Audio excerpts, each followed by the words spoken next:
Alright, welcome in everybody. Howdy Zib. Sorry, I was still setting some things up there. And had to finish up. Still doing a little bit of setup actually. New model. Yeah, new model. Yeah. Yeah, no, that you've been gone a minute, huh? Yeah, a few things have happened. New model. Same artist. Still talking to God. Yeah, no, I still have to talk to God to speak to you. I have to look up every time. But you know, it could be worse. It could not show me messages all the time. I tried some other software and that's how that ended up. It like, I would try to hook it up to YouTube and it would be like every single time I have to reset it up and then it's a 50-50 on if it works. So that was driving me nuts. I'm back to the system I was using before, which is just putting it on the other screen. I think it works fine enough. Okay, let's see. Hey, great to see you again too, Zip. How you been? Been busy, I imagine.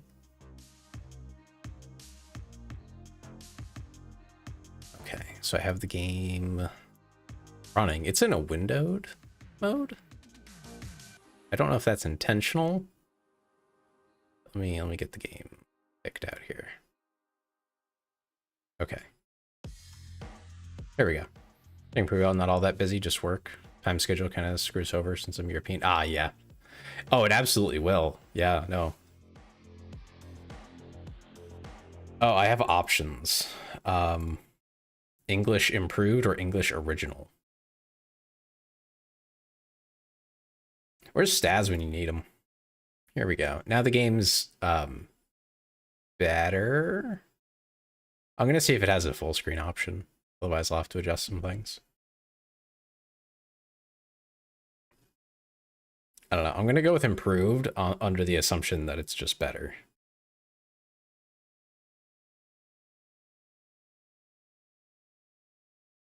Okay. Made by Nikita Krukov. Oh, it's an indie dev, solo guy. Oh, thank you. That's exactly the setting I was looking for. Help me buy milk. Okay. Write down your name. It's me, Tailser. Am I blocking the... I am blocking the text. Hold on.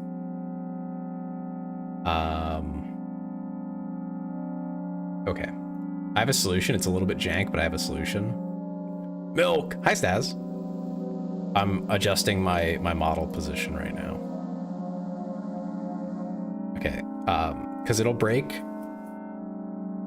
all the, like, things. I'm gonna move the actual source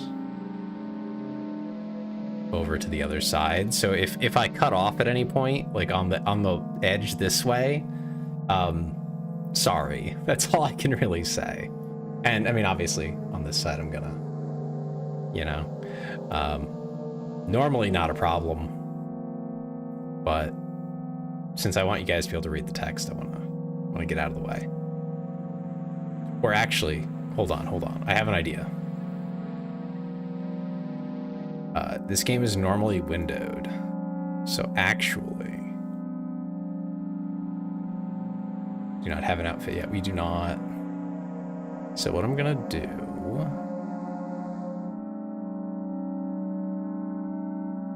is grab the game and slide it over. And then we're gonna add... Uh-oh. Now my tail's gonna be in the way. Oh, goodness. All right, I give up. Everything's gonna be in the way. I'm just gonna move myself over. It's gonna be too much work. I did not foresee this problem. Here we go. I go over here now. Good enough. Any complaints can go in the... Just window the game. Okay, hold on.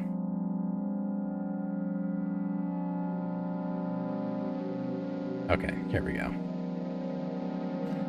Now I can move the game without it looking weird at the end of the day.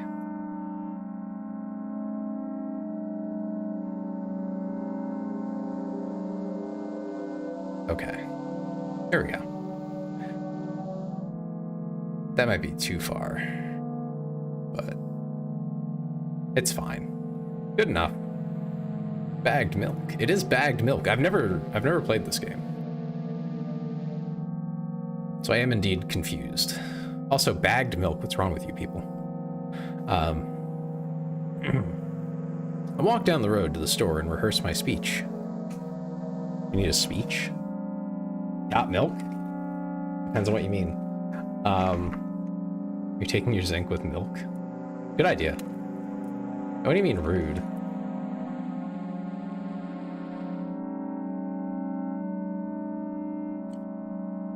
Why is your milk bagged? That's weird. How do you... There's no structure to a bag. How do you pour your milk? Do you just have to, like, fiddle with it and, like, get the cap at the top and carefully take it off and then, like, pick up the whole ass bag? You have a container to put your bagged milk in?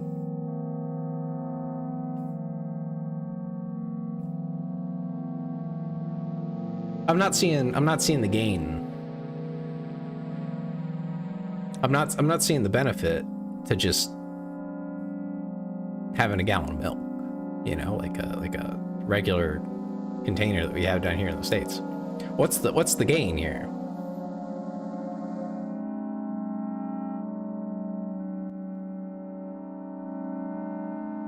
So it's just a little bit loud. It's only a liter bag. Oh. Huh? I guess. It's just a little weird to me. A little odd. Okay, so we're walking down the road to the store and rehearse my speech. Okay. The speech is how we buy the milk, right? Like we have horrible social anxiety. Is that what I'm getting?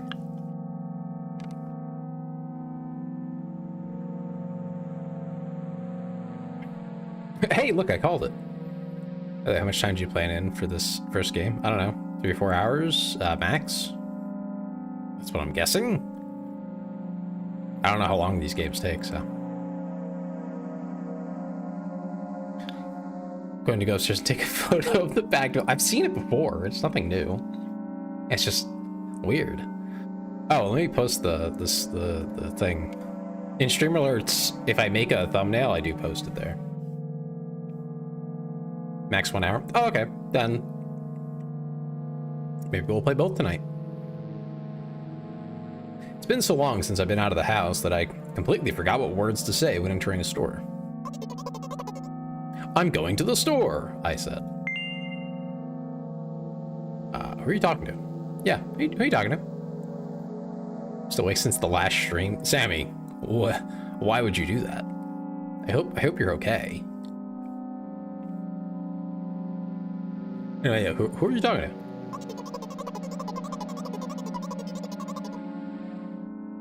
I'm imagining as if I were a character in a game. What if it helps me gather my thoughts? Okay, fair. What game? Yeah, what are we playing? Well, you know. There are games where you can see the character's thoughts right on the screen, you know? Oh! I'm familiar with those. So I thought if someone was reading my mind, I need to be very focused so I don't blurt out too much. That's crazy. Who would do such a thing? You were saying? I take a deep breath of air. It's no sleep November. That's not a good idea. And do not let Staz influence you. That is definitely not a good idea. Even if he says it's a good one. Okay, check general. Oh no. What the heck? It's just a picture. It's a picture of a pitcher. It's just a bag of milk in a pitcher. So what, you buy the bagged milk and then you just pour it into a pitcher? Like, that's it? That's the whole shebang? I don't know, I'm kind of disappointed actually. This is like that awkward middle ground. You just put the bag in the pitcher. Oh, okay. Still. This is like an awkward middle ground between when we used to use like glass bottles and have the milkman come out and going to the store and just picking up milk. Because you're still going to the store and picking up milk, but you also have to have the extra requisite container to put your milk in when you get home. It's a very odd choice. It probably saves on material, so it's probably more like eco-friendly. I don't hate the idea. I hate the presentation though. That looks awful. Can we get a little fancier with it? Can we get a little prettier with it? Like if I'm always gonna have a container, like I'm assuming you're always using the same pitcher. Could it at least present nicer? Because like a gallon of milk has like a good look to it. I feel like it is both functional and aesthetically pleasing in a way. This is ugly. I know it's functional, it's fine, but like, are there prettier pitchers out there? Can I get a better pitcher? Is that an option? Maybe one that like hides the bag? Because the bag is the ugly part. The pitcher is simple but fine, but the bag sticking out the top is awful. Bread sits in your fridge, yeah, and when I pull it out to get milk for a guest, this is what they're gonna see? They're gonna see a fucking bag? Gross.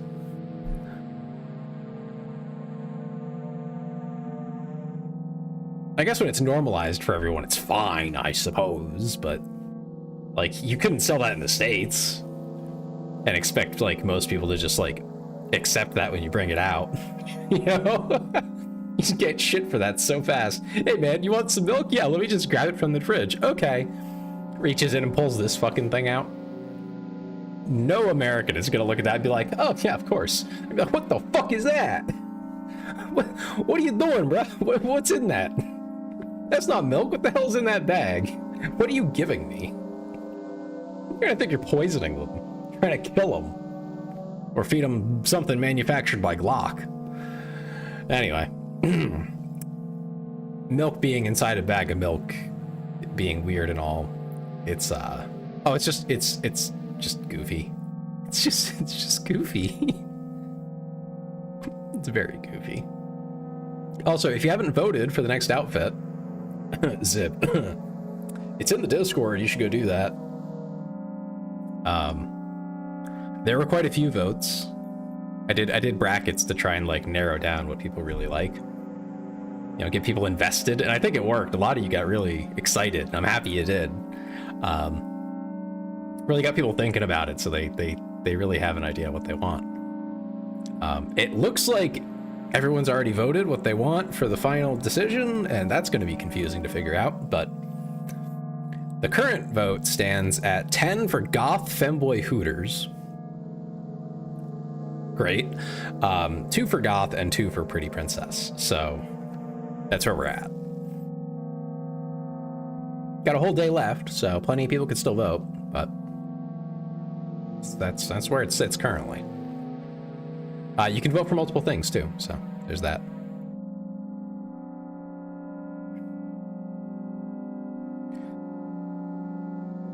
Anyway, I take a deep breath of air. You're already a pretty princess. Aw, thanks.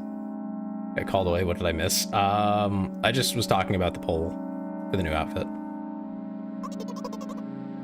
Hello, can I?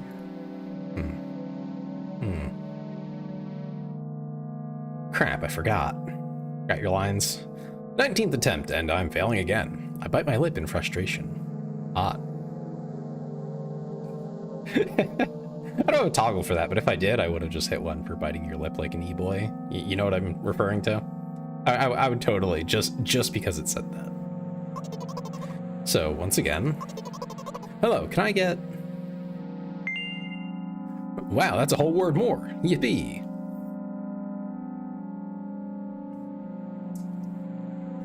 Did your miss give you your daily zinc subs? That's crazy. Yeah, that's what Suka had to go do. He had to go take his supplements.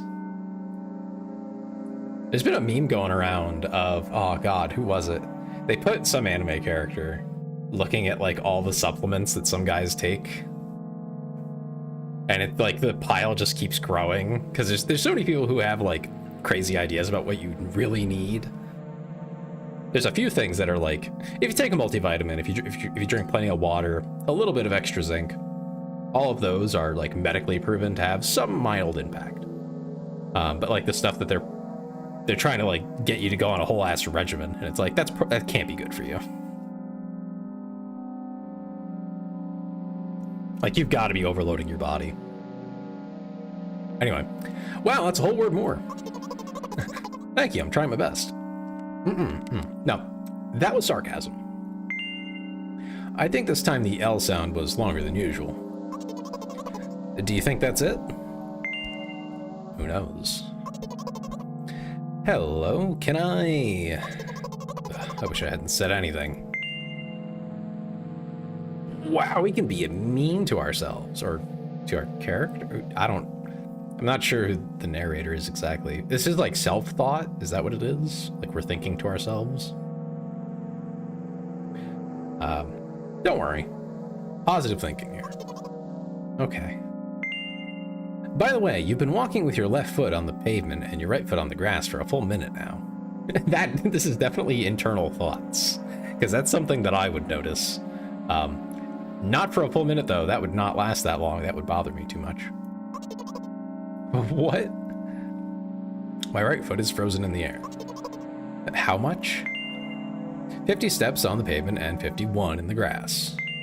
You have to undo the previous step. Uh-oh. How do you imagine that? Not the first time this has happened. Oh, these are both mean. The first one is, you've been taught the right way, haven't you? Come on. And the other one is, you're so stupid. One is just mean in a different way. Like they're both of these are, this is some real self-hate.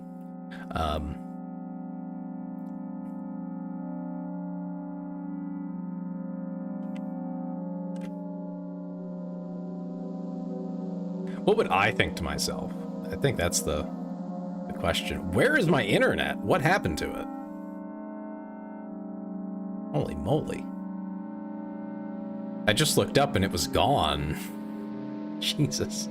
I think it's back. Sorry about that. Oh, I should mention this. If there is a drop like that, just refresh the page and any lag you have will be gone. My ISP has been doing a very bad job lately. And I keep complaining at them and they keep doing nothing, so. They say they're doing things, but at this point I'm not convinced. Because it keeps happening. Tay's eating the Wi-Fi cables again. You can't eat a Wi-Fi cable. There's no such thing as a Wi-Fi cable. That's not real, Stas. Stop lying to people.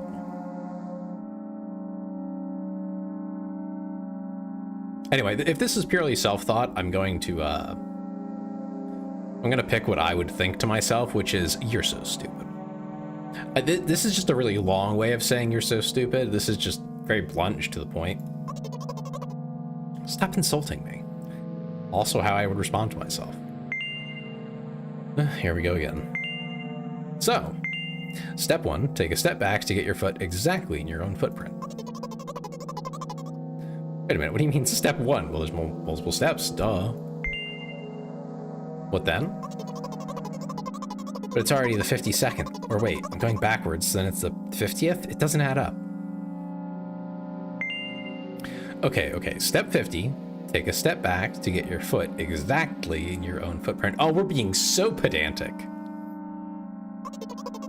Could you rephrase it just a little bit? Oh my god. You can't just repeat a phrase without changing at least one word. People don't talk like that. Oh, you're hopeless. I think we might be hopeless here. Make it sound like it's my fault. I don't know, is it? Genuine question, I don't know. The store closes in an hour, so you'll be very, very guilty if you don't buy milk. Damn, really? Well, are you ready? Hell yes. God, Tay, didn't you eat, huh? Did it happen again? Oh my god. I don't know. Carefully move my foot backward, looking carefully into the dense grass. As I enter the store, I turn to the first person I see. Hello, can I...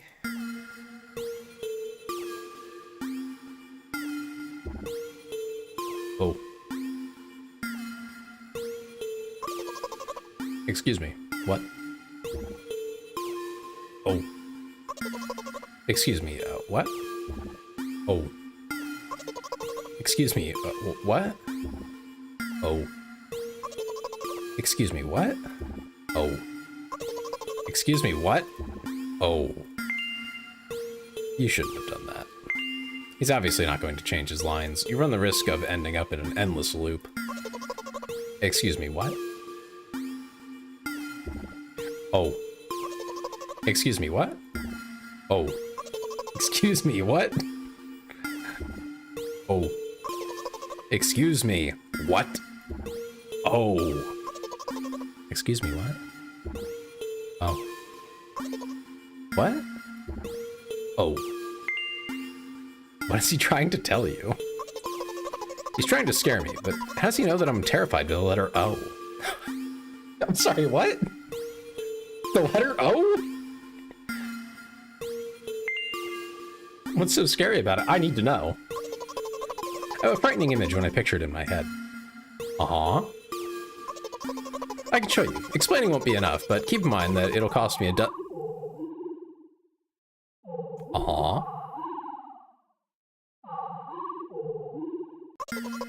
Something like that. Oh! Okay. The Void.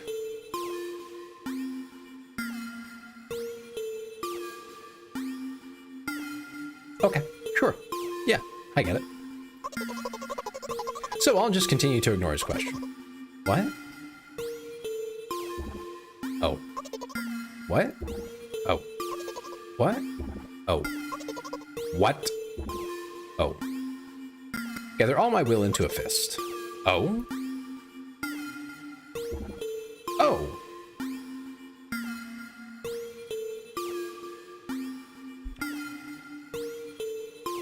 My interlocutor shook and crawled away. What the hell's an interlocutor? What the hell is that? What? I have never heard that word in my life. I actually have to search up a word. I haven't had to do this in a long time.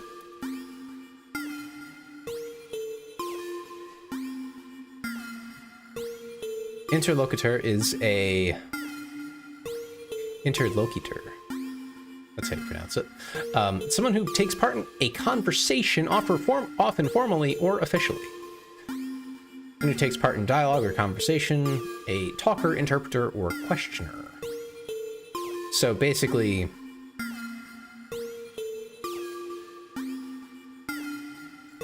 they represent someone else or something else, but they are not like the character themselves in a way. There's a point to them using that word. I'm sure of it. You just repeat it after him. That is how conversation works. Often. Yeah, and it worked. Do it more often.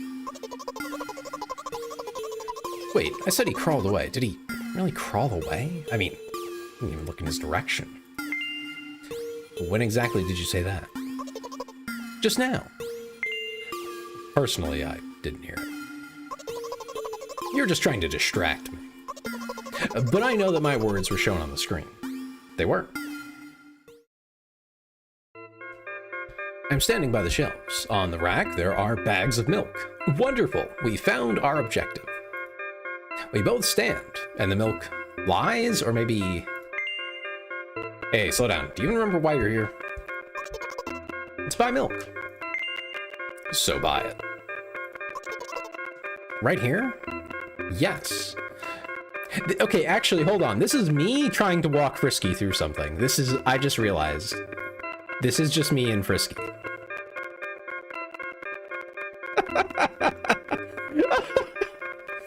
The pain that comes with doing anything. This is me and Frisky right now. Where it's just like... It's as difficult as it can be for like no reason. But it's just because our brains don't work the same way. So it's horrifically difficult to actually like do something. It's like trying to put gears together that are moving at a very different speed. Like, it's a bad idea. You can do it, but there's gonna be some grinding and some, you know, some friction involved there. Anyway, right here. Oh, what do you expect me to say? I guess something like not here? Not here. Take the bag and go to the cash register. I guess the first sentence. Wow, good job. Good job, Frisky.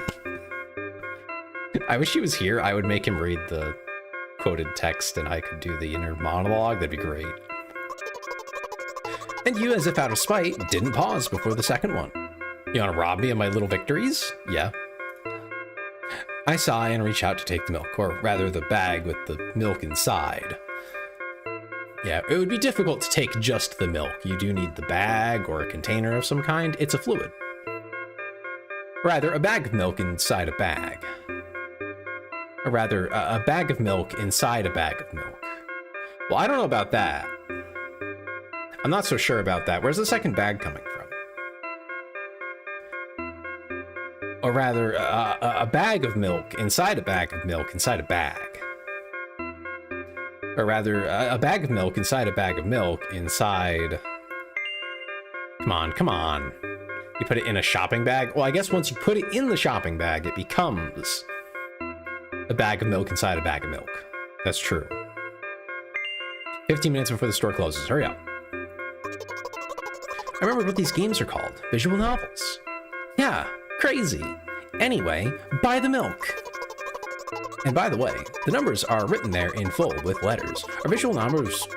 I don't know what I said there. Are visual novels worse than books?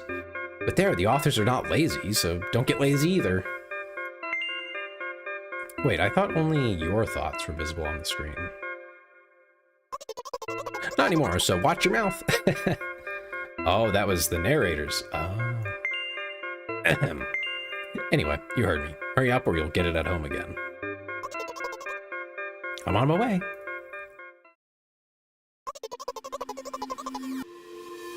Hello, can I get some milk, please?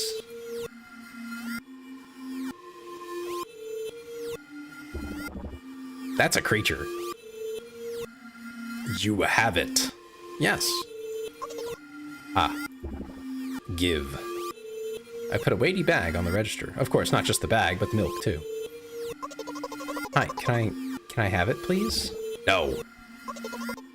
Please. No. But please, Mom will throw me out of the window if I get back without milk. No. But why not? Give more. But I don't have anything else. Hey. What? Wow! Pay for the milk! Really? What would I do without you? I take a crumpled bill out of my pocket and hand it to the cashier. He starts to carefully examine it. It took about 2 days before he nodded countedly and put it in the cash register. Thank you. Goodbye. I walk down a familiar street past a gas station. A bag of milk unpleasantly tugs at my hand, reminding me of the days when I was in physical therapy. That's very specific. By the way, they gave me a bag at the checkout, so now I'm carrying a bag of milk in another bag. 2 days to count money. That's about right. I'll be honest, when I cashiered for like 2 years, and there were only like 2 of us out of like the younger people. The older people were fine. They were just moved slow. But a lot of like the younger people couldn't do the math in their head. So they had to, I mean, you have to do it anyway, but they had to like actually read what it said to give us change and then like piece out and count the actual like cents and everything like carefully. They weren't quick about it. They couldn't be like, 65 cents, 2 quarters, a dime, and a nickel. It wasn't that quick for them. They had to be like, okay, well, Well, 1/4, okay, 2. That's 50 cents. The quarters they're fine on, but anything past that, they got to really think about it. The gears start really turning in their head. The cobwebs get broken. You start to see a little steam come out. They have to really think about it. Not always the brightest bulbs. So, yeah, 2 days. It probably felt that way. Yeah, I believe it. 100%. You had them cash? Ooh, that's a big mistake. Don't do that. But yeah, now we got a bag of milk in a bag in a bag. A bag of milk in a bag. Yeah. Don't think anything of it. I just love the pyramidal structure of verbal constructions. The gas station is getting closer. How are you feeling? Thank you for your interest. I feel like a mile-long bar of ice cream. What the fuck does that mean? Yeah, what is that supposed to mean? As if I'd tell you. Okay. But I'm really interested. I want to know. What does that mean?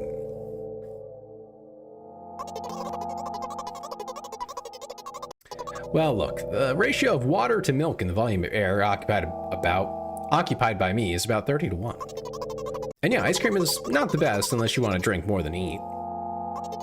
Anyway, the road from the store to the gas station is a stick, and the road from the gas station to home is ice cream. During today's walk, my body has been to every part of this path. Uh-huh. Simple math. I think I get what the point is, but what? I see. I feel movement under my feet. Asphalt grains, petrol stains. I'm trying to keep my balance, and how do people move over something as uneven as the city plain?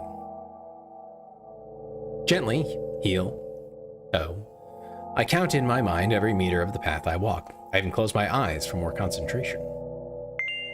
Hey, watch out. Huh?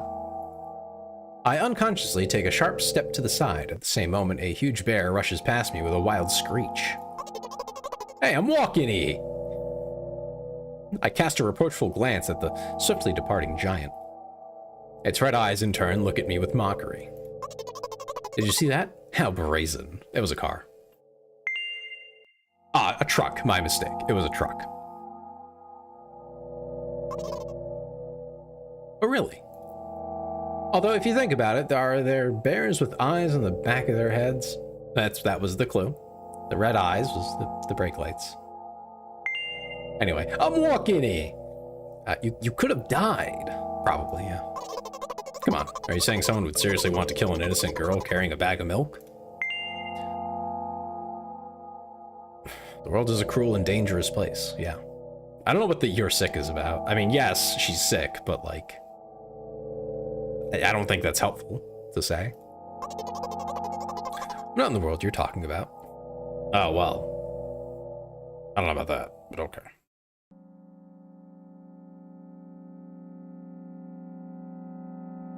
My journey continues. If you think about it, the road from the store has one interesting property. It adjusts to me in the most bizarre ways. When I'm in a hurry, all the traffic lights turn off helpfully. When I feel like crying, a cloud appears over me and pours rain streams that hide my tears. Right now, I can feel a cloud slowly gathering over the top of my head. I'm sad. Are you sure this is really happening? What else could it be?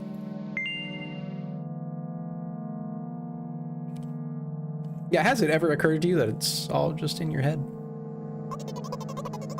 That's not what the manual said at all. Apparently, these pills don't work for me either. The pills have nothing to do with it. Probably. Please, I just want to get home and go to bed. That's fair. I really, really am very grateful to you, but please, no more.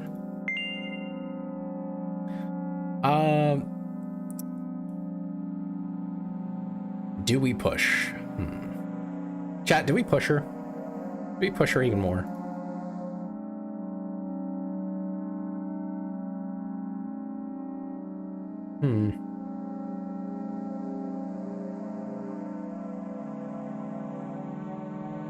Save? I can save? How?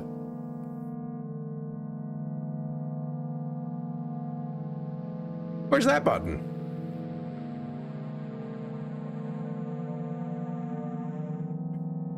for core. It didn't show me anything about saving.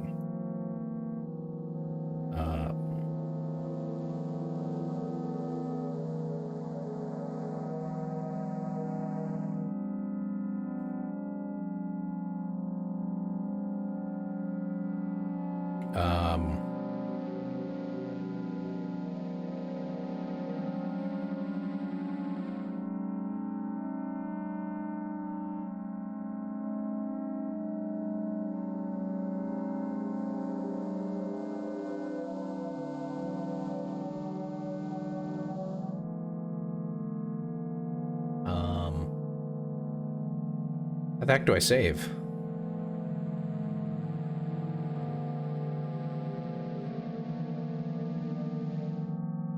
Oh, here we go. Sure. Slot 3. I was afraid of hitting escape because in FNAF that just kills the whole game. Like, oh, I don't want to do that. All right, let's be mean. Let's be. I don't know about mean, but forceful. You have to accept the truth. No. Ooh. You have to accept the truth. Come on. No. Ooh, she's not happy.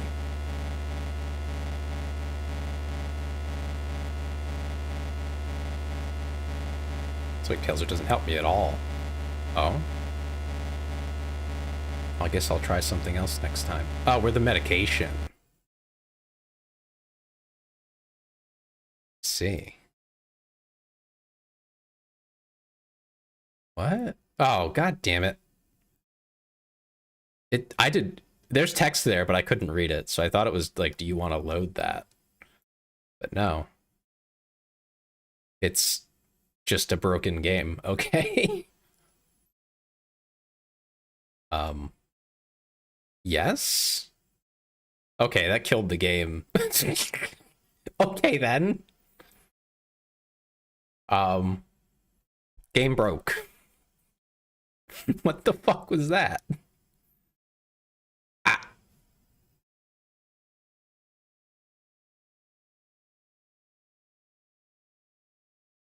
Oh. Yeah, that was an oop moment.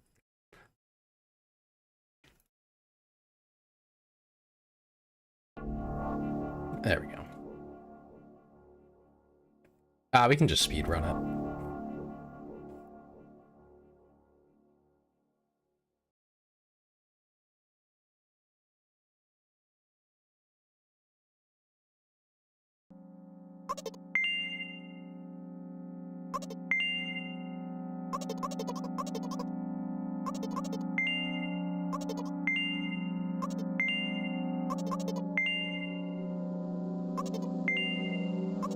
Yeah, so it turns out we are literally the medicine in their head, like, trying to help them.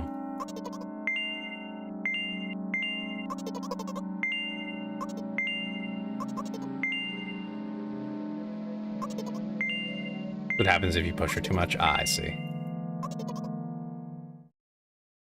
Okay. So we got the ooh moment.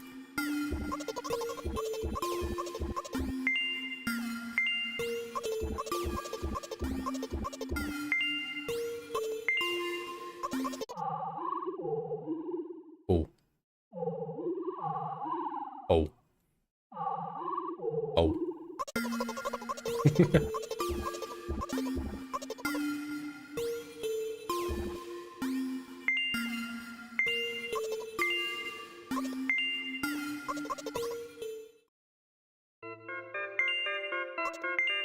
1 out of 2. Yeah, I saw that.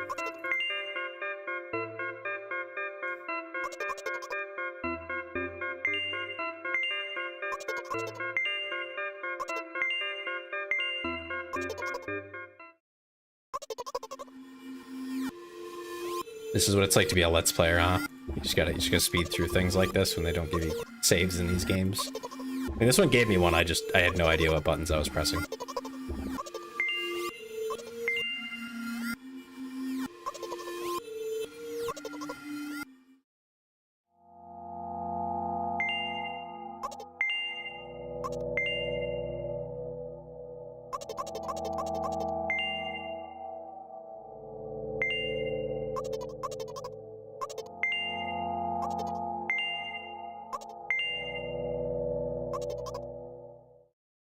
Okay, I think we're almost there now.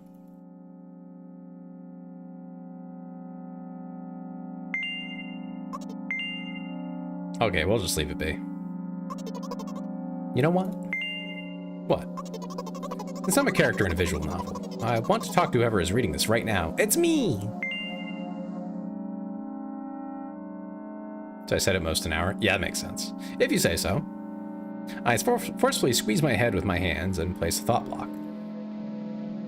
Out of the corner of my eye, I notice a small bench, the perfect place for cliched visual novel monologues.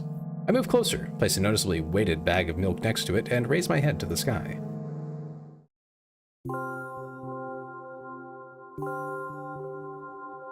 Listen, I'm a little embarrassed. I realize that I'm going crazy. The medications are becoming less and less effective, so ultimately, things will happen painlessly, I hope. You know what I'm talking about? This is funny. What's funny? What do they want me to say here? I assume they're talking about dying.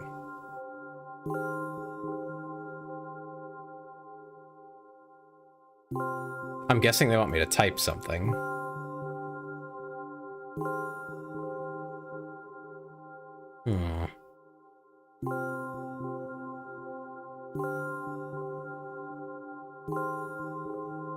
I'll be honest with you, and I expect the same from you, please. You know what I'm talking about, huh?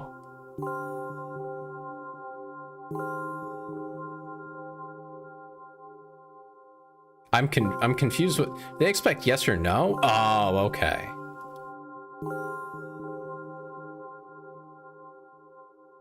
Yeah. Really? Must be nothing like the model protagonist at all, huh? To be honest, I haven't read many visual novels. Sometimes I regret it, because now it costs me a lot of effort just to distinguish between letters and words. By the way, you don't mind, I'd rather not name my diagnoses. Let at least you be the one who sees me for who I am.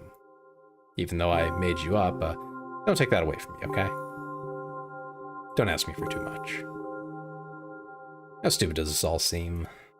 From the very beginning, you've been following me, reading my delusional thoughts, hearing my silly conversations.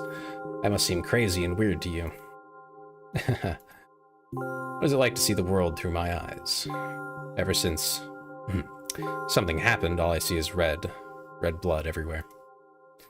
No, don't worry about me. I got used to it a long time ago. Admittedly, I've even forgotten what other colors look like. Come on. Those monsters from the store, they didn't scare me at all. After all, I know they won't hurt me. Sometimes I think that they themselves are afraid of me. Can you imagine that? By the way, if you want to ask me what happened, please don't. Promise? Yes. Really? Of course, you couldn't help but ask. In the end, I'm just talking to myself. Sooner or later, I would have brought it up. So you're really that interested in what happened to me? Not really. We're not no more than you want to be. This is clearly them wanting to talk about it, but not having someone to talk about it to. That is how I am perceiving this, is because I said, you don't have to tell me that. And they're like, well, I guess you'd want me to. In a less, attention-seeking tone. I mean, it is attention-seeking, but not in the toxic, weird way. It is very much a desperation to have someone who understands you. I won't waste time. What do you see? What do I see? I don't know.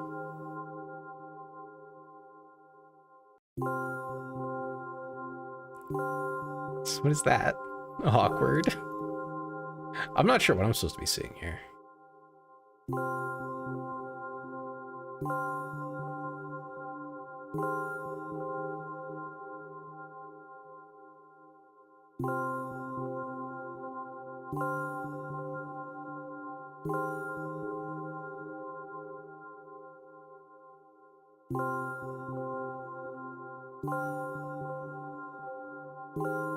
guy, it looks like.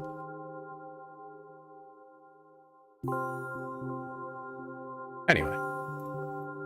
This is my dad. It's your dad? Okay. Some of his parts, at least. Oh, okay, okay. I get what you're saying. The colors are not clear. I thought these would be like trees. This is just, the red is the sky itself, and then the pink is the clouds. But I guess not. We do have a very difficult family. But despite all the problems, I never would have thought. Sorry, I shouldn't have raised my voice. Anyway, he jumped out the window and died. This is my last memory. Then, a long gap.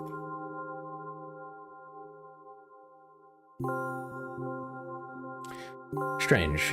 Very strange. Today is the first time I've ever been able to buy something in a store without a major incident.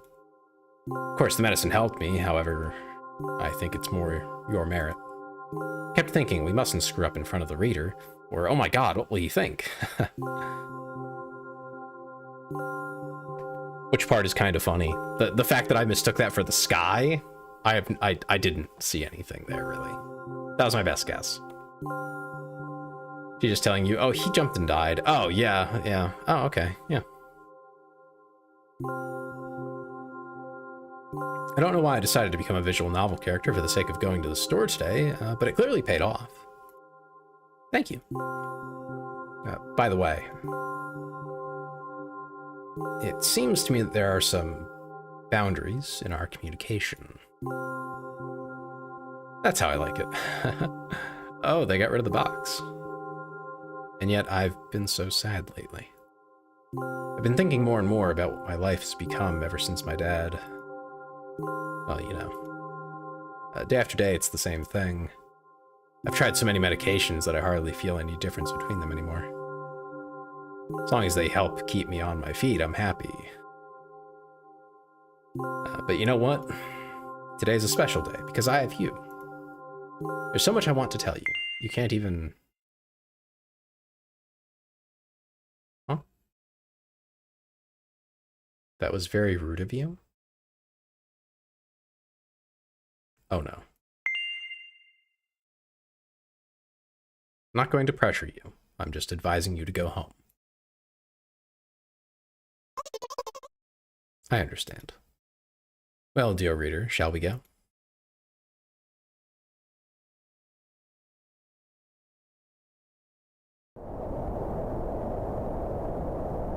When I get to my floor, I hang over the railing.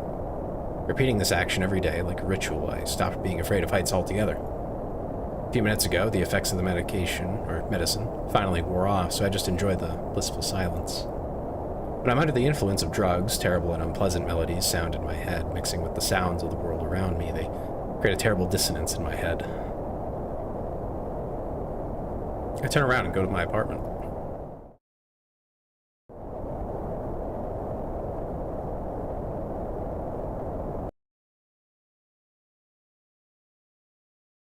Hello?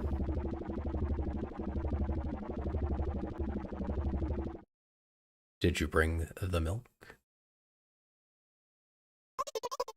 Hi, Mom.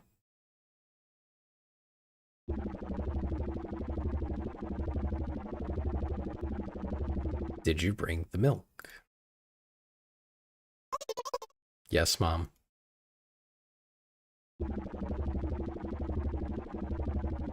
Did your new medicine help? Yes, Mom. Go to bed. Oh. Yes, Mom.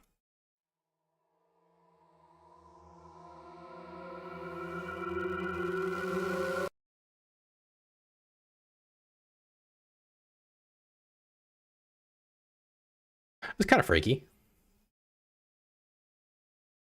Yippee, we did it. We bought milk. Oh God, that was something.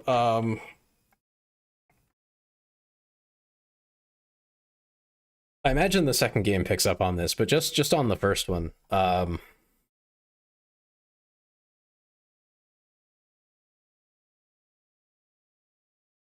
understand what they mean with medication.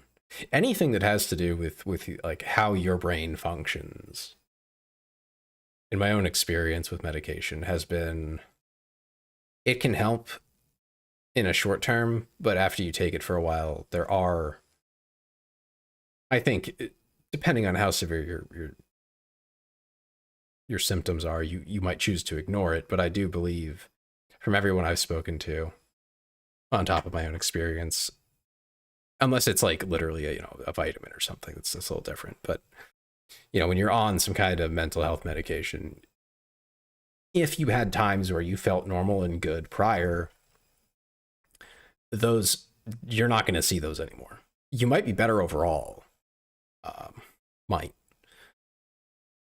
but you're probably not going to see those either, where you have that like near perfect clarity, with exceptions. I have seen some people, I met like one or two people who had remarkable results, but for the most part, it's, well, it's better. But there's always the but, and then the other like mental side effects that go along with it, and it makes it very difficult. And then there's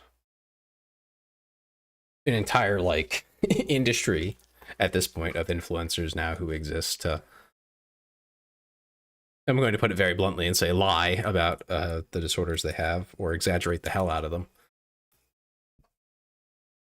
to then try and like, be like, quote unquote, raising awareness. And it's like, okay, yes, you might have ADHD, but like, you're not even medicated. You don't even need it. You're fine. You are largely fine. You are within the bounds of normalcy. You're good.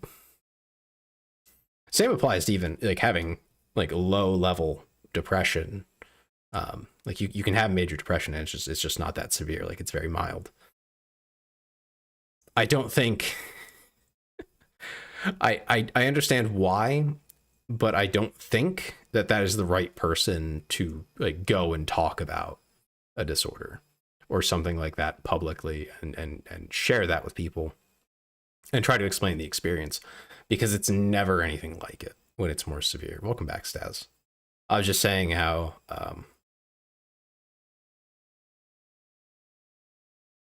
basically it's difficult to communicate what it's like to have a mental illness, especially because there are people with like really mild cases of something where it's like barely diagnosable, and they use that to like do social media shit, right? Like they become influencers and they like spread awareness, quote unquote, of like their experience. And not that their experience is invalid, but it's just to tell someone like, oh, this is how it is to have bipolar.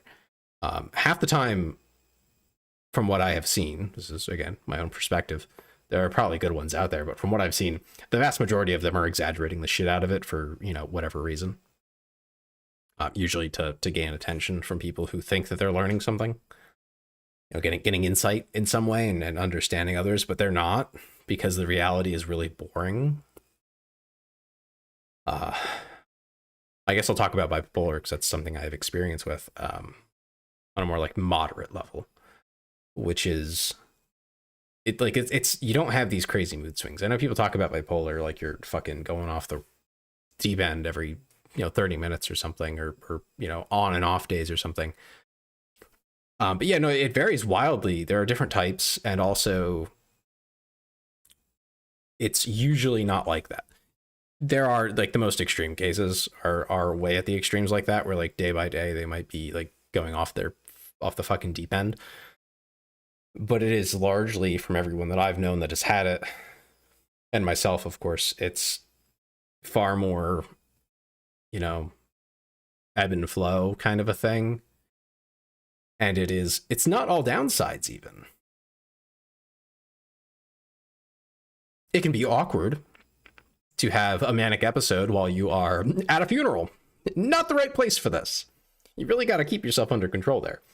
But, at work, that's great.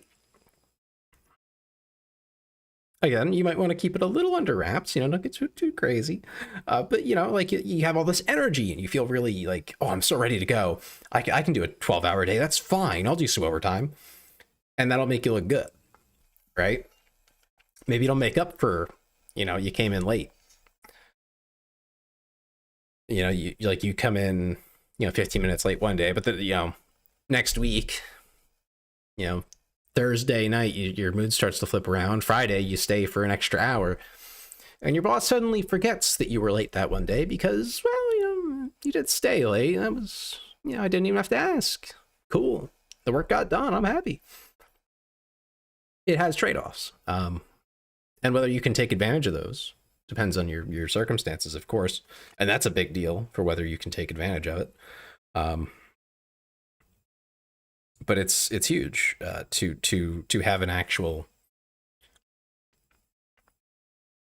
like, a representative look at a particular disorder if you want to understand it. But none of that is like sexy and fun or in any way exciting. Like, that's really boring. I'll be blunt. It's a very boring thing to be dealing with by and large. It sucks because you can't count on how you're going to feel tomorrow. But at the same time, bigly assuming, sorry,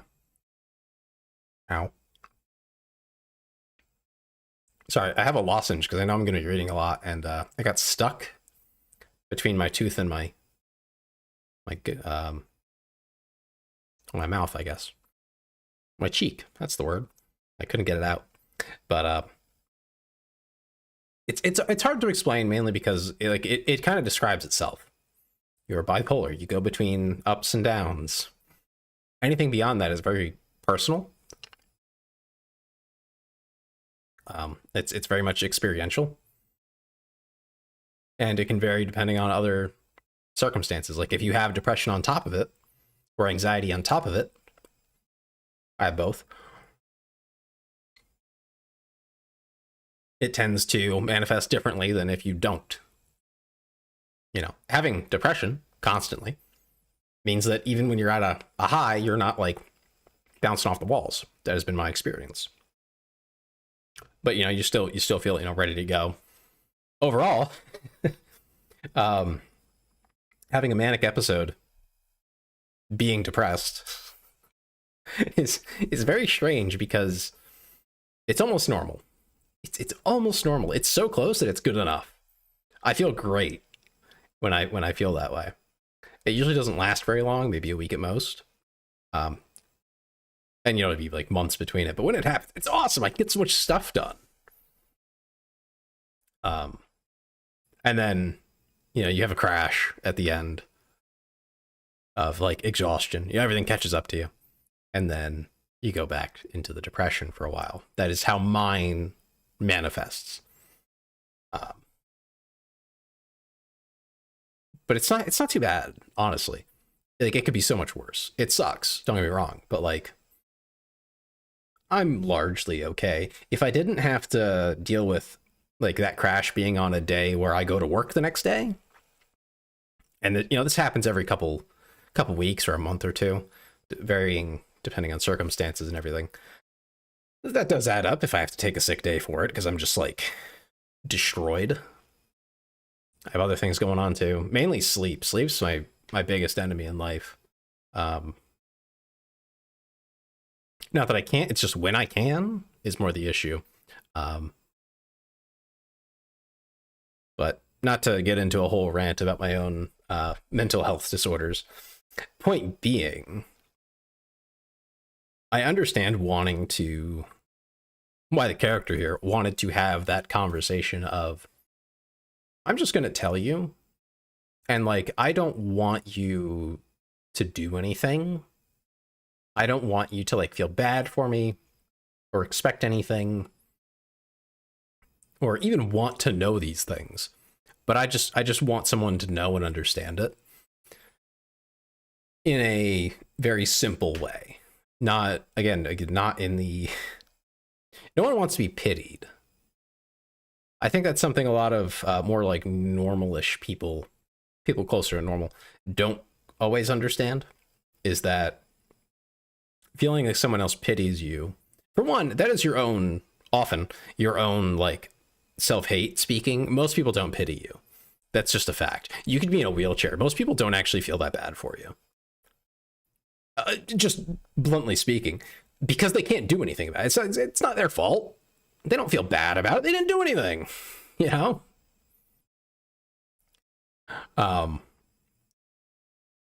But they will be as courteous to you as they would to anyone else, you know? Whether you're in that wheelchair for a day or for life, if they see you coming to the door, they're probably going to be more inclined to hold it for you. They don't pity you. They just think that it looks like it would be a real pain in the ass to get in the door, given your circumstances. It is just matter of fact. Oh, that looks like it sucks. Here, yeah, go ahead. I'll hold this for an extra 2 seconds. They're not gonna take off their jacket and put it over a puddle for you, or whatever the fuck. They're not gonna do that. But, you know, if someone was coming up with crutches or a big box or anything at all, that just looked like it was mildly more of a pain than anything else. You know, like that door is going to be like, this will take me 2 seconds. It literally doesn't matter to me, but it will matter to them. Okay, that's just a nice thing to do. There's no pity there. It's just reasonable. It is like the social contract where, oh, would I want someone to hold the door for me? Yes. Okay, I'll do it. No pity there. But a lot of people who are in those situations, who are disabled in any kind of way, will often presume that they're being pitied because someone's nice to them. No, they're just being nice to you, like they are to everybody else. They're just looking for attention. The thing is, there are people who do that, but the thing is, those people are also not the norm, and they're usually too busy on social media or something, because that's where you get attention these days, to go out in public or anything. You know, you're not going to really see them too much. Which is what I was getting at with, like, the influencers who are like, oh God, what's the word? My one sibling says it, and it drives me up a wall because it's so cringe. It's neurospicy. What the hell do you mean neurospicy? There are no cayenne peppers in your fucking brain. Get out. It drives me nuts. It's such a silly thing. It feels like infantilizing. I think that's why I don't like it. It feels very infantilizing towards the circumstance, because I'm not just neurospicy. Like, I'm dealing with some shit here, dude. It's not a childish thing. It is fucked up and it sucks. But I'm not a child. I just don't like it, personally. If you can't talk to anyone, you sometimes want some attention just to be able to talk to someone. Yeah, I suppose. Yeah. I think that's what I said when they started talking. When I said, no, you're fine, you don't have to say anything, is, yeah, they just want attention from a person. They just want someone to talk to who can comprehend them and understand them. Because clearly they're in the circumstance where they can't even speak to another human without it being a very awful experience. Like, horrific. Literally horrific. And that's fine. But this is, like, clearly this girl is in, like, an extreme form of... I mean, you saw the mom. Yeah, that was scary. She's terrifying. And that's probably how she sees her mother, is as a terrifying, lifeless husk of a woman who just makes demands of her. It's, yeah.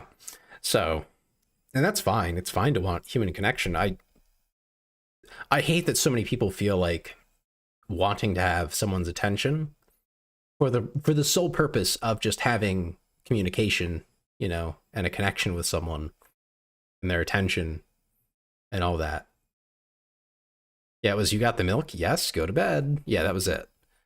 Like, she has no connection with anybody. There's nothing wrong with wanting that. And I fear that,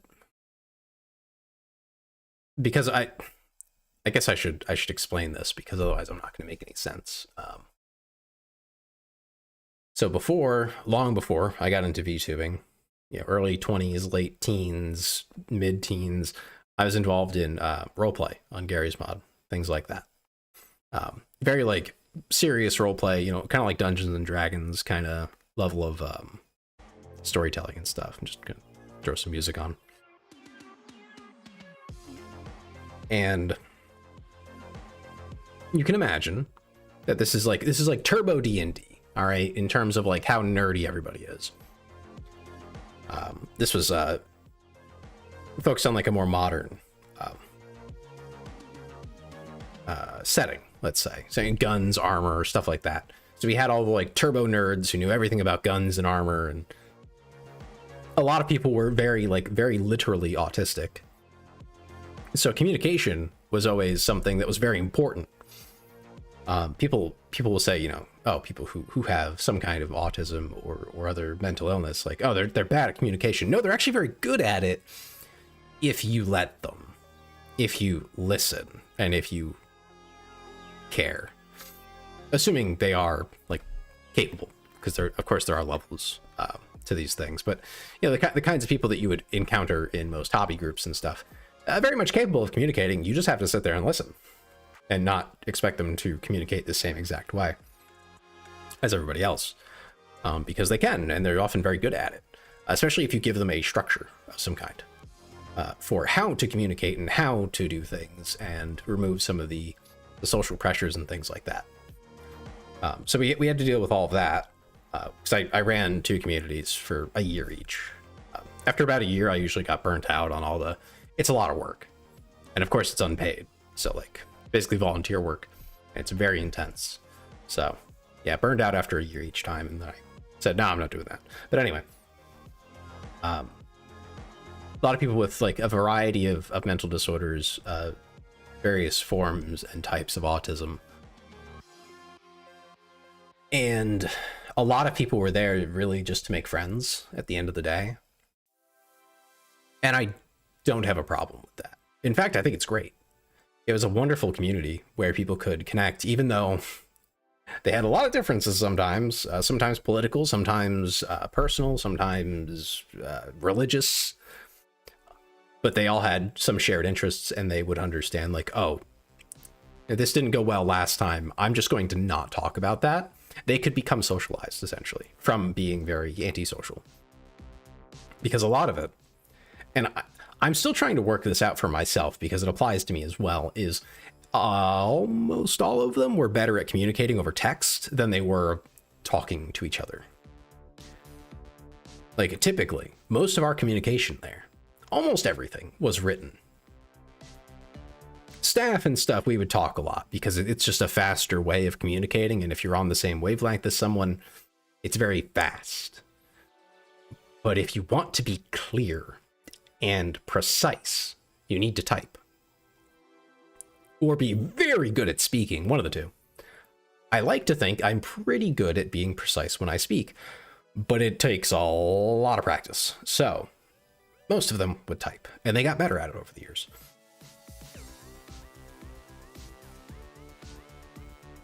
But it's difficult. And the more complicated your own situation is, the more difficult it becomes. Because there's all the risks of miscommunication and being misunderstood and being thought of as this, that, or another thing, which is something we encountered a lot in many, many ways, many formats, of just people assuming often the worst of others who really did mean the best. Like, they didn't have any of the ulterior motives or weird ideas that these people would assume that they had. I think I've told the story here before of, we had a player who wanted to play a female character. He thought it would be an interesting change of pace. You know, we're talking about people who have been role-playing for like 5+ years here. They've been in it for a while. Trying new things is totally normal because, like, you run out of ideas. You want to try something new. And he didn't know what to do in terms of like, okay, you know, what is reasonable for female body proportions? I think you know where I'm going with this. And so he had to decide, you know, like, oh, how big will her breasts be? Now, for most of us, if we're not sure, we would probably just go on the lower end, you know, don't overemphasize it, make it, you know, just happens to be a woman kind of character. and this is in a role play environment where there is mostly men as characters. There are reasons for that.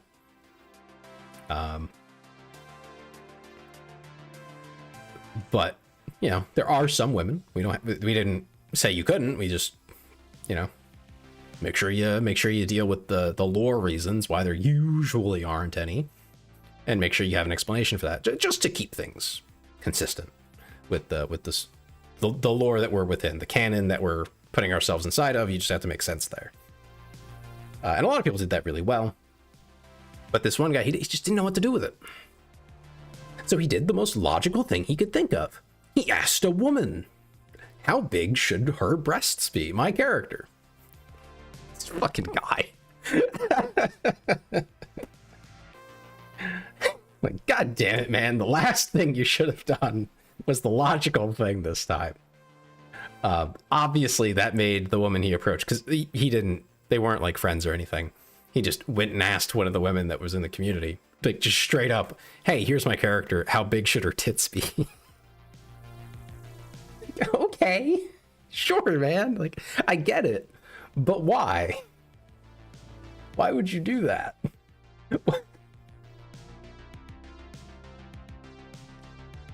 Obviously, she was creeped out. I spoke to him. I knew he had some social things going on. And I was just like, yeah, she didn't like that. I understand where you're coming from. Like, I get it. But she doesn't know you. I do.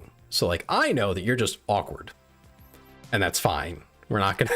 You're fine, dude, but please don't do that again. I can't help but laugh at it because it's so absurd. It's so silly. It's such a non-issue, right? As long as you're not going, like, crazy with it, it doesn't matter. It really didn't matter.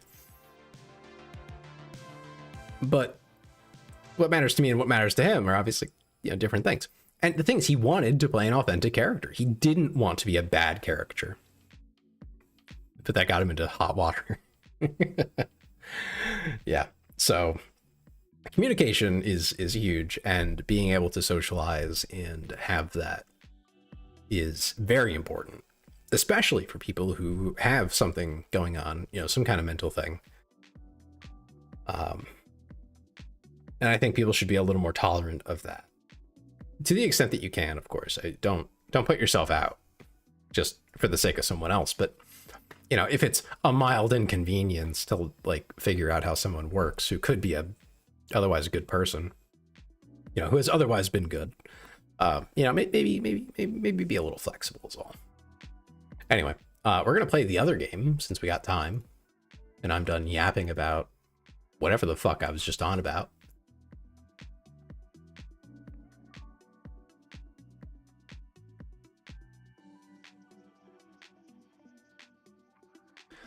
How do I tie that conversation back? Right. I think what this character needs, I don't think she said her name yet. I think what she needs is to deal with the trauma. But the only solution that she's been given is medication. She doesn't have any friends. She doesn't have any family. Not really. Her mother's clearly not very helpful with this. Which she might just not be able to be helpful. Her mother could be sweet as all get out. We don't know, because this is from her point of view. I can't say. She didn't seem to like her mother, but that's all we know, really. It's a very one-sided view of things. Yeah, she has no friends, no acquaintances, really. She can't talk to people normally. She has hallucinations of various kinds. Like, she is so close to being non-functional. Like, right on the edge. And most of it is from trauma, which is tragic. But if she actually received proper therapy, it doesn't have to be clinical, but just, like, had a friend, someone she trusted, or multiple, preferably, I don't think she would be anywhere near as in, like, dire straits as she is now. But that's where she finds herself now. The second game's a little heavier. Okay. What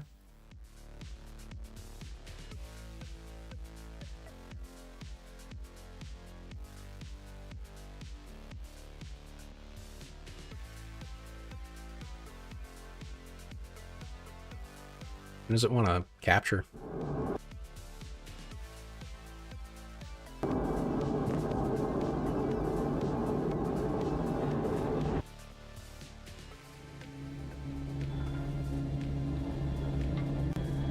There it goes.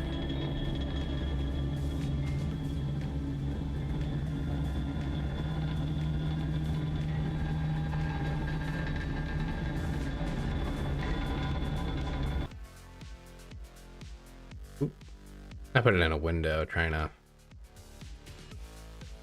to figure out how to adjust the sound, like the volume. I guess we'll figure it out in a second here.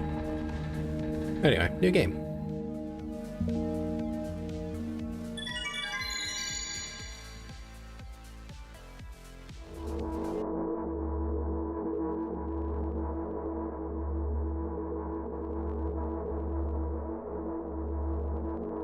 I'm walking to my room, trying not to look around. Here might be more needed to save if you want to go for multiple endings. Okay. Playful shadows dance around me here and there. They dash all over the walls, the ceiling. One of those shadows whizzes past me, touching my face ever so slightly. I smile and continue walking, paying it no mind.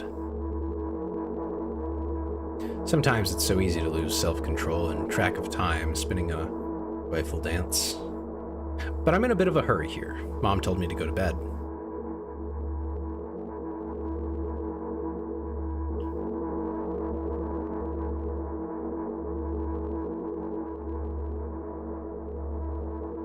I walk past the kitchen on the way to my room. The door is shut, but I can still feel the chilling air coming from the other side.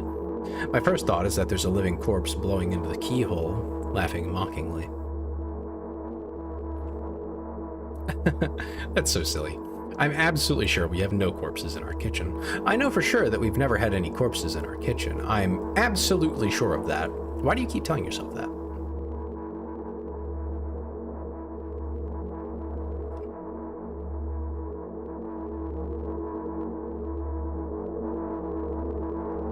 I break into a run and dash toward the closed door. The shadows intensify their chaotic dance. Are they trying to stop me or calm me down? I don't know. It doesn't matter right now. Don't you get it? I wave my hands around as I run, trying to chase away my annoying pursuers, but then I suddenly realize that I won't be able to stop in time. I've got no other choice but to break the door now. If there's somebody inside, I'll surely scare them to death. But wait, how can I scare to death someone who's already dead? What if it actually revives them? No, I don't want that. What do I do?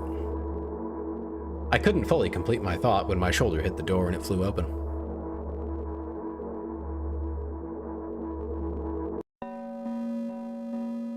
Hello.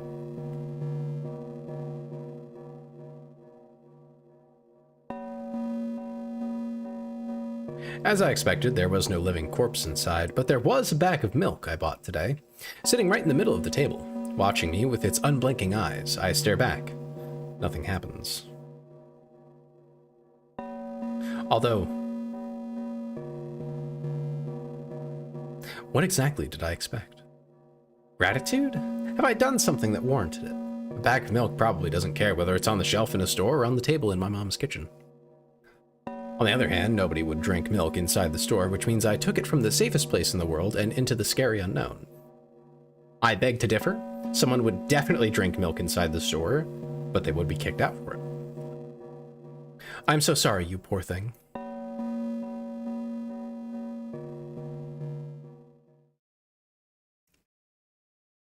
I turn away in shame and leave the room in a hurry. I only bring others trouble. I walk toward my room through a narrow corridor. Oh, I'll wait for the internet to return. It was hungry again. I don't have control over it. I'm gonna cry. Okay, it looks like it's back.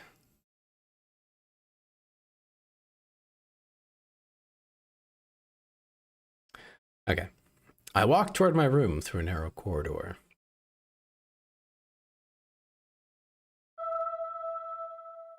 Why is it called a corridor if there's no door in it? I meet a familiar, formless creature at the door. It locks me in its clutches and starts sniffing every inch of my body like a hungry dog. I'm not struggling. I know it's useless. I just stay silent and endure its tight grip that stops me from moving.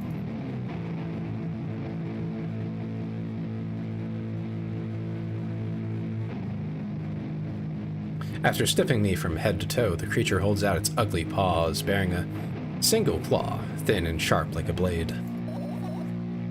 Again. I stare questioningly at the monster's bottomless eye sockets. Is this the mother? Don't move. The creature squeezes my hands until my veins start bulging, and I just keep staring into the black cavities where its eyes should be, ignoring all pain. I've promised so many times. Stay put. The moment it says that, its claw pierces my arm. I don't feel anything other than the barely discernible crawling under my skin and the ring of tightly sprung sinews. But then the claw injects its venom into me. It hurts. A white veil appears in front of my eyes. My fingers cramp and start twitching frantically. I lose control over my body and slowly slide to the floor, just like last time, but why? Why do I feel so hot? I feel my blood boiling up. Strong shivers run through my body, paralyzing every single cell, while my veins and arteries heat up, almost bursting from that pressure. I try screaming, but instead of producing words, I vomit thick, milky foam. The creature notices it and throws itself at me in anger, grabbing me by the throat while keeping the poisonous claw inside my arm. Kill me, kill me! Hysterical screams resound through the corridor. In a fit of madness, the creature starts scratching my neck. Bright splashes fly everywhere, hitting the walls with a loud sound. I try to imprint where every drop fell in my memory so I could gather them all later. I need to remember I need. A new wave of pain washes over me. Everything turns pitch black in an instant. Medication, I suppose. Say it. I'll never drink milk ever again. Say it. I'll never drink milk ever again. Say it again. I'll never drink milk ever again. I'll never drink milk ever again. What? Oh, I think I can make sense of that. We're allergic to milk, aren't we?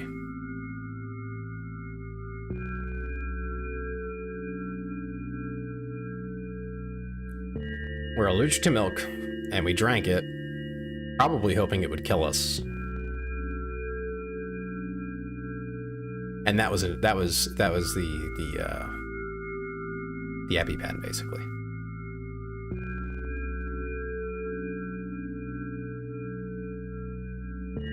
Huh. I finally get to my room. I'm so tired of all this fuss. Thankfully, I still feel comfy and warm in my room. Even the weird sounds coming from the outside don't make me anxious at all. Mom told me to go to bed, so I need to perform all the needed preparations. I've washed my face, and now I'm standing in front of the mirror with a toothbrush in my mouth. I look at my reflection. It shows absolutely no desire to sleep. Yeah, I get how you feel.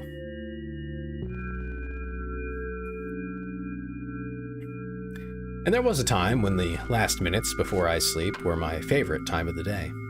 I loved anticipating the inevitable moment when the reality and the dream world would clash. I finally get to see her. Yeah. I woke up for that moment's sake, lived through the day for it. My biggest dream was to sleep all day long. It would have been so cool, but the dreams always slowly but surely slipped away.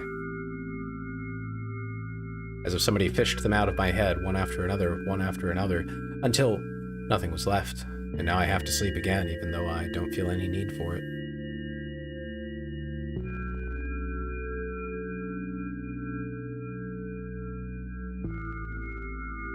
That's a lot of medicine.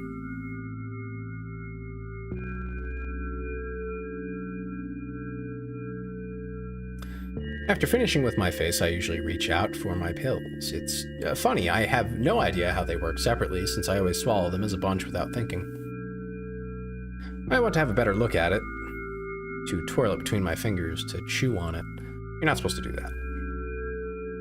I'd do anything to stall for just a little bit more time. A smooth, protruded red capsule is looking at me. It's covered in a murky, semi-transparent film, but I can still discern its contents. So what do we have inside you? I gently press on the capsule from both sides, and to my surprise, it turns out to be soft and squishy. I press harder and the capsule pops. Sticky, bright red liquid pours out. Filthy, filthy. The pill flies straight to the waste bin, and I start rigorously washing my hands. No, there's no way I'm drinking that. Next was a flat pill of the same blood-red color. There were some letters printed out on it. Oh, I get it. This is the medicine that makes me really sleepy. But it's not the type of sleep I want. That's not it at all. It's fake. No, no, no. I don't even want to look at it. The pill flies into the waste bin as well. The next half an hour goes by in a similar fashion. I study every pill from all sides, and then I find a reason not to swallow it. I invent my own medicine instead and enjoy swallowing them one after another, letting myself drown in their healing effects. Hey, my neck doesn't hurt anymore. Hey, my hand doesn't hurt anymore. Hey, my head doesn't hurt anymore. Hey, my heart doesn't hurt anymore. My stomach doesn't hurt anymore. My eyes don't hurt anymore. How come I didn't think of this earlier? This is so simple. I need to brag about it to someone right away. But not to my mom, she'll just scold me. And she's sure I'm already sleeping anyway. I don't want to disturb her without reason. I'll think of something myself. Besides, I just really want some small talk. I wonder who's going to be my conversation partner. My interlocutor, as it were. Hey.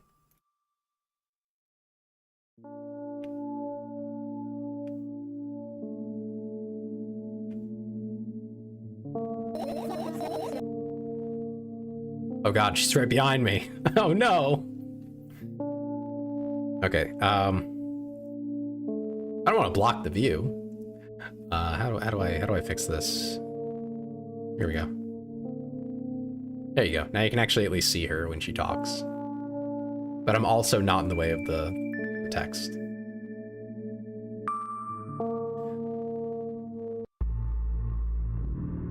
Game saved.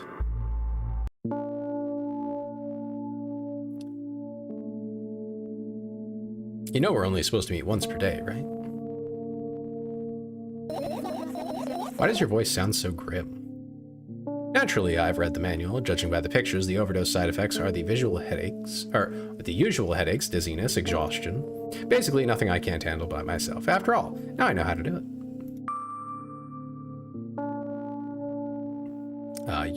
You didn't really answer the question. Yeah, you didn't reply.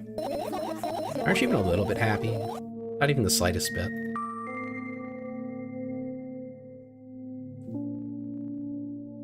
You can play nice. I'm pretty exhausted after today. Well, I guess you are too. That's not true. You need to go to bed. No, you've been in control for way too long already. It's my turn now. Alright. I'll just stay silent until the medicine's effects wear off. How about that?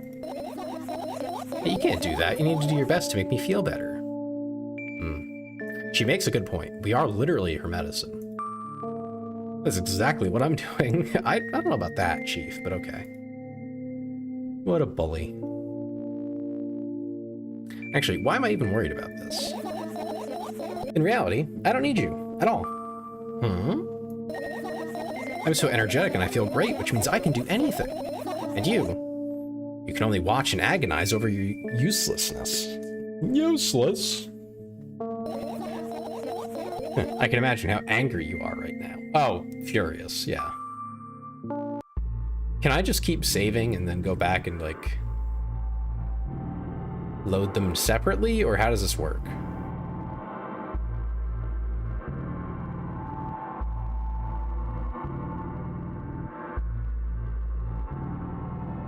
Also, I noticed that it's slowly zooming in. What if I just sit here for a while? What does it do?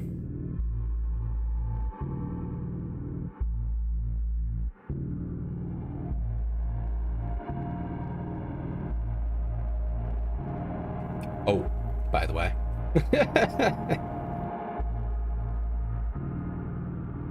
I don't know exactly how the saving works, but there's way more to this part than the first part. Okay. I'm just wondering if the pause menu does anything. Like, do we get a weird scene?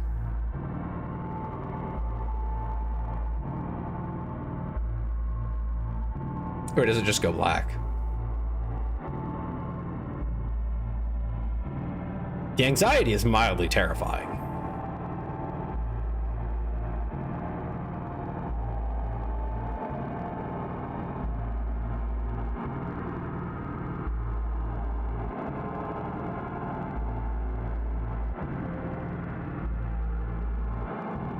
Well, if it was gonna do something, it's about time, so.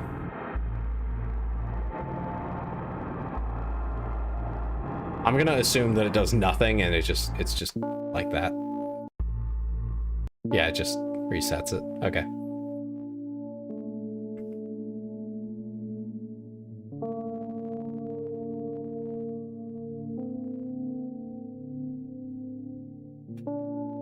Anyway. What made you so happy all of a sudden? And why would I be sad? Remember yourself a couple of hours ago. I don't know what you mean. Stop lying. Nuh-uh, I still don't understand. I've only 50% completed this game, so you may get an ending I've not seen yet. Oh, cool. Whatever. Unlike you, I won't forget that pathetic, snotty girl for a long time. She just whines and whines all the time. Don't even try ruining my mood. I want to have fun while we're together, all right? So you're the one calling the shots now? Yeah. Well, let's see how long you can last. We'll see, yeah. Am I really that pathetic? Hot ... is all we get. Say something. I can feel tears streaming down my cheeks, hanging from my chin, and then falling on my clothes, burning holes in them. That was fast, but not unexpected. Hey, at least I tried. Go wash your face, then we'll decide what to do with you.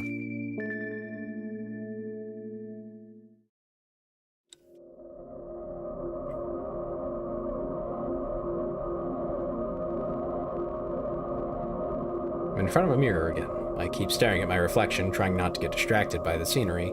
Oh, by the sneery looks the walls are giving me. Trying not to drown in their giggling, but then me in the mirror also shows me a creepy smile, bares her teeth at me.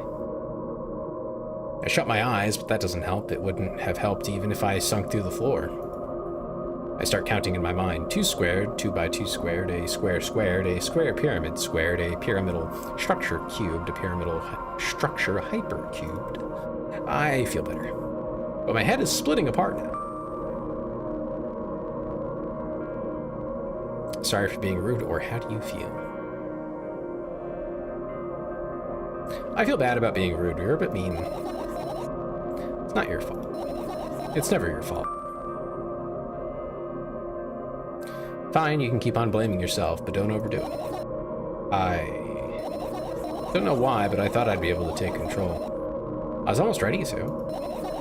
I was sure I'd be able to change something. After all, I was able to buy milk, you know?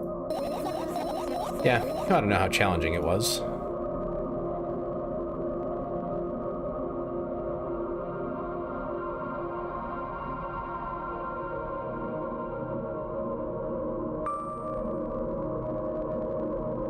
Is that why you threw away the medicine? What a stupid decision, right? Whatever it was your decision. Does it even matter? This is like... And what do you think? Are we her therapist now? Like, it's such a wet blanket kind of answer. Like, oh, okay, I guess we're just not having a conversation.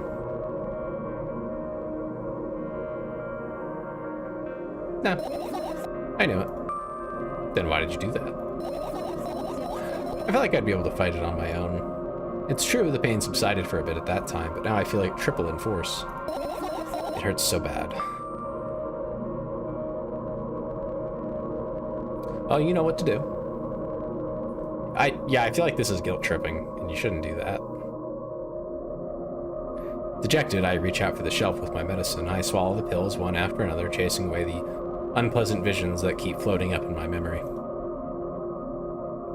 And yet my mind still draws a terrifying picture. Lumps of coagulated blood and transparent coating travel down my esophagus, scratching its soft walls, leaving behind furrows. I shake my head violently. I don't care if it makes me feel dizzy or worse than my pain. I just don't want to think about something so repulsive. You still haven't changed. What do you mean?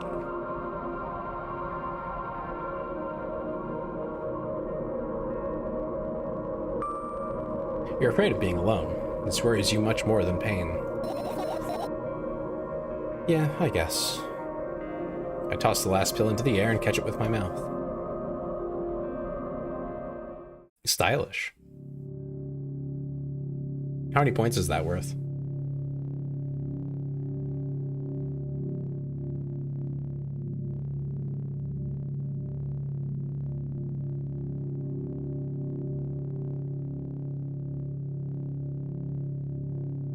I lie on the floor. I look at the ceiling. I can clearly hear water running in the metal pipes up there. I hear the cracking of concrete blocks that will someday surely fall on my head.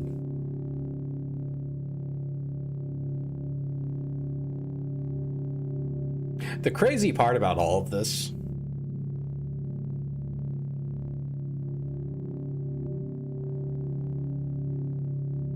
is that there is definitely like a rabid fan base of guys and women who are like, wife, wife, wife, wife, wife at this woman. And it's just like, no. No, you don't mean that. I know you don't mean that. You don't. There's no way. Not because she's unattractive or something, clearly. She's cute enough and all, but like, she's so utterly insane, and we're only seeing her point of view. This is not wife. She would literally kill you. And I assure you, she will want nothing to do with you. Like, you would look like one of those monsters. Like, this is not, no, she's too far gone. Like, she is beyond cooked, this woman.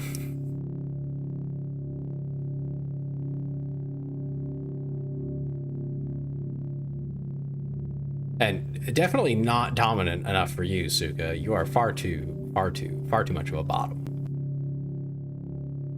Anyway. But I'm not afraid of that at all. I can't imagine my death coming from above. Rather, it's rearing its claws from somewhere below, waiting for me to lose focus. Shut up, damn. Your desktop wallpaper was from this game for the longest time. It's a good game so far.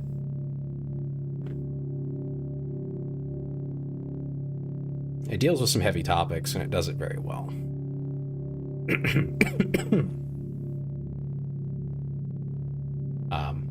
Very plainly, too. Like, it doesn't feel censored, and I like that.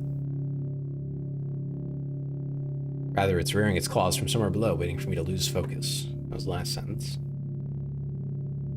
Well, it's probably the same thing that happened to her father, is what she fears is going to happen to her.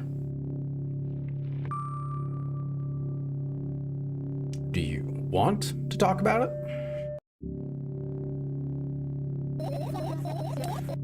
No, I've had enough of talking.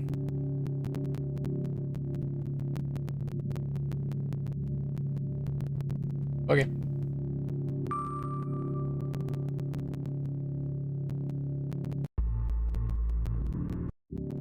What do you want then? I just want to lie down for a bit.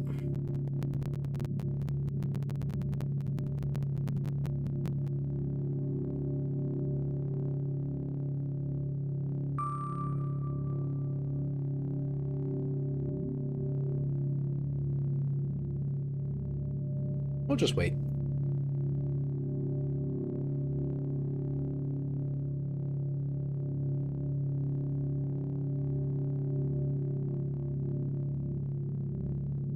I carefully extract thoughts that are yet to be fully formed from my head and lay them out on the ceiling in orderly rows. Now it's my corkboard.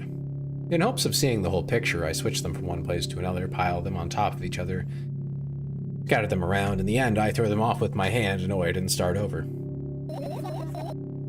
I can't do it. You can always imagine your thoughts as something small and swarming, like cockroaches. Ew, I hate cockroaches. Can I make them fireflies? I don't mind either way.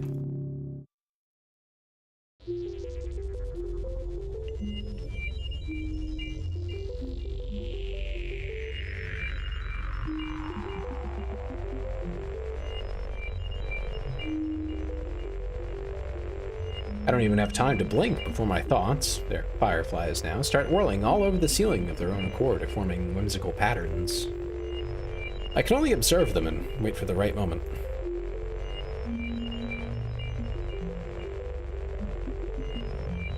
It's just that moment doesn't come. The mocking sounds of flapping wings coming from the ceiling, make me start losing my patience.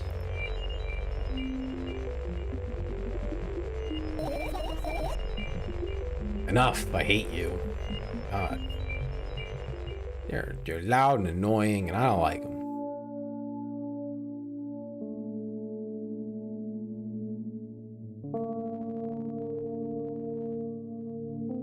I spring to my feet and scream at the top of my lungs. The fireflies scatter. Good job. Now start over. No way. Unstable behavior makes you look bad. I don't give a damn. Ooh. So that doesn't bother you? Should it?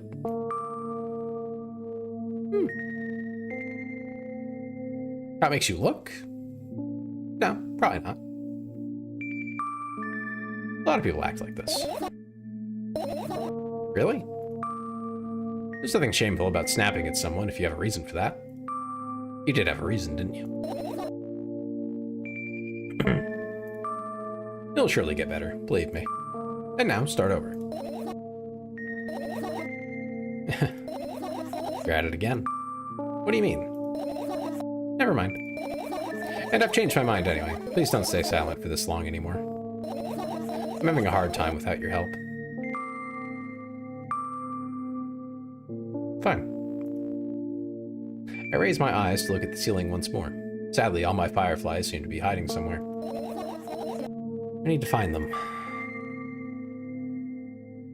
Okay. I glance around the room. There are too many places for a creature as small as a firefly to hide here. They could be anywhere. Suddenly, I hear a deafening rumble. The clock just hit midnight. It's so late already, but I can't go to bed right now. Will you help me? Please, tell me you will help me. Come on, stop bullying me. You promised to talk to me. What were you thinking while laying on the floor? What do you mean? You should know it better than anyone else. That's the thing. I have no idea. This is weird. Will you tell me? Oh.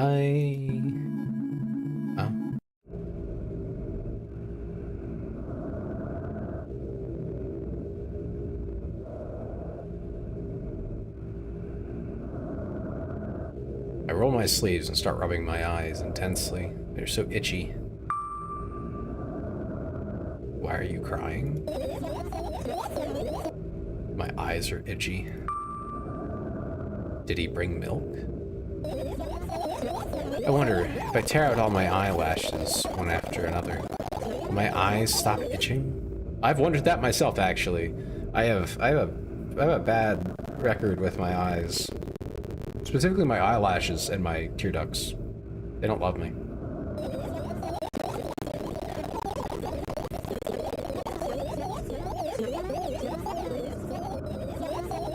I wonder, if I tear out all my eyelashes one after another, all my eyelashes one after another, if I tear out all my eyelashes one after another, what have you done?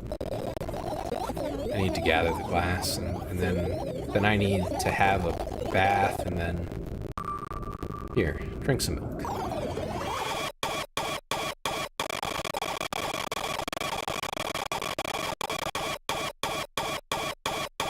No! Oh.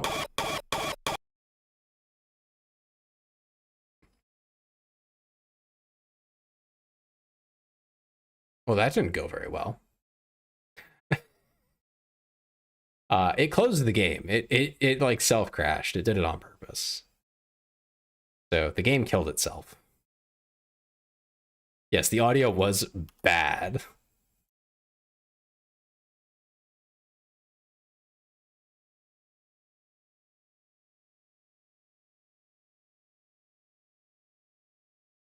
I don't know what you even did. I think it's because I asked what they were thinking about. Oh, you guys didn't get to see this last time.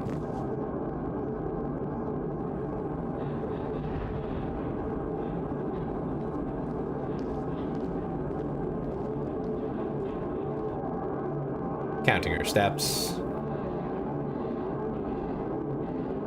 Is this game GDO one of those open the game to a new scenario thing? I don't think so. This is a summary of the last game. That's not even a bag.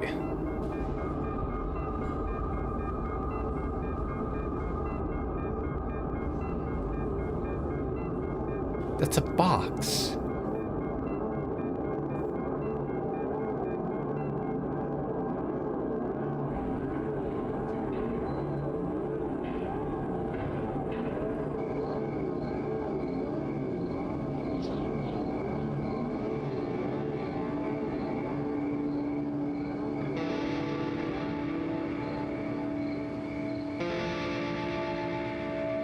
It's really cool that they got this animated, though.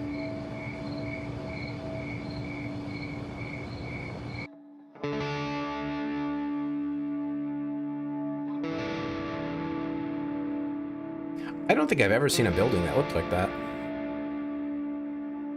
Circular, that is. I've seen the block housing, but never circular.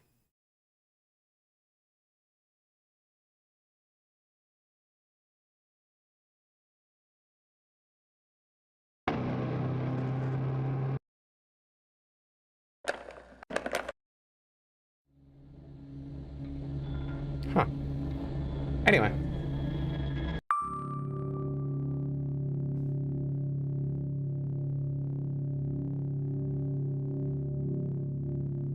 So we're asking, what do you want then? Just want to lie down. Yep. This is Eastern Europe / Russia. Yeah, no, it is.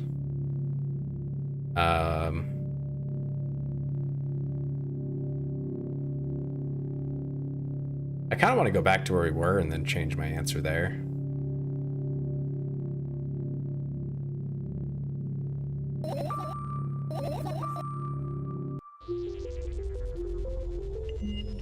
Yeah, I've just never seen it circular like that.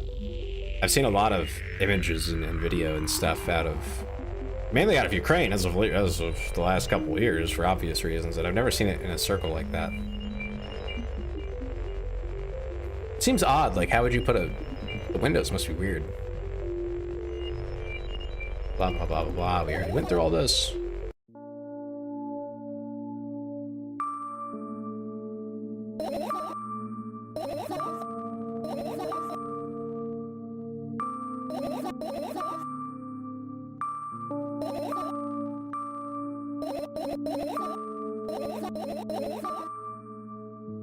Slowly getting the ooh. Oh yeah, let me turn the game sound down just a little bit for you guys, because that was loud, wasn't it? There's no volume slider.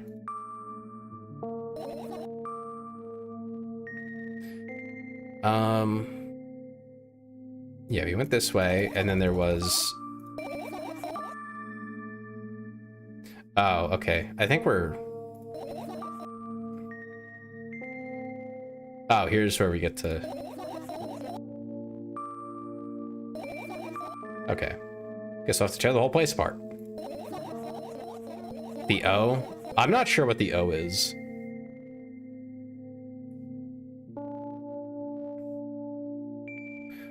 No, and no. If I make even the smallest of messes here, I'll feel really bad. All the things should stay in their places, and that's it. Why?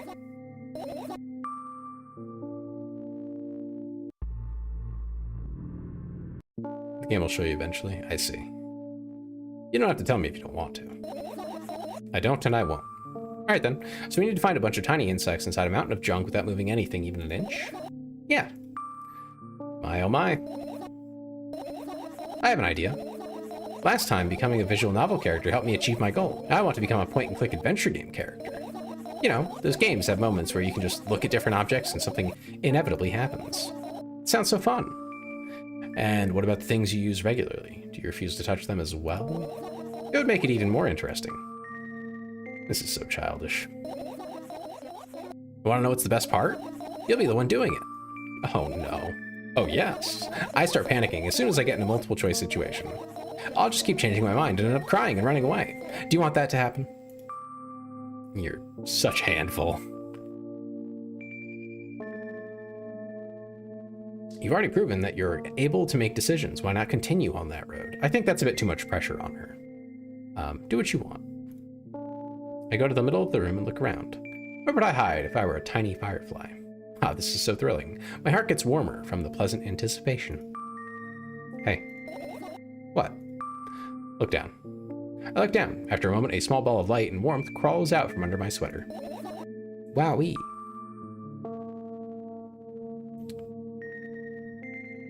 There's smoke coming from your clothes. That's scary. Whatever. Oh.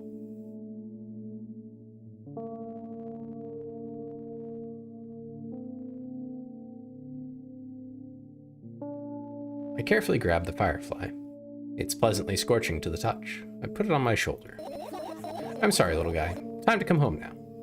As if it was an order, the firefly slowly drifts up, circles around my head for a bit, and then flies into my ear with the speed of a bullet. It tickles. One down. Let's look for the others. Yeah.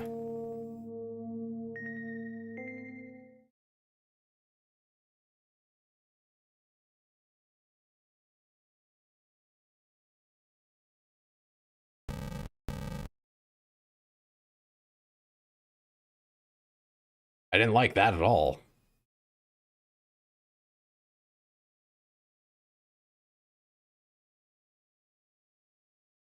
We have 2 radios, it seems. An umbrella, computer. 3 radios. We have a lot of radios. Let's try the plant. Right, insects enjoy pollinating the flowers and stuff like that. Yeah, I guess. I get close to the flower shelf. I sniff around, and leaves smell of dust and cardboard and death. You know those plants are long dead, right? I'm not sure a dead plant will be able to attract any insects. Well, we kind of don't have a choice here, you know. Still, you're right. Let's continue searching. Why don't you just throw them out? Weren't you listening to me at all? Yeah, okay.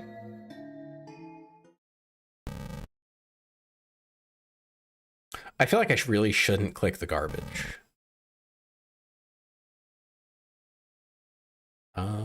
The sleep... She lives in a sleeping bag? This is my sleeping bag. It's soft and warm. I'm sure that no living creature would be able to resist the temptation to spend a minute or two inside. They'd want to dig deep into it with a couple of favorite items, close their eyes, and then... Hey, did you fall asleep? Huh? I gently slap my cheeks to return myself to senses. It's already way past midnight. Usually I'd be sleeping like a log at this time, but right now I can't. Let's continue searching. Hey, maybe we'll find something inside? Nah, my thoughts don't have a feature of putting to sleep. Quite the contrary, they always cause insomnia, just like tonight. Okay.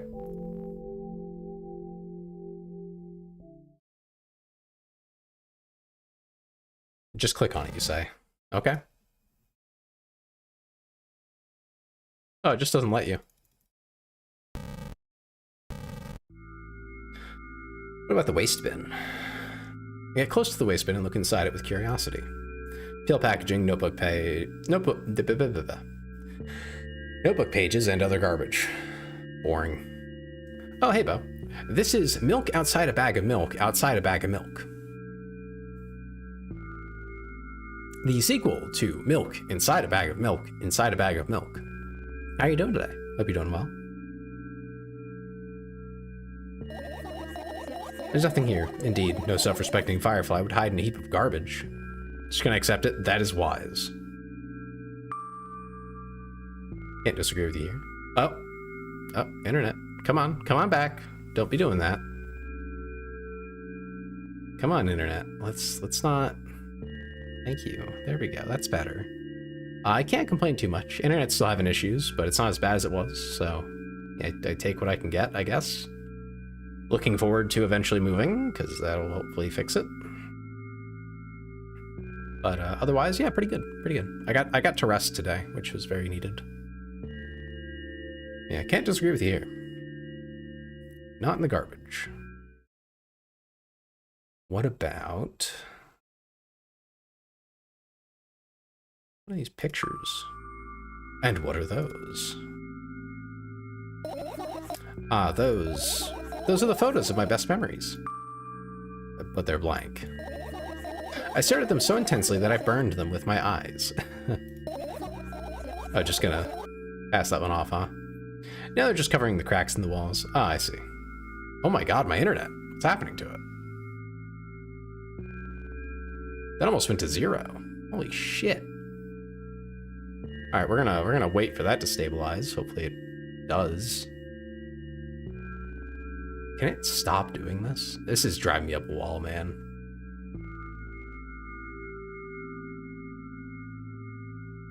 Nope, it's back down again.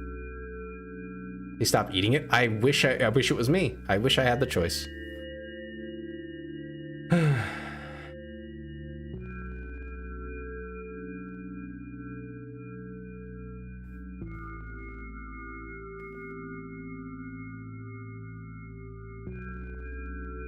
It just keeps going. Up and down, up and down, up and down. It's just not, it can't stabilize.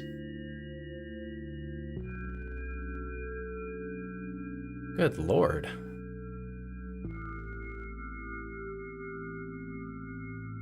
I pay money for this. They bill me each month for this service that doesn't work.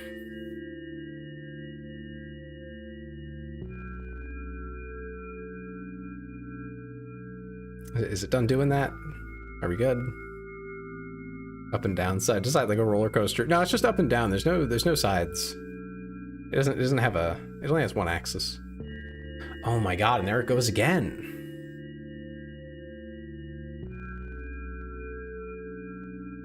This is unreasonable.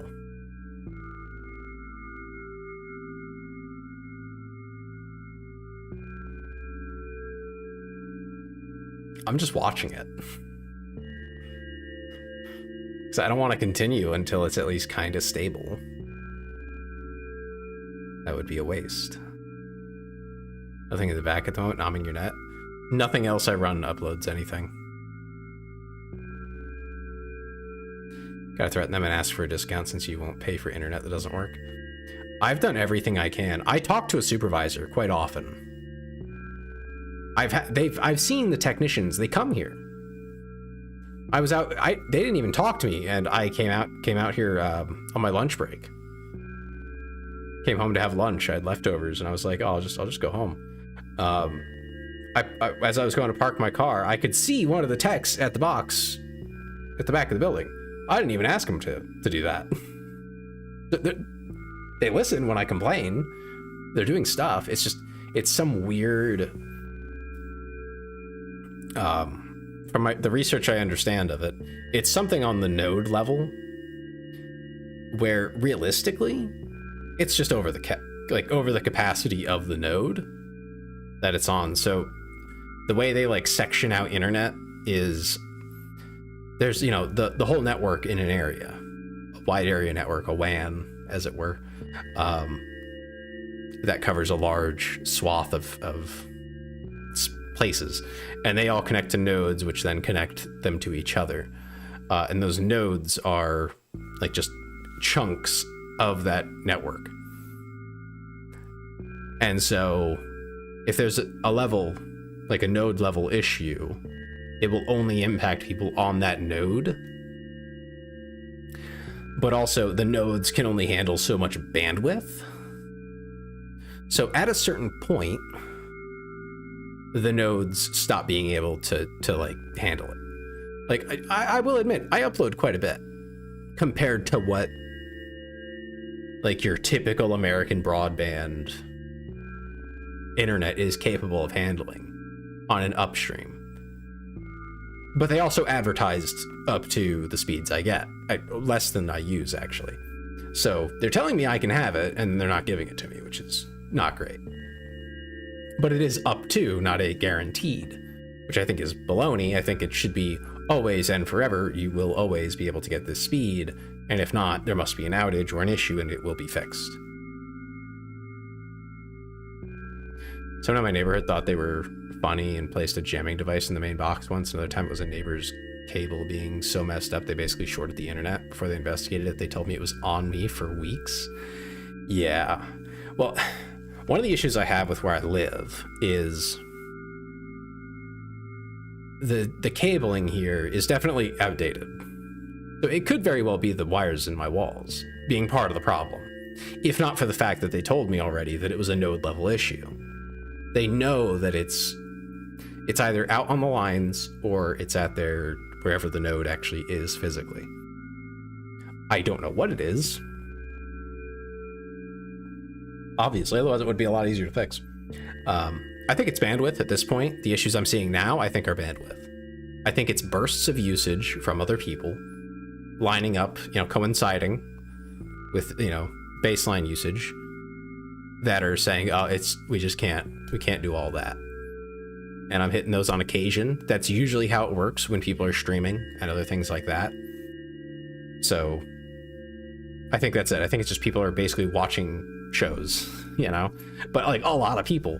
And so they send a burst of upstream at, similar timings sometimes, and that hits all at once and I get throttled.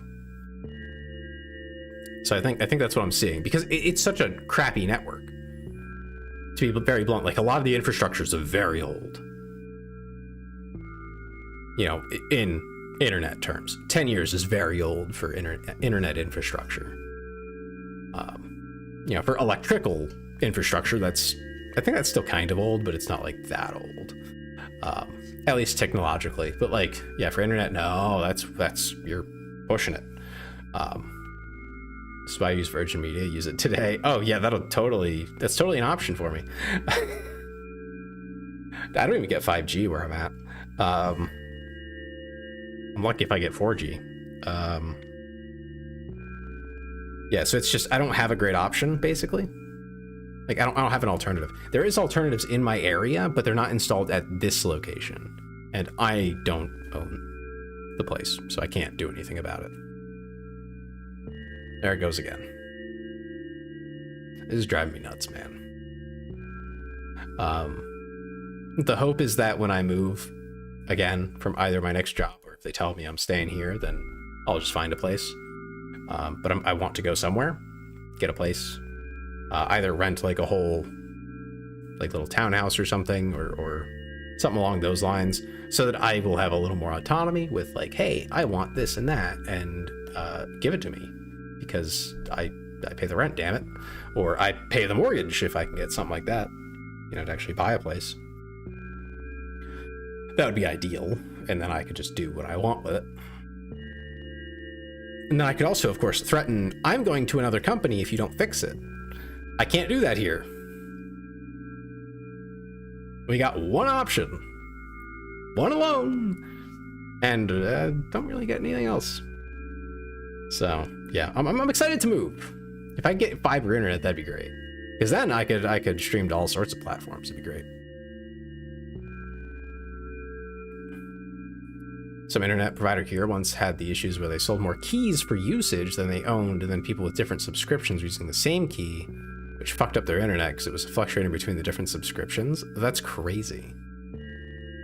We definitely don't have that problem. I use one of the biggest providers in the States. It's they own all their own shit, so they're not running into that problem. It's just, I do think it's just bandwidth, because it's it comes in spurts, there's just some activity, the whole 2 seconds that it takes for them to process a ton of different people using, Internet of Things devices and streaming and all that, the little pop that happens.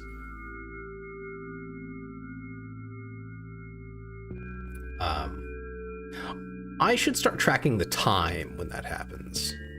They still try to, oh, of course they try to scam. Like I said, mine is up to certain speeds. What do you mean up to? Why is there no guarantee? Like, I don't understand why I'm paying for something that I'm not actually being offered. I'm being offered the idea of the 40 megabit. 40 megabit, by the way, only 40. I get 1,000 down. It's like almost a gig. It's not actually a gig because they measure in bit and nothing else in the entirety of computer infrastructure uses bit, but whatever. It's not quite a gigabyte, but it is a gigabit, but those are different because some jackass decided that bit would sound better and be cooler for ISPs. Because bigger number, of course. For the record, I hate megabit and gigabit. I hate the bit measurement on anything that isn't a bit. Like if it's when you get to a byte, you're done with the bit. Bit goes away. You don't talk about bits unless you're talking about a single bit. Sorry, this is nerd talk, Bo. Okay, so how do I explain this? Okay, so a bit is literally a 1 or a 0. You ever seen The Matrix? Okay, you don't have to see The Matrix. You ever seen the Matrix number thingy? That's all bit. That's binary. It's ones and zeros. That's all it is. Those are bits. Every single number there is a bit. When you have 4 bits together, that's a byte. A BYTE, a byte. If you get, I think it's 16 or how much is a kilobyte? Oh man. I can't remember how much a kilobyte is, but a bunch of bytes is a kilobyte. And then you get megabytes, gigabytes. That's how you measure data. It is by the literal unit of how many bits. You can also measure by bits. Like literally how many bits. But nobody does that except for internet providers.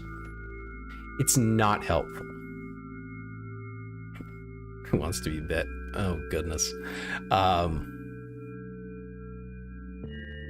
No comment.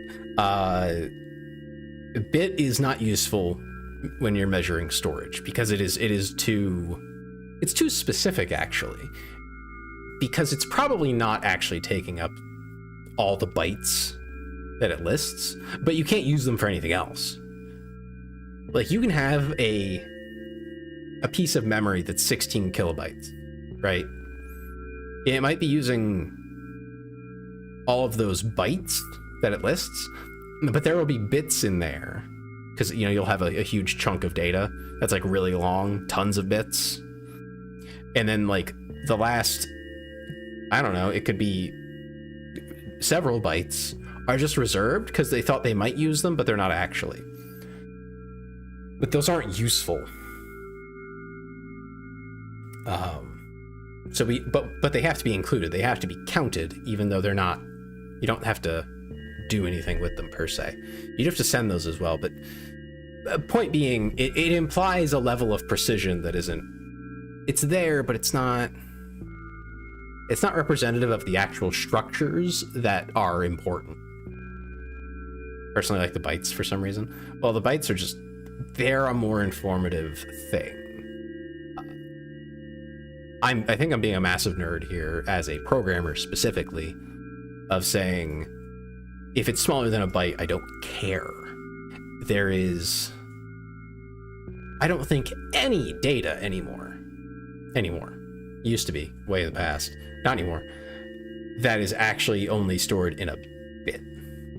Like, I don't think you're gonna have a pointer in a, like in this game, right? There might be flags that are like, oh, slowly losing it. Yeah, me.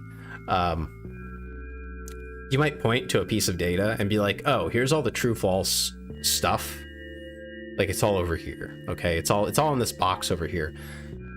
But in most programming these days, it's going to be pointing to bytes, and in every byte, which is 4 bits, the first number, the first bit is going to be your true false flag, and then there's going to be some other stuff going on with the other 3, and that's it. Like one flag takes up a whole byte. which sounds like a lot. It's really not. It's minuscule. It's fine. That's okay. It's good even that we do it that way. But the point is, I'm never looking at something smaller than a byte. I just don't do that. And if I am, then I'm on the singular bit level. I don't care how many bits you sent me. I care how many bytes you sent me. Like, it's just... It's an annoying thing because everything else that we use says, oh, you have 1 gigabyte on your computer or whatever. You have 16 gigabytes of RAM. You don't have 16 gigabits, you have gigabytes. And the thing is, they are different. And if I'm not mistaken, the like gigabit is not literally 1/4 of a gigabyte, even though by using the word bit at the end, it really should be, if we're being very literal and interpreting it that way. But we don't. We do not do that.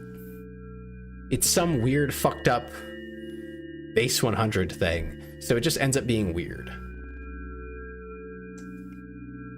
It's like it's basically just a term that was made up by people who have no fucking clue what that data is and what it does and how it's structured, anything like that, and it's just turned into a goddamn industry standard. I despise it because it's only the internet people, like the technician, like the IT stuff, that deals with that. Anywhere in programming, it's bytes because that's the real unit that we actually work in. Very frustrating. It's like the worst miscommunication that's ever happened in an industry, because now it's standard. And now you are getting told by your internet provider that you get 1 gigabit down, and then you look at your download speed and it's like 800 and some odd megabyte. And you're like, what the hell is this? Well, that's a gigabit. What the fuck? Awful. Anyway.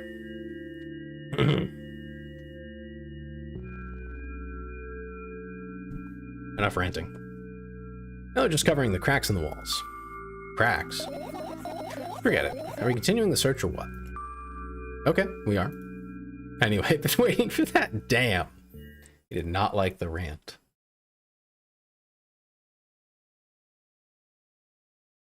Event? It's not easy to get out of here. Yeah, that's it? That's all you gotta say?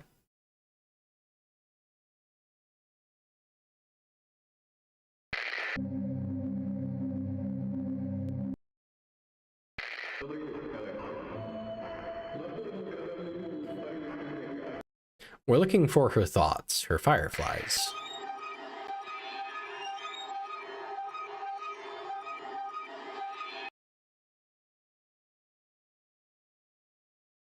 Okay then, I turned off one by clicking another.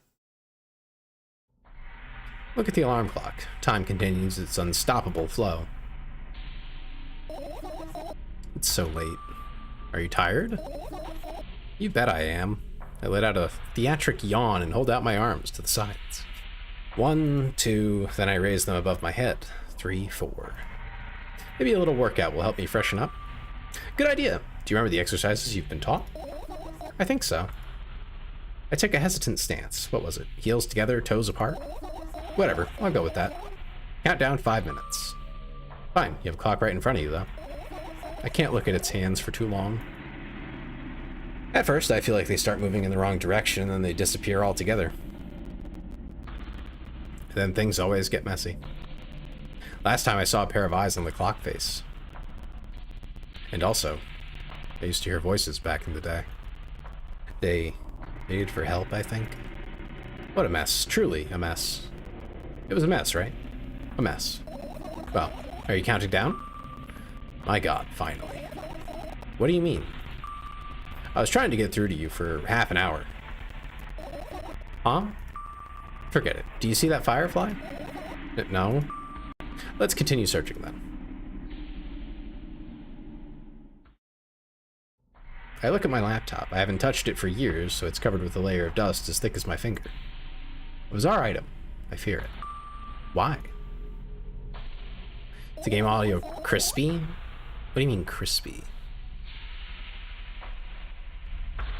Let's try that. I put it back to normal volume. Let me know if that's okay.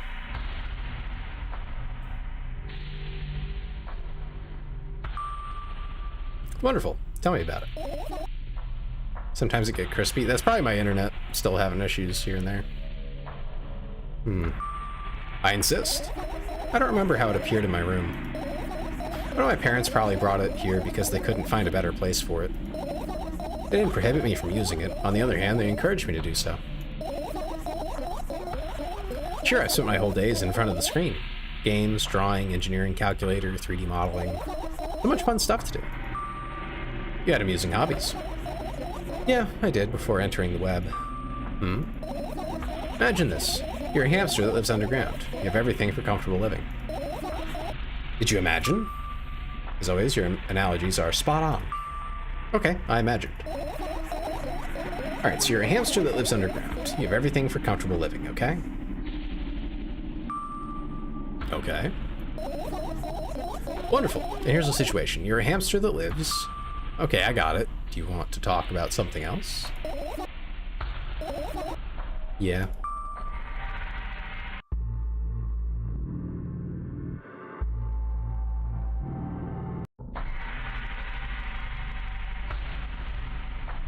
You'll end up returning to that subject anyway. On one wonderful day, someone digs you up from your hamster house and brings you to the pet store. Now your new home is a cage. It's way more comfortable and warm compared to the underground. Is it better yet, Stas? And the most important part, you have a lot of neighbors here. Their cages are identical to yours, and the other hamsters look identical to you too. That means you are all the same. Apart from the fact that they were born at that shop. You'll ask, what does that indicate? And I'll tell you, nothing at all. It's not bad right now. Okay. Hi, Dreamer. I forgot what I was talking about. Oh gosh. There's no audio control for me, so I can't, like, hold on. Actually, let me try something.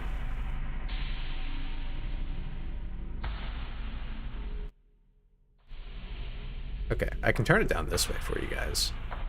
And for me. The game's kind of loud. There you go. That might help. How you doing, Dreamer? How you been? We're playing Milk. Okay, let's start over. This time, try to avoid stupid hamster analogies. No, I'm not at fault here. So, I had a lot of friends online. Tens, hundreds of them. Impossible to count. Is it impossible, though? I had exactly 317 of them. Although I guess nobody counts the exact number of hamsters when they walk into a pet shop. Hey, don't get distracted. On topic. Let's stick to it. Come on, Frisky. All right. For my 317 friends, 68 were into gaming, just like me. 130 of them liked drawing, just like me. The remaining 119 were into calculators and 3D modeling equally. And when I say equally, I don't mean 59 and a half friends on each side. Saying it's Frisky kills me. Well, the veering wildly off topic while we're having a conversation about a very specific thing is a very Frisky thing to do. Especially when it requires a, like, longer explanation. Like, he'll just get distracted by something in it. And then we never get to the answer. Which is better than Dem, who just won't answer the question. Dem will just be like, yeah, that's that. I said what I said. Okay.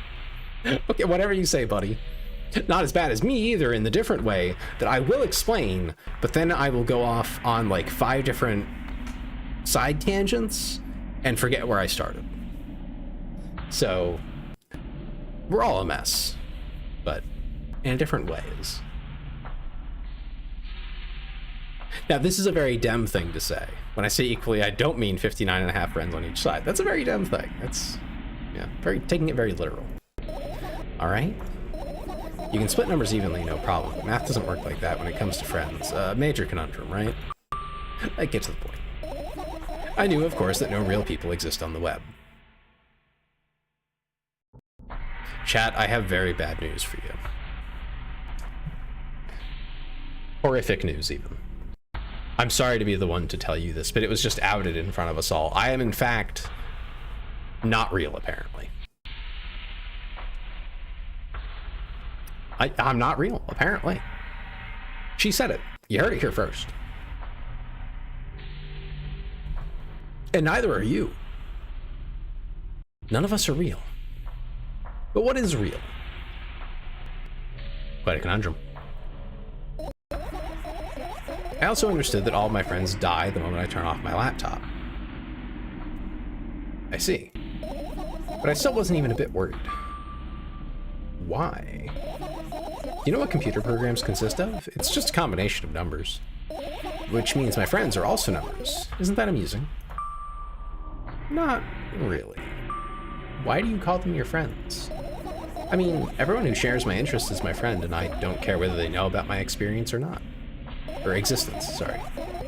Same meaning, though, at the end of the day. Anyway, as I was saying, every program has its own algorithm and purpose, its mathematical formula. And if you solve that formula, you'll be able to predict the program's behavior at any moment. The longer you speak, the less I follow. You don't need to follow me around, just listen. I sit on the floor and the laptop screen ends up right in front of me. The only thing reflected in it is my dim face. A web person is just a random picture and a random string of letters, words, and actions from the web person are just executable code.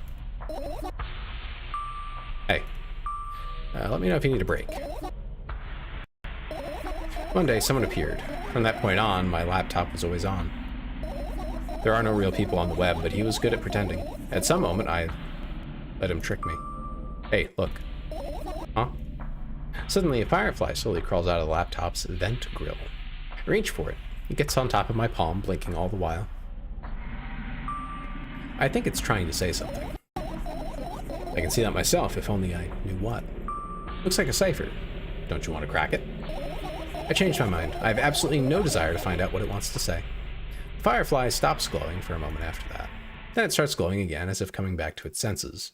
For some time, it thinks about the further course of actions, then flies up and dashes into my ear. Let's continue searching.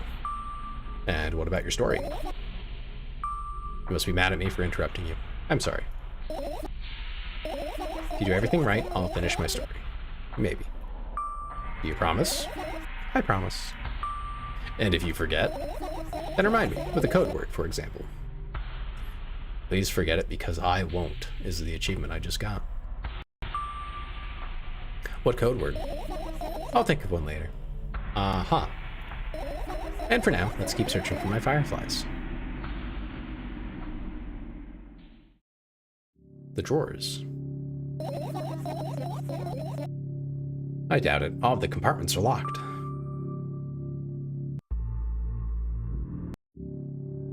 What if... I don't even want to think about what's inside. Who knows what I'll end up imagining. Fair. I tilt my head backwards and almost fall over. The closet is hanging under the ceiling, at least 300 feet off the floor. That's very tall. So she found someone she really liked online? I think that's what happened, yeah. Are you joking? Even though it's my room, not everything here is for me to use. Whatever. I don't care. Yeah, I don't care at all. Like, totally. And I'm definitely not worried. Not even the littlest bit. Not even a smidgen of the littlest bit. Not even for 1,000%. That's how much I don't care. Hey, I'm not even done telling you how much I don't care. Alright, sure. From this moment on, I'm ignoring you. Oh, no, you don't. Then act normal.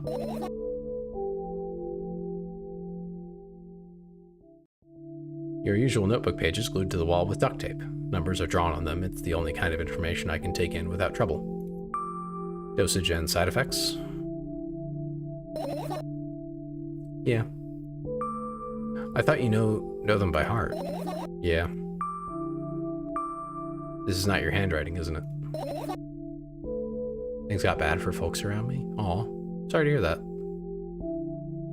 Of course it's not. Shaky, broken lines, ugly numbers. It's not writing, it's more like claw marks. Don't forget to thank your mom. I don't need your advice. My scream makes the pages rustle restlessly.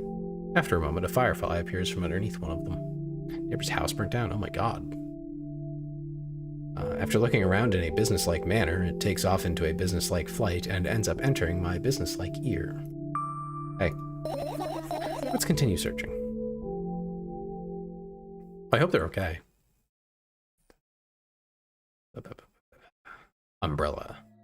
The umbrella emanates a faint sense of coolness. No wonder it's the only thing that defends me against the thunderclouds that gather under my ceiling. Such a blessing that it can do it without my help.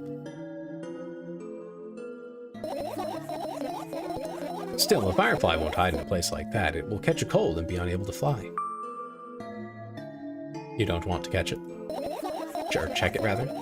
Why? I'm sure we won't find anything there. Okay. A book. This is my sketchbook. Half of its pages are blanks, which means it'll still be good for a couple of years. You draw that rarely? Why? Isn't that obvious? If I run out of pages, I'll have to buy a new sketchbook. I can't get to the stationery store on foot, I'll have to take the bus. Do you even realize what kind of nightmare that can turn into? If that's not a good answer, we'll go with saying nothing here. I get closer to the sketchbook, stepping over the wires, the sleeping bag, the cracks in the laminate, and the window's reflection. The sketchbook is lying on the stool. From my height, it seems like the stool is missing 2 legs. I squat and look again. All the legs are in place. I'll be able to think of an interesting allegory. Oh, let's not go there, okay? I stand up and study the sketchbook from inches away. Its pages are pure white. The last drawing is buried on the previous page the way it should be. It's too bad. I'd love to see it. Maybe next time. A sudden gust of chilly wind breaks into the room and makes the pages rustle. Oh no. I shut my eyes. The distinctive sound of pages turning echoes with headache in my head. I know what's going to happen. The rustling has stopped, even though the wind is still howling from every direction. It can only mean one thing. The notebook is open on the first page. If I wait a little longer, the wind will close it.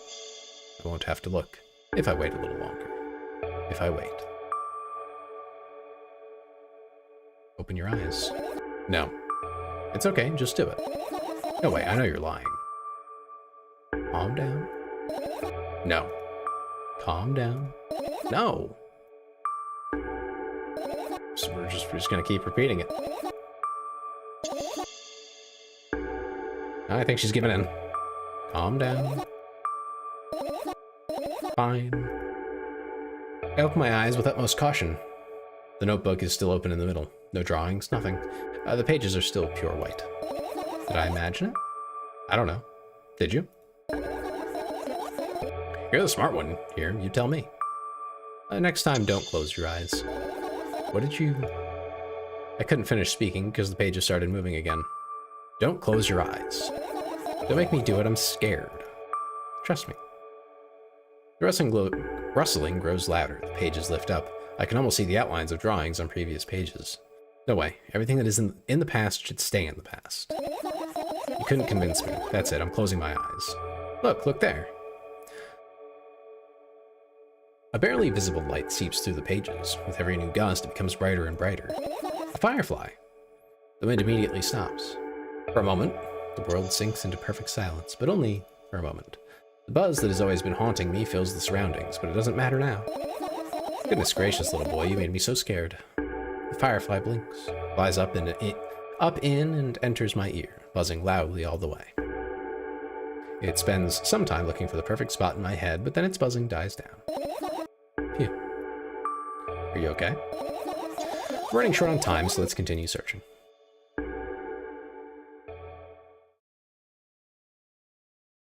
Oh, we can just finish. I look at the mound of pills and it makes me feel dizzy. I don't want to think about it, I don't. What's wrong? I've almost skipped my dose for today. How reckless. I could have died. Hey, calm down. You've already fixed that. Yes, because you ordered me to. Things could have been much worse. Yeah. I heave a deep sigh, come closer, and extend my hand. Wow, it's warm. The moment those words leave my lips, one of the bottles overturns. Pills rain down from it, and along with them, a firefly. Hooray! After circling above my head a couple of times, it finally lands in my palm. The firefly rushes up my arm, and upon reaching my shoulder, crawls straight into my ear. My mind becomes a bit clearer.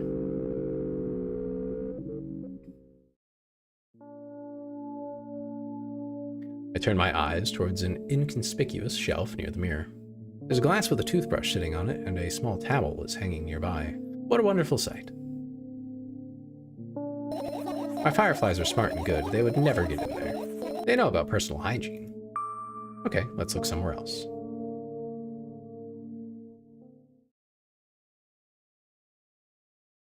I look up towards a very high place under my ceiling. I can hear a countless number of small legs marching inside the AC unit. Oh well. What happened? Fireflies can't be friends with cockroaches. We'd better look somewhere else. Why would cockroaches be there? Have you forgotten? You were the one who told me to think of my thoughts as cockroaches. Yes, but they became fireflies afterwards, but cockroaches don't disappear just like that. So they occupied this place. Do you understand now? I think I do. Ooh, lights. Are you serious? What's wrong? Just think about it. Why would fireflies be attracted to light? I think they're quite self-sufficient already in that regard. Well, only if they purposefully want to lower their self-esteem. The bag. I'm getting to the bag. There's a reason I haven't touched it yet. I don't know if that reason's valid, but we're getting there. Don't you worry. I'm saving the best for last. Or what I hope is the best, anyway. I'm confident, but I'm not certain.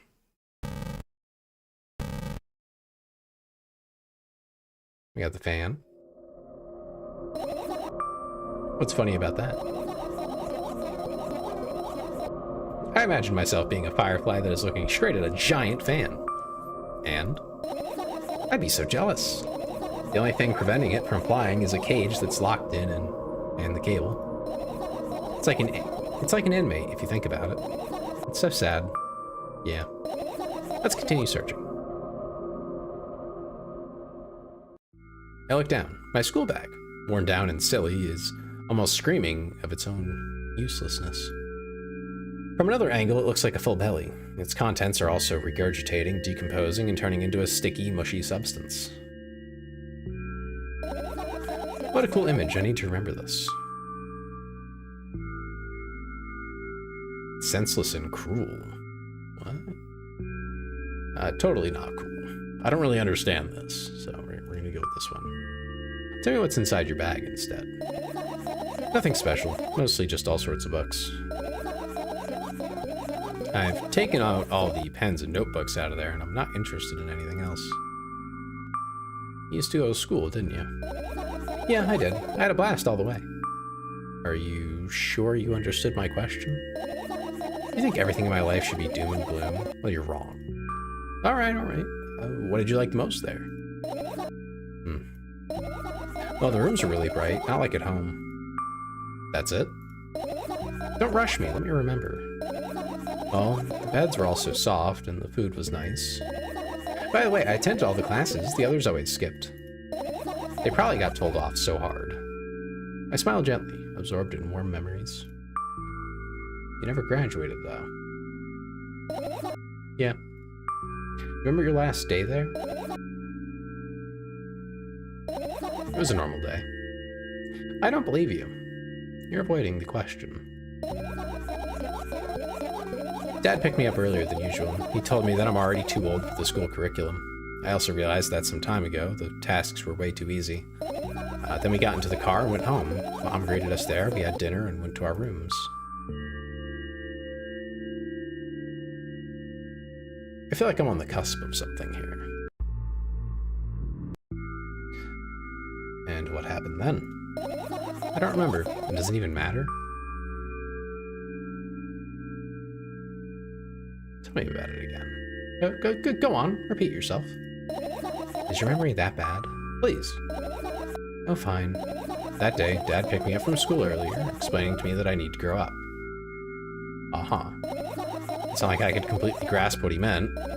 Either way, I didn't resist. We got into the car and went home.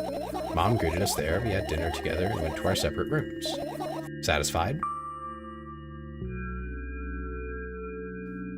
One more time.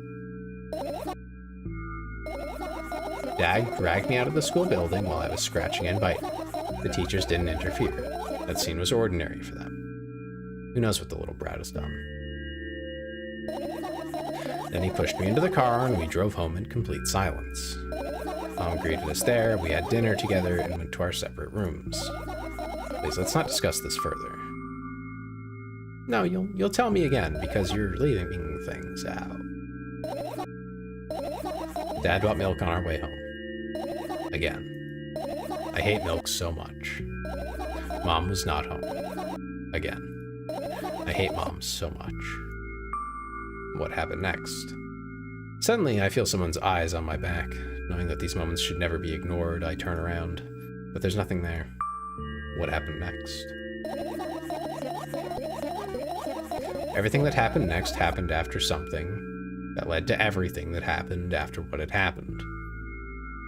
I look at my bag again. Light pouring into the room through the window glints on the metal parts, and there's also a shadow underneath it, which means it's real. Sadly. Whatever. I don't care anyway. I almost end up kicking the bag in a fit of sudden anger, but I manage to stop myself in the nick of time. If I move it even an inch, the whole picture will collapse and I'll go blind. It's already happened. Countless times. What do you mean you'll go blind? I've spent months memorizing the location of every item in my room. That's why I can see them so clearly and vividly. You won't get it. Look at your feet. I look down and see that a small insect is crawling toward me from my bag. It's barely glowing, and it can't even fly. I guess this firefly is really tired. I bend down to pick it up. The firefly starts glowing brightly as soon as I touch it, and then flies up. There you go, boy. Good job. After doing a victory lap around the room, it flies toward me with a high speed. I shut my eyes, anticipating the firefly to enter my ear. That's exactly what happens. After it gets inside, it buzzes for a little while, and then goes silent. This one is kind of sad. I wonder why. It doesn't matter. What matters is that it's no longer alone. Sure, let's continue searching.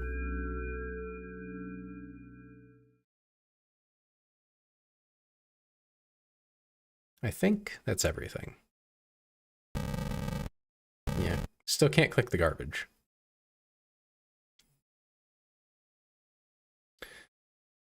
That's weirdly why I don't get a headache without my glasses when I'm in places where I have been before. I always have my glasses, so I have no reference point for that. Like that's not an experience I have. I literally, I can't see jack diddly without my glasses. Like, if I take these off right now, I can't read what's on screen right now. The screen is like a foot away from me. I can't read that. If you wanted me to guess, if I squint really hard and if I lean in and I get within 8 inches of the screen, I can read it. Like, I can't read chat on the other screen. I can't read anything. Everything is so blurry without them that I can't imagine operating without it.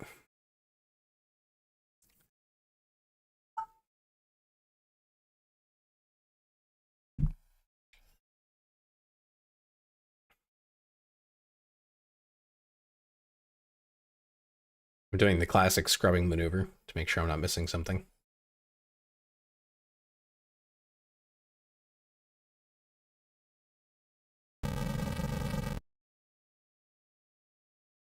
Okay.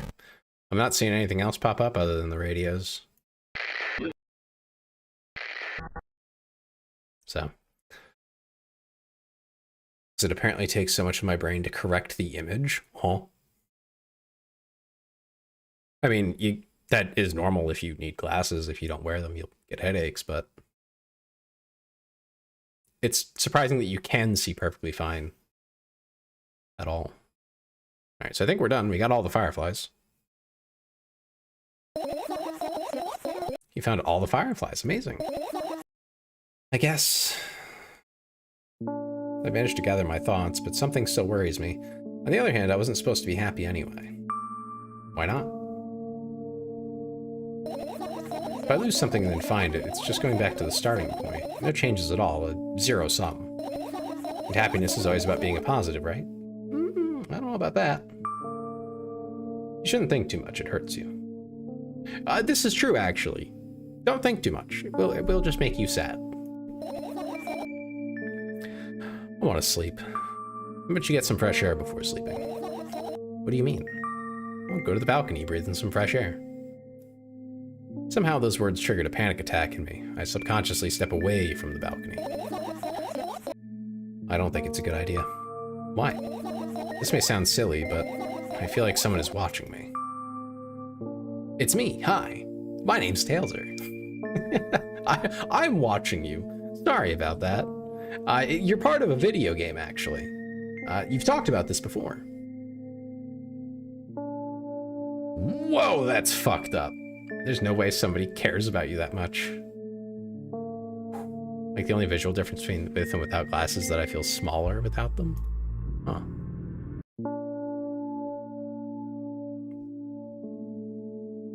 This is like a fucked up thing to say, but it's also... It might be true.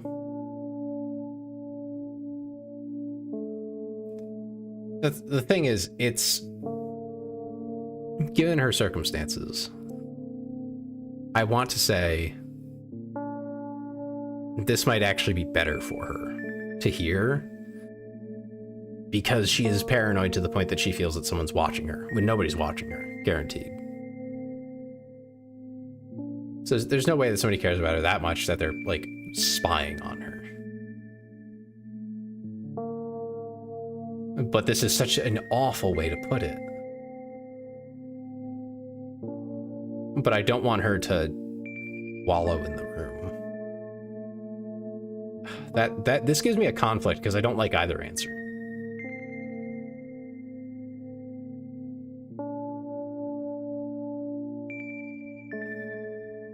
Allow her to realize her worthlessness in this current situation. Well, I don't want to say worthlessness, but it's more of dispelling her delusion of grandeur, you know? Dispelling the idea that anyone is that invested in her that they would spy on her. Like, that's... Like, no one's watching you. But this is not the nice way to say it. Like, this is, like, the most fucked up way to say it. But it is the truth. Just for a couple of minutes, okay?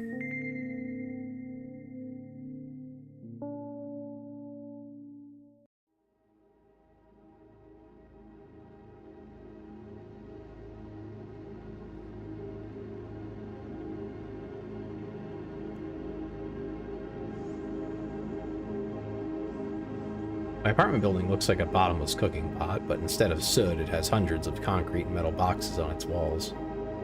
Well, reality is harsh, but the thing is, you don't have to tell people things in a way that's rude. You can just tell them the blunt truth. You don't have to add to it, add to the pain of it, while still telling them the truth. Oh.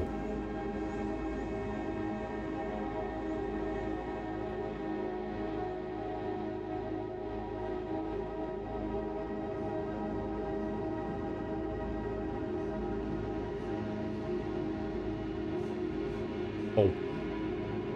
What would you look at that? There are lights on in the windows. There are muffled voices coming from the inside. The howling wind spirals up and splits into hundreds of independent streams.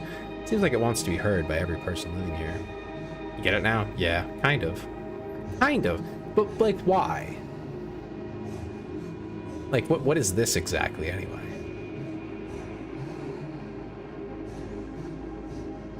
Like, I kind of get it, but I kind of don't.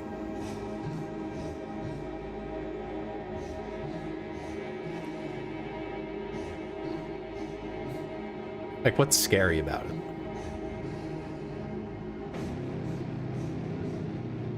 It must feel so lonely, living in endless silence. Your apartment building is pretty weird, isn't it? I could see the horizon from my window before, and the building grew for miles in both directions. I guess at some point it circled around and closed on itself.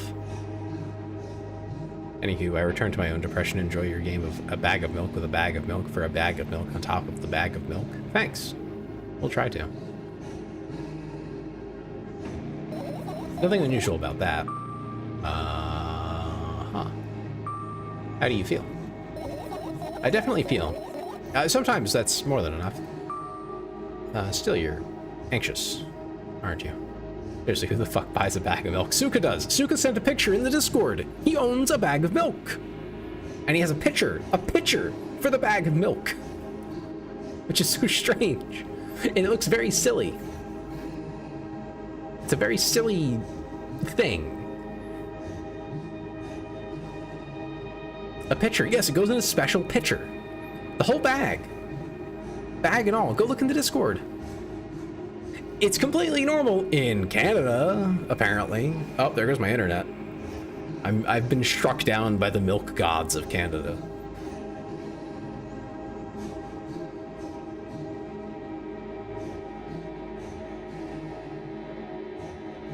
Alright, looks like it's coming back. There we go.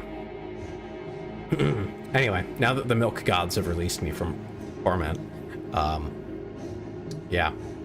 It's a pitcher for the bag of milk. Check the Discord, it's there. It looks goofy. I'm trying to think of like an American thing that looks just as goofy. You mean sort of like a carton of milk, or perhaps a container of milk even, but sure, yeah. Just give her packaging the bagged milk. I know what's in the bag. The sink is working. Holy cow. Man. Yeah, actually, holy cow is right.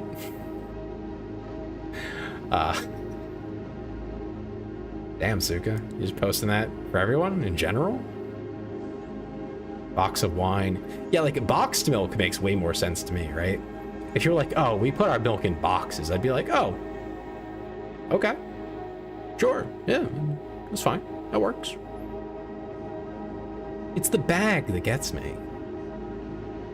Something else that's weird to me as well, and no, here is something we do, and everybody does.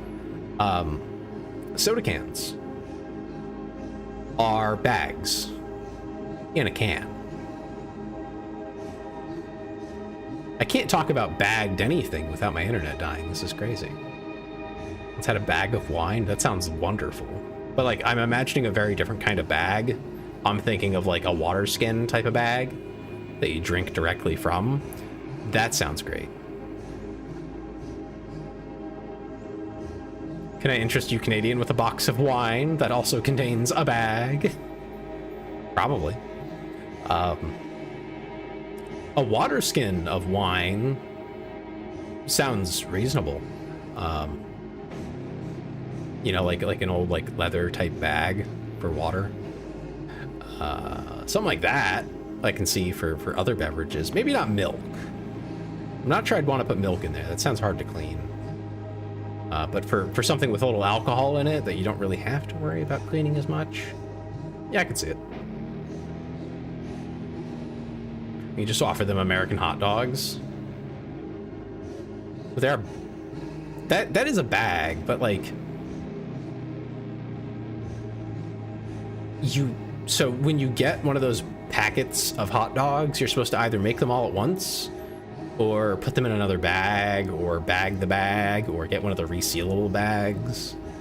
But it's also like, I don't need anything else necessarily for the hot dogs.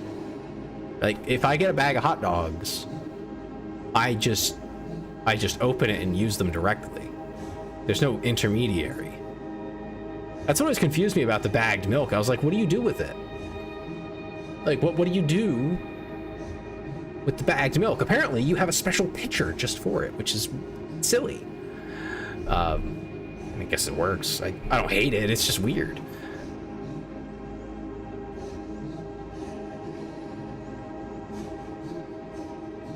The bag of wine was in a box, so it could be stored easier, but I don't know why it was in a bag to begin with. I guess a 2-liter bottle would have been too much. Yeah. Praise the bag of milk. All hail bagged milk, I guess.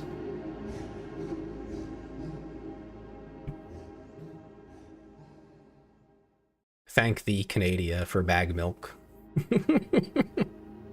And the limitless entertainment it has provided me today. It's been funny to talk about, if nothing else. Yeah, anyways, continue. I will take this tangent opportunity, though, to say I would not be against having reusable containers again. Like they did for milk way back when with the milkman, who would, you know, you'd have glass bottles and all that stuff. I'm not against the idea of reusable containers. I don't think that the bottle tax and other crap like that is an acceptable way to try to do that either. I don't think it works because it doesn't.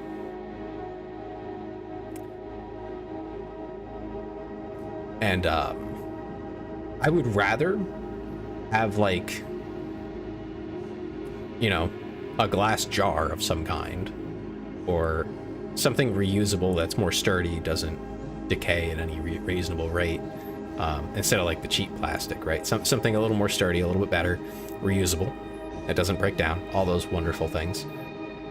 And just return that to the store when I pick up a new one. But like large quantities, you know, we're not talking about paying 5 cents for a 2 liter. We're talking, you know, you pay $5 for this container. It's like equivalent to, I don't know, 2 liters or something to make it more like movable. But like when you go to get it refilled, it is cheap as hell because they don't have to pay for bottling. They have a dispenser. And I guess you'd have to have some kind of way to track who used the dispenser before it'll dispense anything. But like, that doesn't sound very complicated. It's very doable. You have all the technology for it. You just have to put it together. This is Legos type shit. Like, it's totally feasible to do all of it and track everything exactly as you need to. Stores already do all that tracking anyway, so it's not that complicated. I would love to see that. I would love for that. And it would work as well if you just wanted to exchange and the store would handle it, but then you wouldn't get as big a discount because you'd have to, they would have to clean the bottle. You know, that would be on them, so there would be higher risk for them. It'd be easier if you just filled it there, but if you didn't want to do that, you could pay a little extra. Someone else will handle it as like a trade-in type of thing. Glungus is watching. I'm happy Glungus is watching, Dem. We're talking about bagged milk. You ever had bagged milk? Did you know that it goes in a pitcher? The whole bag goes in a pitcher. Not the milk. You don't empty the milk into a pitcher. You put the whole bag in the pitcher. I didn't know that. This is news to me. I've learned it today. Like the chocolate flavor. Does that come from brown cows? Did you know there was a study once that said like 20% of Americans think chocolate milk comes from a brown cow? And 20% of Americans have a sense of humor? That or 20% of Americans are 5-year-olds. I don't know which was true in that case. You stole that quote from me, did I? I don't remember it. I blame you. It's your fault, Dem. You did it. Yeah, no, that was the silliest thing I ever heard about. Many years. When did that come out? That was like 10 years ago or something. People parrot it to this day to be like, "Oh, Americans are stupid." It's like, no, we're just funny. They're just being funny. I guarantee you. Now, is there a very tiny percent that might actually think that? Maybe, but not that many. Most of those polls happen on like college campuses too, which is the funniest part because it's like, you know, they're gonna fuck with you. Why would you ask there? They're going to lie for the joke because they think it's funny when they get to see your statistics come up and go, yeah, that was me. I was one of those. Taste play Don't Look Outside. All. A lot of people think we in Europe are underdeveloped. I mean, in some regions of Europe are underdeveloped, but for the most part, no, not really. I mean, I would say if anything, it's It's just different.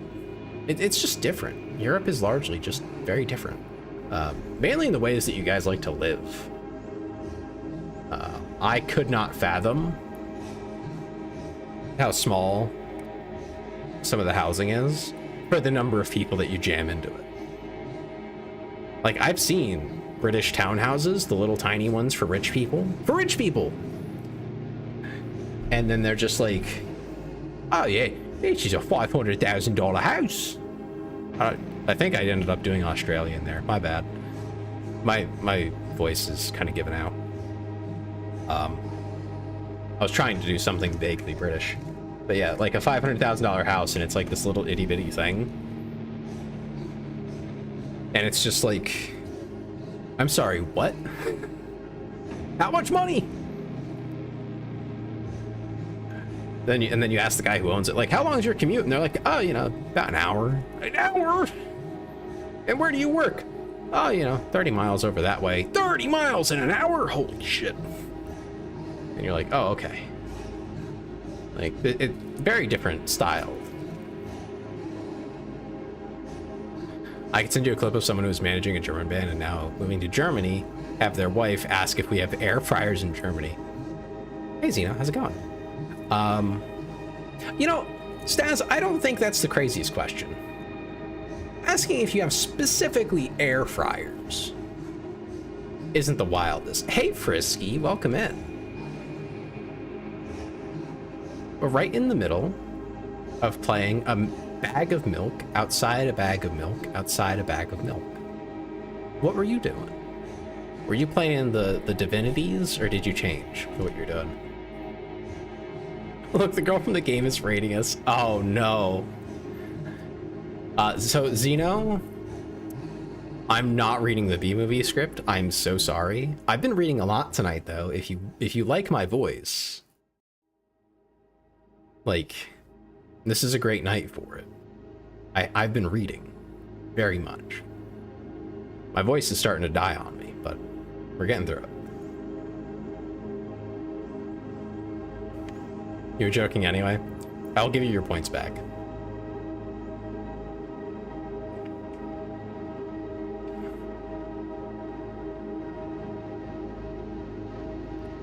No, Dem. Bad. Take your points back. We're not doing that. And you're not gonna put me in an awkward situation.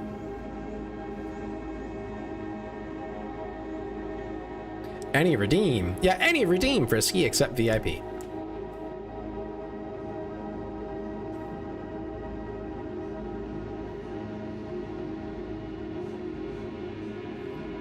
I haven't even seen the B movie, so.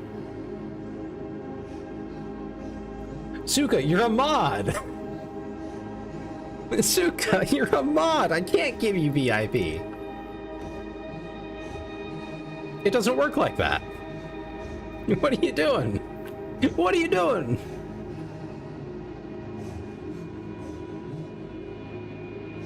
That's 50,000 points.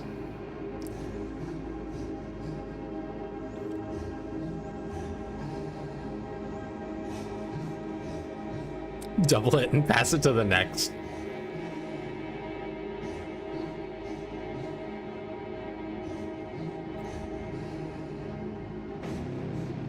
Okay, who won the script?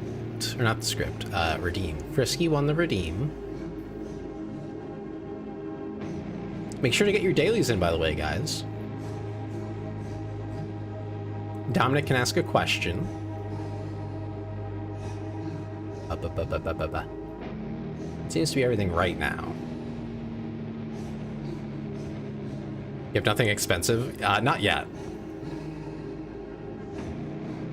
We're never getting to the ending like that. I'm sorry. We'll get there, don't you worry. Can I hold? For as long as I can remember.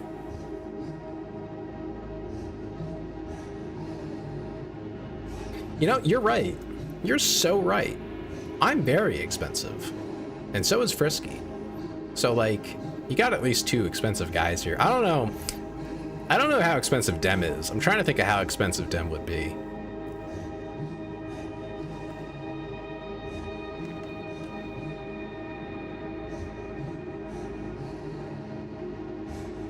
Dem strikes me as a fancy type. I don't know, though. Dirt cheap, choose me. Oh my god. I'm talking about per hour. Not like to take on a date. I'm a cheap date. I am so easy to please. You could be like, hey, we're gonna sit on the couch and eat chicken nuggets and mac and cheese. And I'd be like, that sounds fucking great. I love that idea. Let's do that. You could also be like, we're going to a lovely restaurant. And I'd be like, that sounds great. I don't care that much. As long as it tastes good and I'm in good company, I'm happy. Because I don't remember the things like that. You know, like the place doesn't matter to me.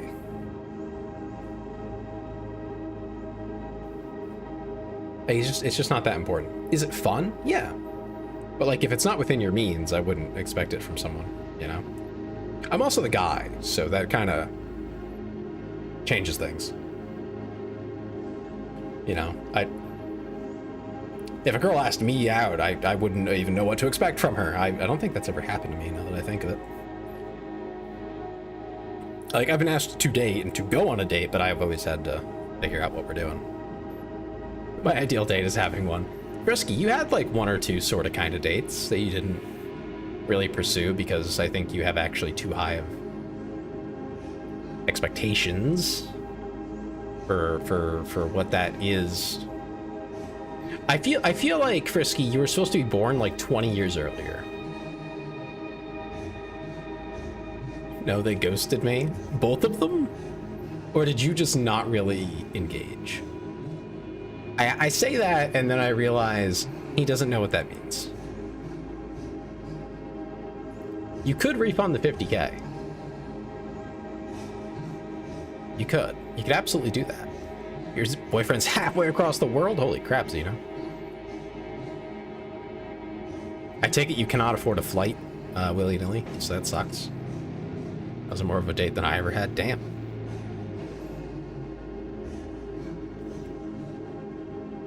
Hi, Dad. Who's Dad?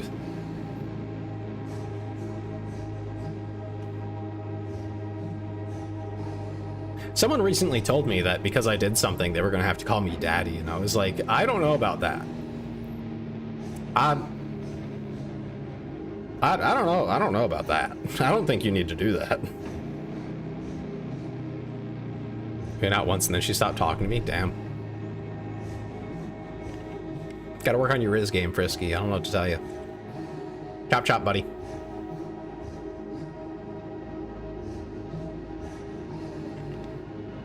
I had Riz, he says. Uh-huh. Here's my question yet, Tay. What was your question again? Sorry, there's been a lot of chatter. Let me scroll up. Top, bottom, or verse? What does verse mean? You missed my script read? Ah, right. Dying. Right, clearing my throat.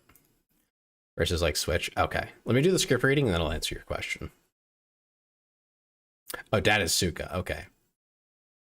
Okay, so the Dem script reading is... I muted the game for this.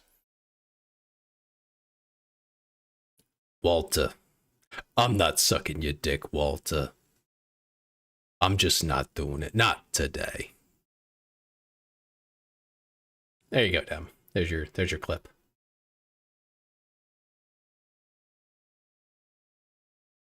I hope you like it.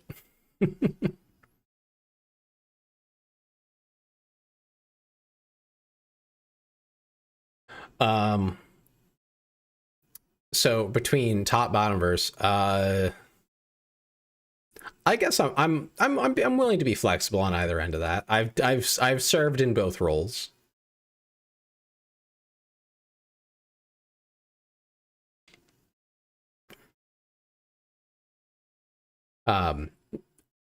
Never in like a, let's say, I've never been in either position in any strong way, if that makes sense. You know what I'm getting at with that? But in the literal terms of how vanilla and boring I am in that sense, according to some people, I think it's plenty exciting, but people tend to consider me very vanilla and boring. But within that construct, right, within that box, I've done both. I'll defer to what my partner prefers that I do. I think that captures it.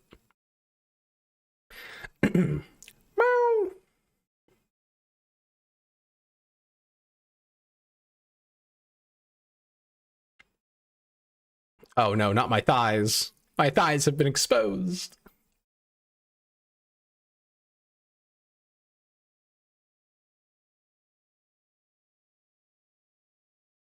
Oh, good.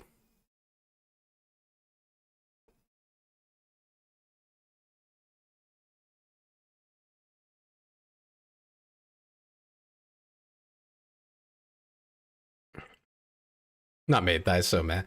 Listen, my artist can only work so fast. And soon I'm going to be asking for them to make another outfit. You know, like tomorrow we'll be finishing the vote. It really looks like Goth Femboy Hooters is gonna win. I don't know what the fuck to do with that. I'm gonna need some guidance, chat, on what that means, but we'll figure that out later. Anyway, we're out on the balcony now, and we should continue the game.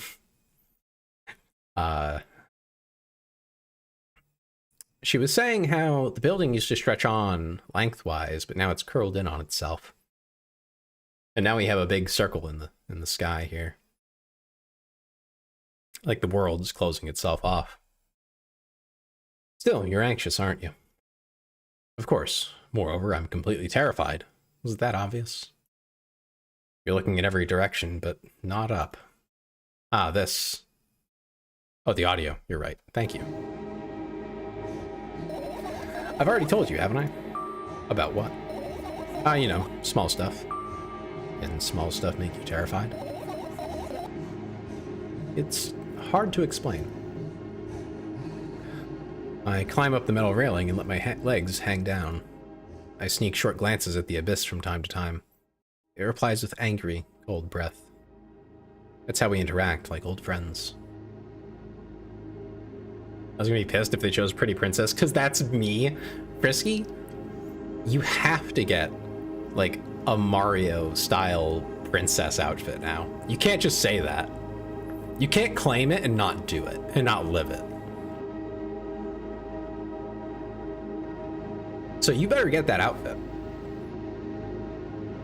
Because if you don't, I might get it first. And then I'm first. Then it's me. I mean, like, in that style, though, like the very gaudy, like, bright color. You know, relatively simple, but very, very pretty. Frisky wants to be a good girl. Oh. News to me. Sometimes I feel like the whole world pretends to be crazy. As if it's trying to make me believe in something that doesn't exist. That's weird, isn't it? Yes, but at the same time, it makes me feel a little bit happy. Everything around me was created for my sake, to deceive, trick, confuse me. If that's true, I guess I'm not so crazy myself, after all. You believing in this is the definition of craziness. You're probably right. I'm fucked up, Frisky. Frisky, stop it. Just stop pretending to be something you're not, okay? Another gust of wind blasts against the pot's walls, smashing the glass to dust and blowing away the concrete crust. I, on the other hand, feel a gentle breeze that only ruffles my hair. I still haven't come up with a code word. You were the one to remember your promise. You don't need a code word anymore. I don't like when this happens. I want to remember certain things only when I want to. Nonetheless, you've made that promise. And I'll keep it, but you need to keep in mind that from this moment on, every word will bring me pain. I bend down and imagine falling into the abyss. I have... I have exactly 2 minutes before I meet my end.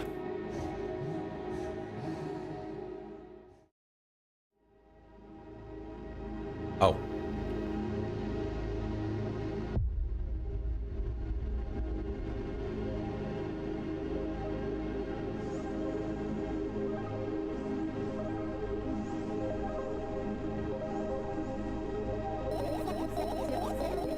I had a friend online. My best friend, even though the combination of letters he used instead of his name wasn't that cool. No, the combination of pixels he had instead of his photo was also boring and unattractive. This is so strange and wrong, breaking the rules of being online. Why was he doing that? Maybe his code was a few lines short. I don't quite get what you mean. I could tell you about those rules. Can't find them anywhere, but I'm smart, so I figured them out myself.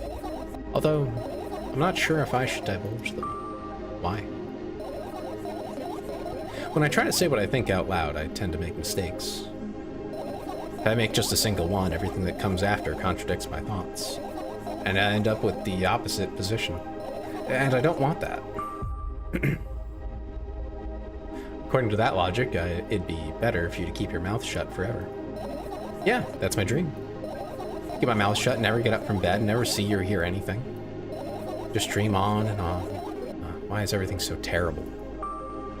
Don't get distracted. So, what was that about your friend? My friend? Ah, yes. He was brazen enough to... Come on, gather your thoughts. He somehow made me believe that he was real. He kept describing someone else's life to me in detail, as if it was him. He expected me to do the same. And then I told him everything about myself, without hiding a single thing. I grit my teeth. The wind whips my face without mercy. It slices my skin into uneven stripes as if it's a piece of thin cloth. He even knew more about me than anybody else in the world. You know what he did? Yes. Sending an army of bots to harass me was probably fun. And what's most important, it was a win-win situation. They spawn here and there, simple bits of code that are effortless to run. No wonder the algorithm assigns that pattern more often than the others from the list. Text and video generators get to work at the same time. My name surfaces on the web more and more. It's unbearable. Unbearable. From around every corner, every balcony, ceiling, attic, wall, I always feel many pairs of watchful eyes directed at me.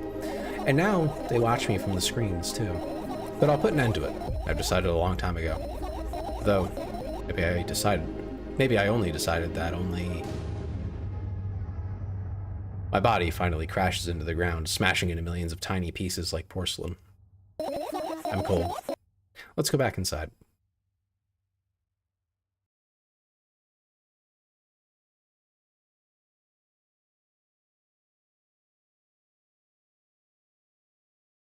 I return to my room. Thankfully, it hasn't changed one bit during the minutes I was outside.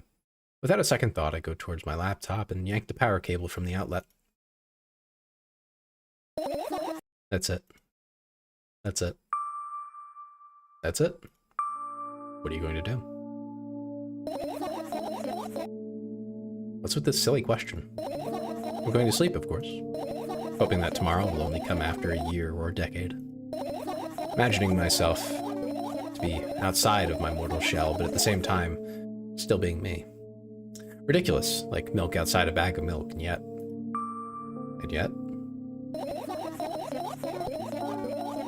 You don't have to talk out loud for me to understand that you're worried about me.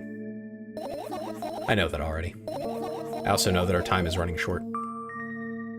You won't take another pill. Of course not. In fact, I won't take it tomorrow either. And the day after tomorrow. And never ever. That's a goodbye then?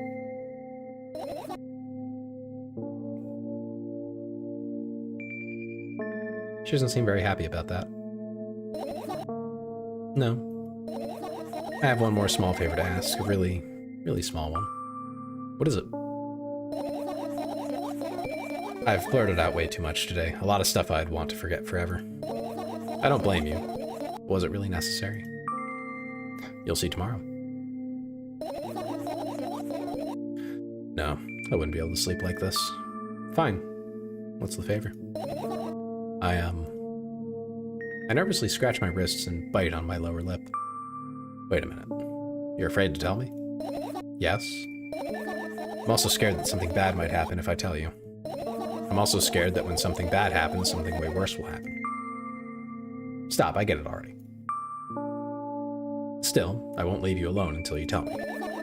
Bully. No, you.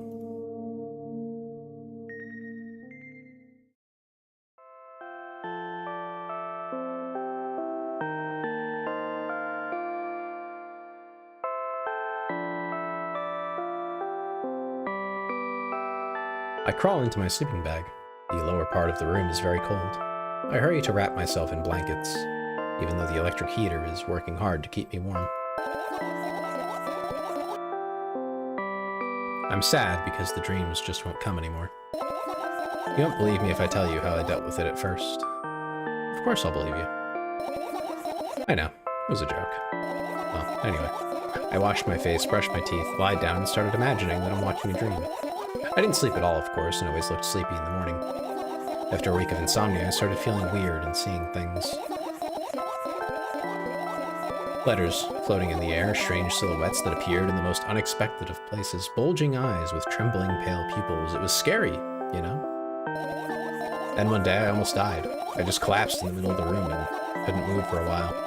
And then silhouettes, letters, and eyes were hanging over me and hissing. It was horrible. And well-deserved, I guess. It felt like I was caught on the biggest lie in the world. Yes, it felt exactly like that. After that, I stopped. Silhouettes, letters, and eyes stayed there. I guess they like this place. They always follow in my wake, peeping at me, and I'm kind of scared of them and can't even argue with them. But today, well, I'm still too scared to tell me. Of course, they're still listening, you know. Use your hands. All right. I start chaotically twirling my fingers with enthusiasm, forming complex shapes. You want me to tell you a bedtime story? Shh.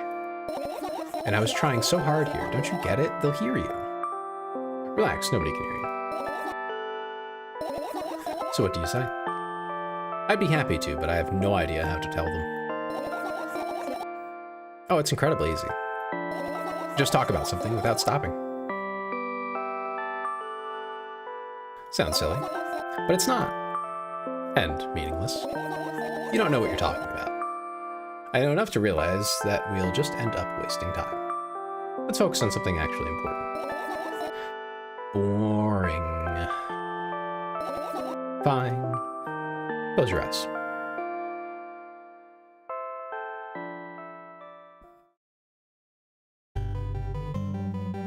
For the record, I didn't make her jump. I made her think about jumping. Very different. Another terrible morning. Boo. Why is my face always so stupid? I wonder what the others at school will think. Well, it's not that I care too much. I just don't want to be branded a loser on my first day. Cheer up. There's nothing wrong with looking different. That's not what defines you, after all. Hey, hurry up. Yes, Mom.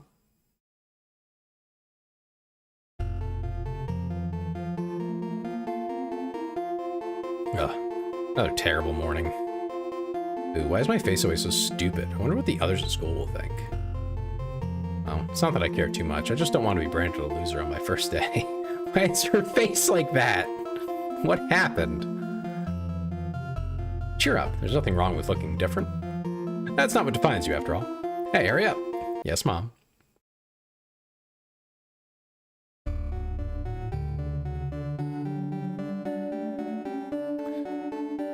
Her neck doesn't look like that in reality. She doesn't know what she looks like. It's the same lines.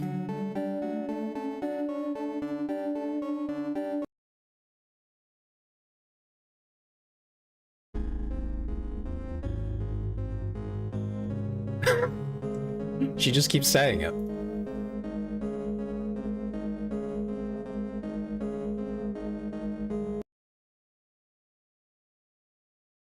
Oh.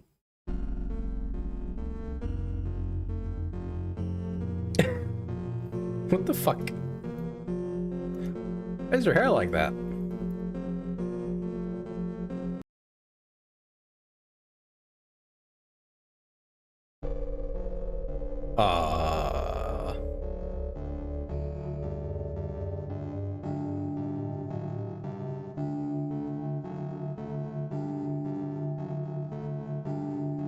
Shadow clone. Yeah. Just gotta make a friend with her.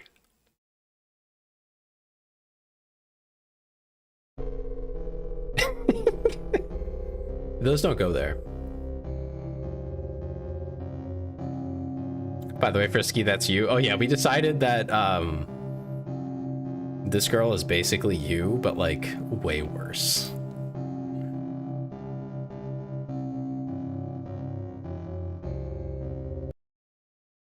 The way that the narrator, the person that picks the text, interacts with her and how she responds to them is like perfectly how we fight as I try to get you to like fix things for StreamerBot or something. Like trying to get you to do stuff is like trying to get her to do stuff. It's a pretty good comparison.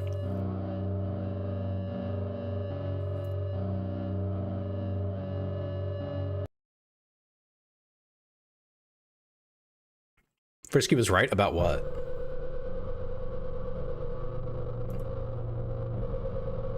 Just no head. No head. Yeah, so no head. Damn.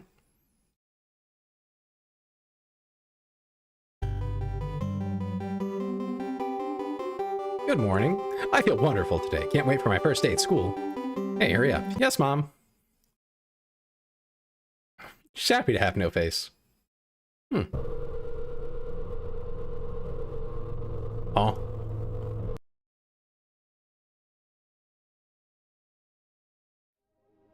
Good morning.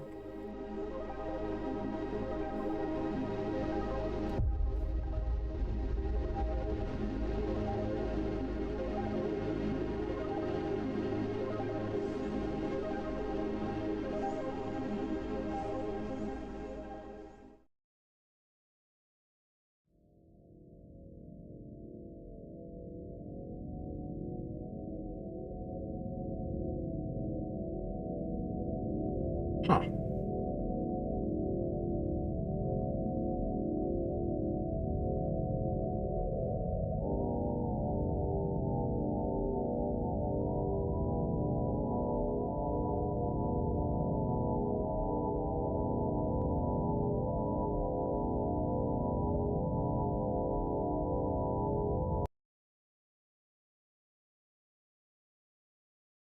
Trying to... We should get another ending. I'm trying to get past this faster. But it's not very, Apparently you're top clipper. It does look like you are, Suka. Look at that.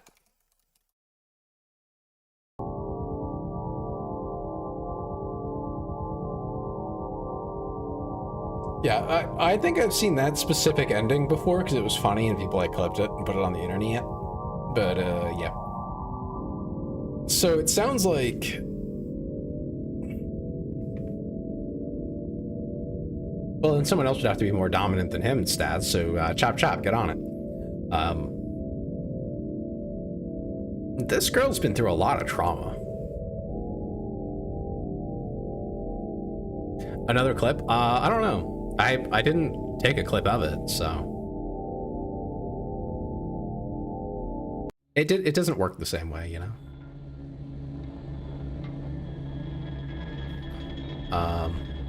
Let's see, where's my save at?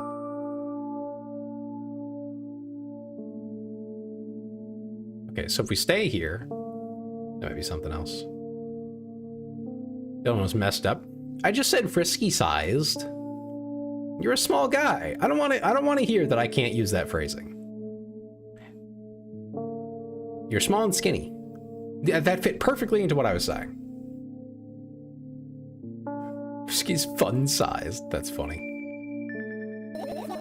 All right, we'll stay here. What are you gonna do? What's with this silly question? Going to sleep, of course. Hoping that tomorrow will only come after a year or a decade.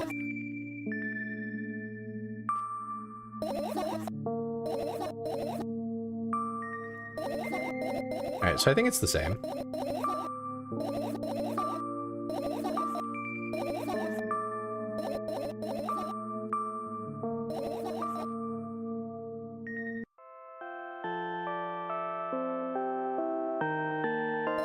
I think this is the same. I can't do anything else from the escape menu either.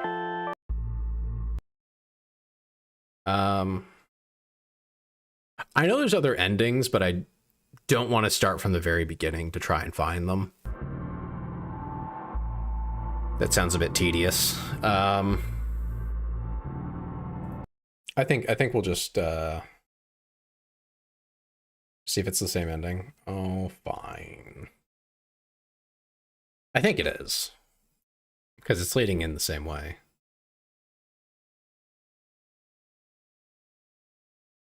But fine.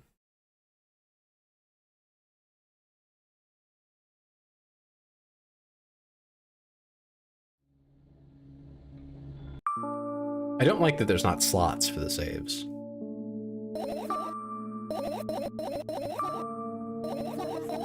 What is outside the window? The fuck is that? It's like a giant snake or something.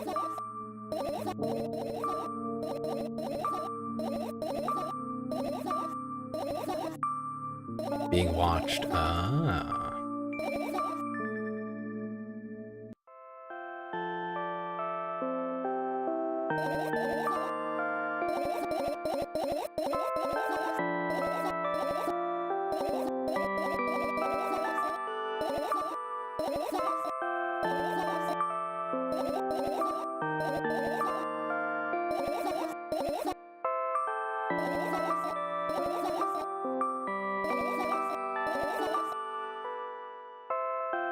You never play this on stream? Why not? It's the same ending. Okay. We're gonna throw some music on. I ain't reading all that. It was a lot to read, I will admit. That was quite a bit. Bo gets a question. Oh, a hydrate? I ran out of water. Okay, give me 2 seconds. I'm gonna grab water. I should probably have done that earlier, but it'll sound like a different game. Yeah, you might have like dyslexia or something. Cause like you can't read clearly, and I don't say that in like a derogatory way, but like I've seen you try to read. It doesn't go very well. And you mix words up. It's very concerning. Anyway, let me grab water.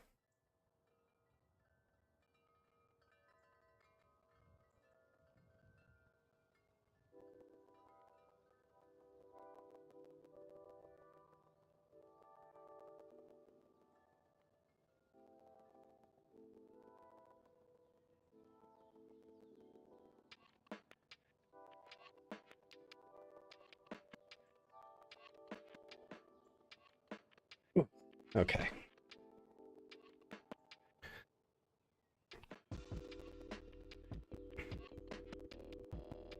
Walter. I'm not sucking your dick, Walter.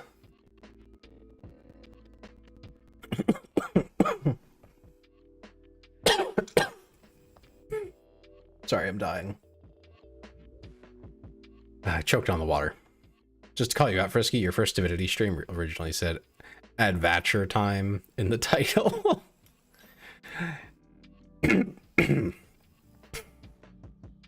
Ow. And you changed it to Adventure Time. Great work, Frisky. Yeah, maybe don't read a visual novel for stream.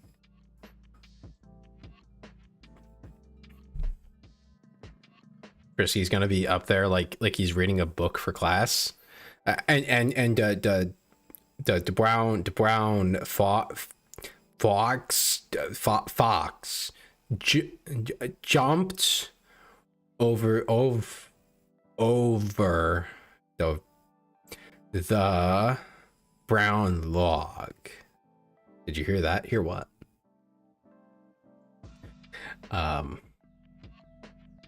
Oh my god. Thank you, Iron.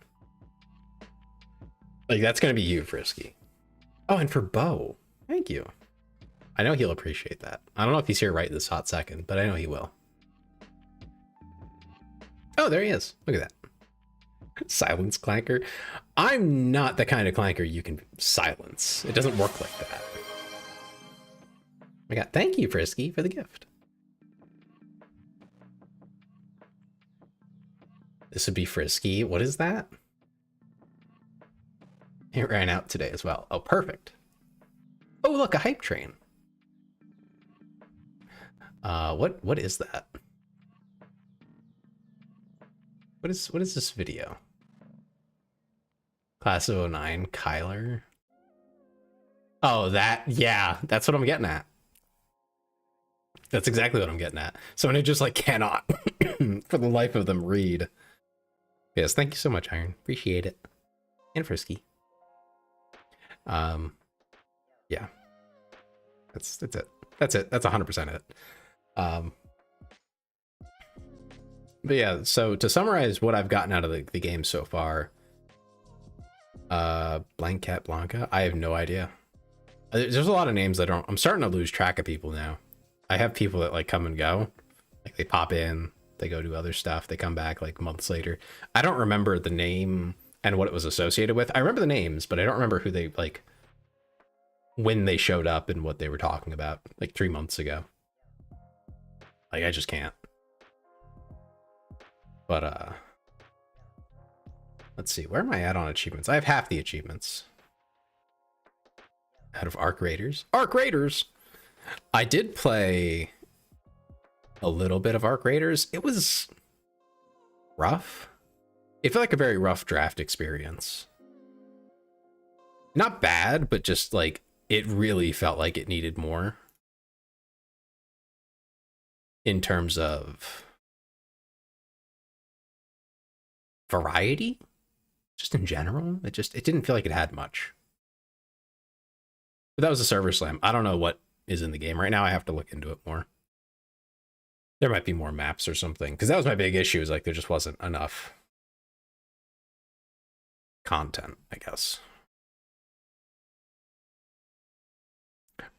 From the beta, specifically the server slam.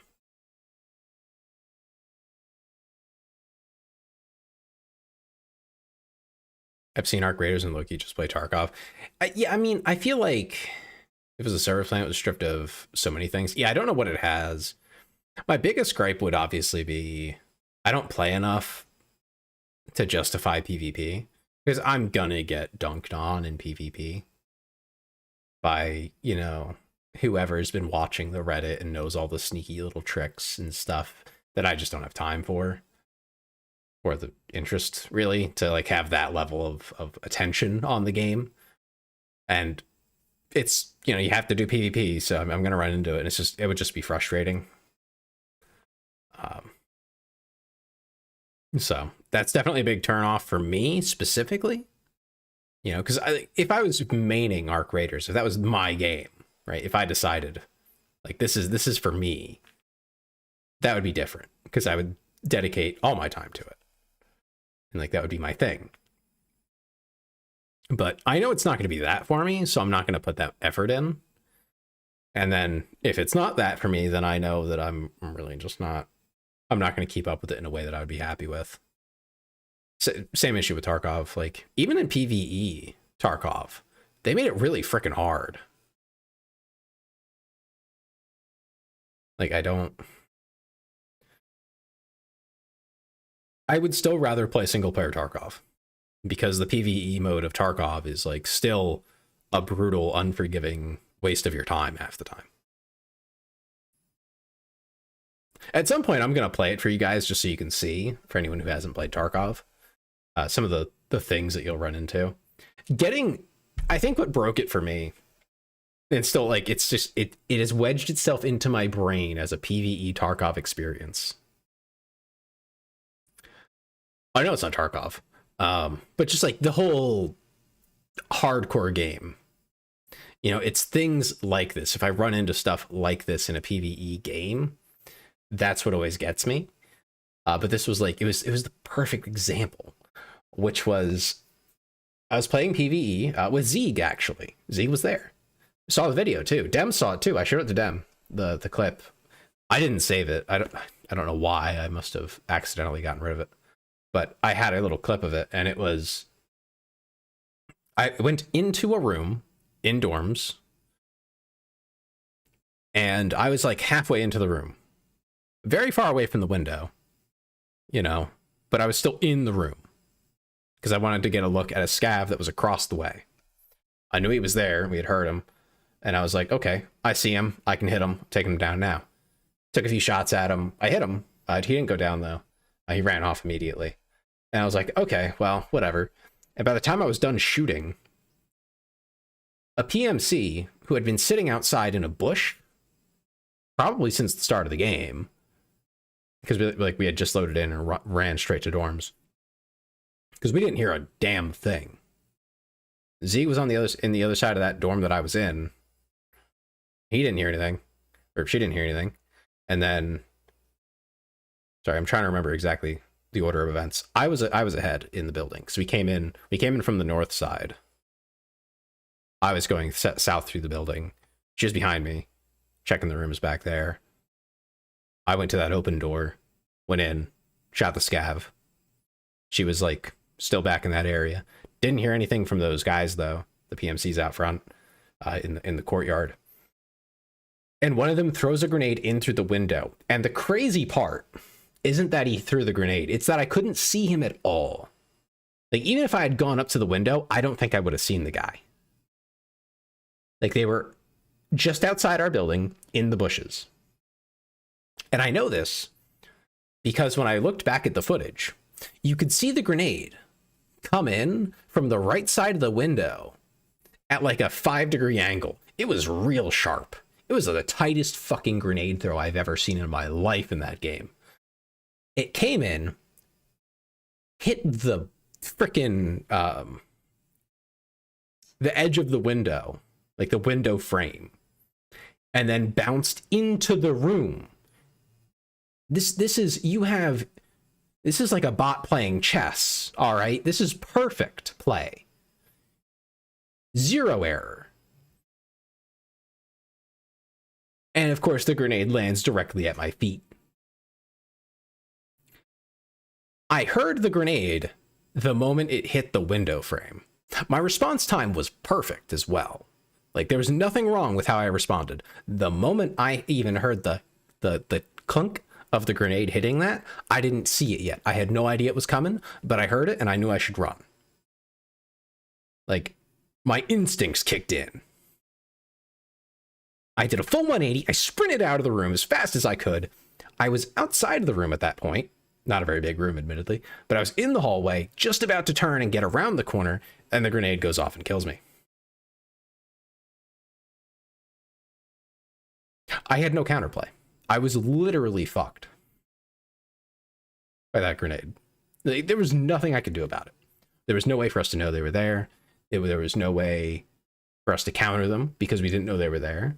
There was no way for me to get away from that grenade in time because I didn't know it was coming. And that just sucks. It's a bad experience.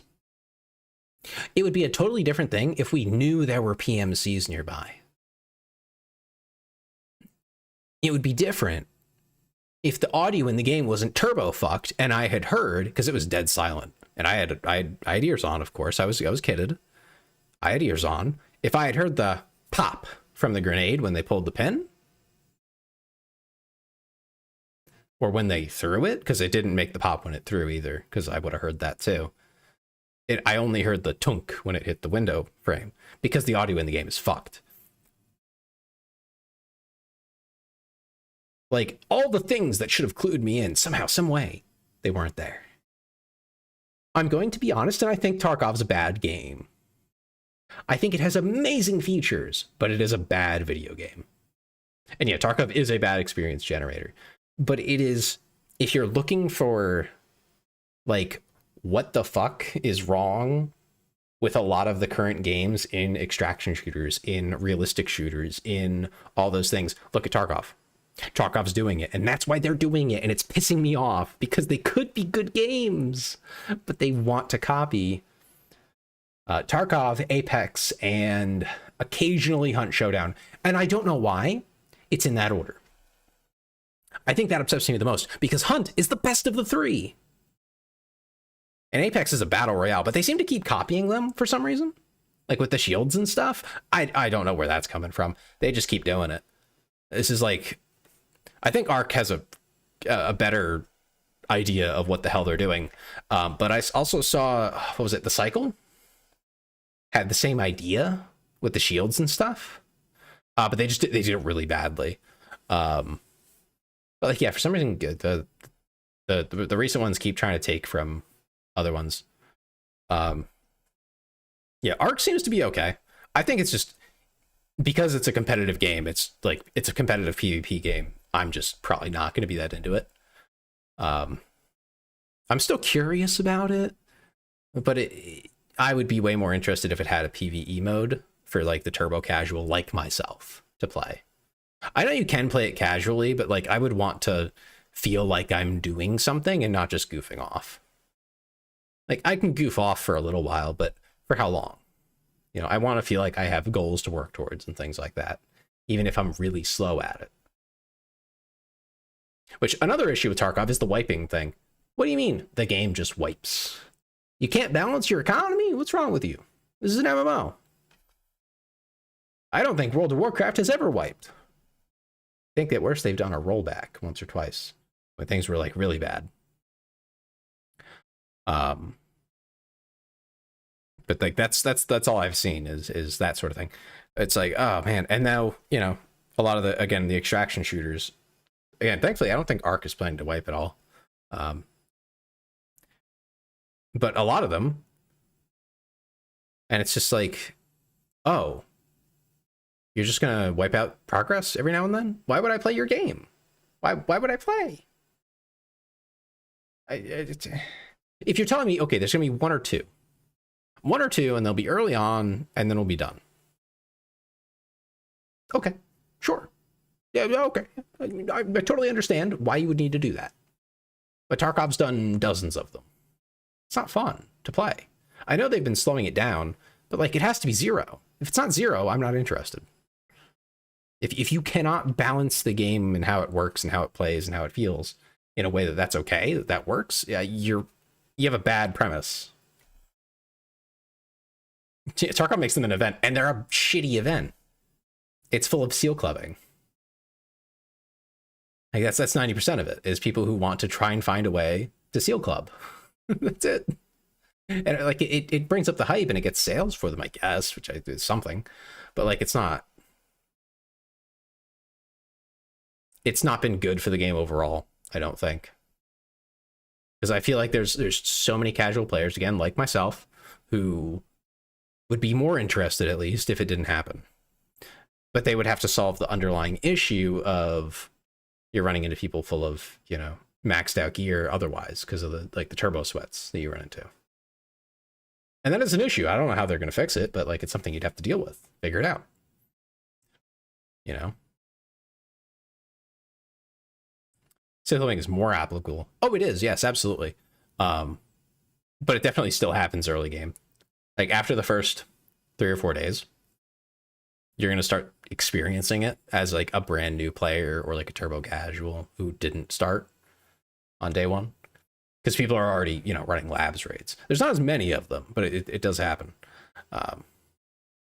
Or you just get like the cheesers who, it's not seal clubbing, but like ratting, you know, sitting at exits and things like that are just not fun to deal with. You know, if you go on, what's it? The military base. I forget the name of the map, but the military base. And you go and sit in that hallway that goes to that one underground bunker exit inside the mountain part. You probably know what I'm referring to if you've played it. Reserve, yeah. There's these like labyrinthine, you know, curving, not curving, but like there's tons of corners and stuff. Yeah, for D2. And they'll sit inside the various hallways and behind doors and stuff and wait for people and then just whip grenades at them. And it's like, they played the whole map and you sat here for 20 minutes with a shotgun. Now, is it funny to watch in a clip? Yeah, for a few seconds, but then it also occurs to at least any player. Oh, you just camped there for the whole game. Like, you're an asshole. You're awful. But the community eats that stuff up. They love those little clips. They have no respect for their fellow player. And listen, I get it. It's a valid tactic, but it's boring. It's boring. And it's just rude. For troglodytes. Yeah, it's for trolls. It's for people who live under the bridge. Play the game, damn it. Come on. You know, would I be upset if my one friend said, "Oh, I tried that once. It was funny"? No. But if I knew someone who that's all they do, I don't know. I might start questioning my friendship.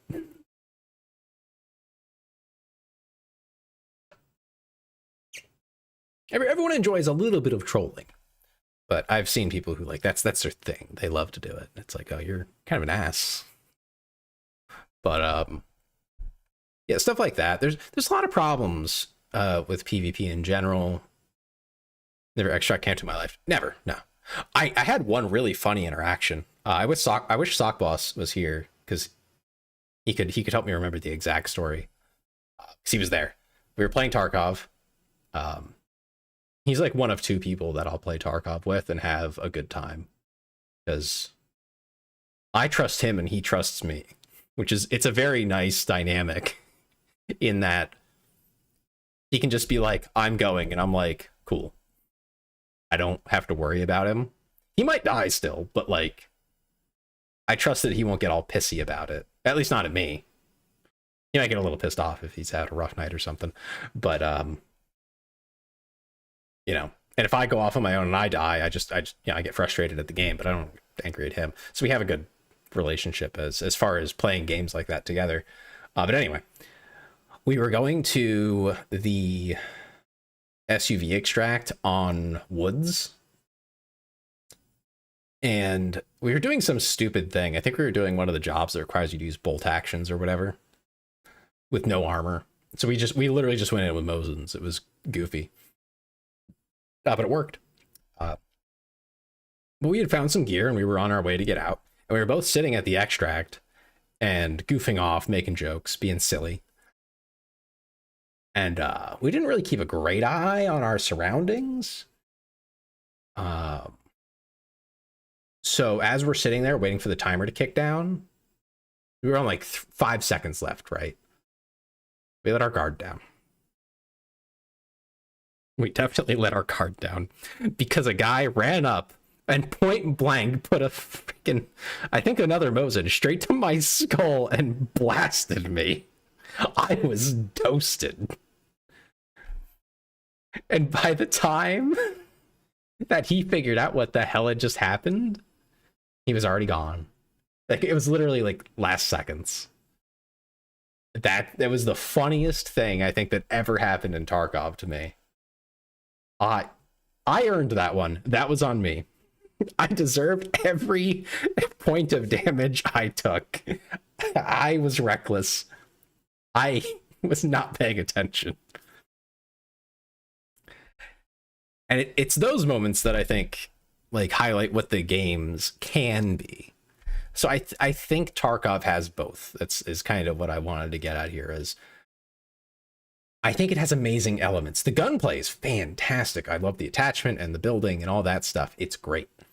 I love the gun feel. I love the weight of movement. It's been a little much lately, but I think they walked it back a little bit, added a little more hit punch or something like that. But I like that there is some inertia. It does feel heavy. It feels gritty. Aesthetically, it's very pleasing. It has a lot going for it. But it's painful to play.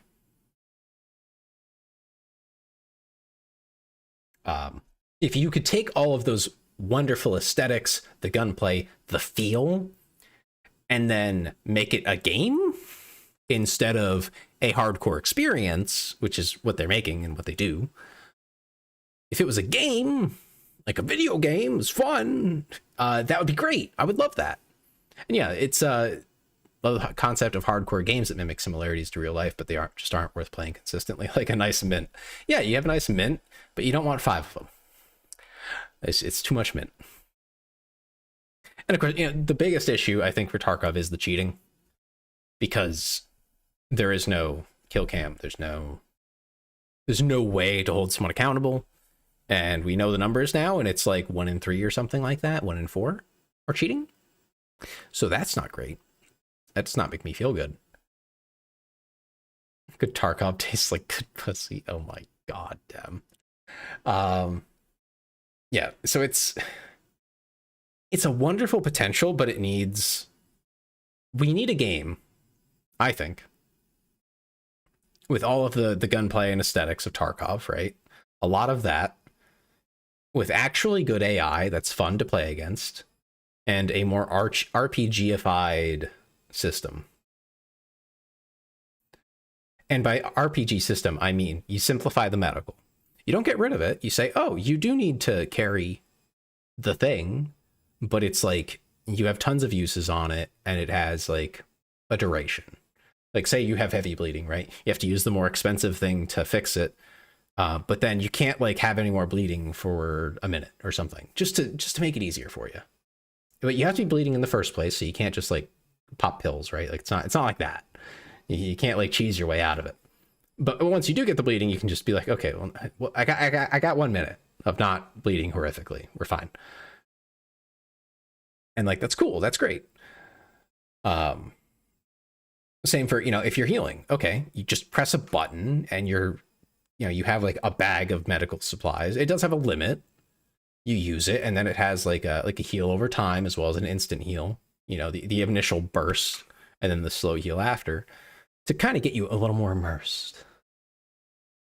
And if you have the nicer bag, it also does some other things like that are more RPGified, more gamified, to take away some of the complications. Like broken bones, I think, are not great. Blacked out limbs, not great. Because they require you to stop, and they are such a complicated thing to deal with. It takes too much time. It interrupts the gameplay for too long. Having the pauses, having the, oh crap, I need to get in cover, that's great, but you need to temper it with the flow. You want to make sure people are engaged. And it's fun. That's what makes it fun, is being engaged and constantly, pushing on that. Yeah, flow matters. It's big. And in Tarkov, you can often completely break the flow by going, oh, that 5-foot fall broke my leg. I gotta hide for 5 minutes or whatever while I fix it, heal it, stop the bleeding, whatever happened to it.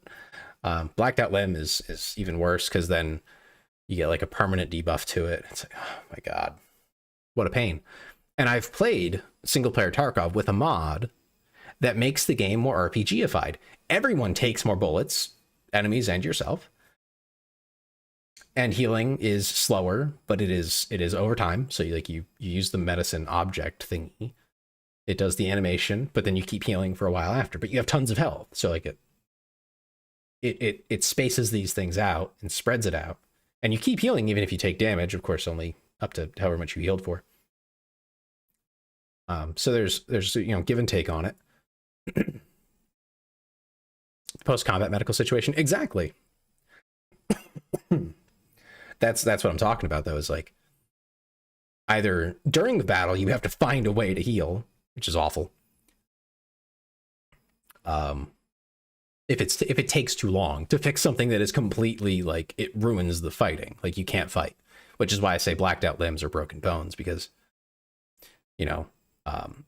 let's say like your leg is set to 0. The blacked out limb effect of Tarkov is like really bad. It's really intense. If it was like half of what it is, and it was just like, oh, you're a little bit slower now, be like, okay. And all you have to do is heal it. Okay, cool. But you have to say, yeah, you do have to stop for that. So in combat, you're probably going to choose not to, unless you feel like you have an opening for it. It's not as urgent, it's not as pressing. Yeah, and the 3-minute reset, yeah. That's really just why painkillers exist. Sort of. I think there's, under some circumstances, yes. Under others, not so much. Like, I don't think it'll just let you, I don't think the painkillers let you skip everything. They just cut it down. But then you have to pop the painkillers. Like, it's complicated. That's another thing of just, yeah. Yeah, that's what they're there for in the game, but it's just you're getting too too many things involved, too many moving parts for most people. It took me a long time to figure out painkillers and like what I should actually use them for. Mainly because they work like really fast, which is weird. You'd think painkillers would be for like, you take it now and it'll kick in 10 minutes, which obviously wouldn't work for a game, but like you'd think it would just cut things down, not be like some magic, but they are. It's crazy. But yeah, no, especially with being able to take more hits too, more than one headshot, sometimes several, which is making the armor better in general. Making it so that the heads, like the helmets, ricochet far more often.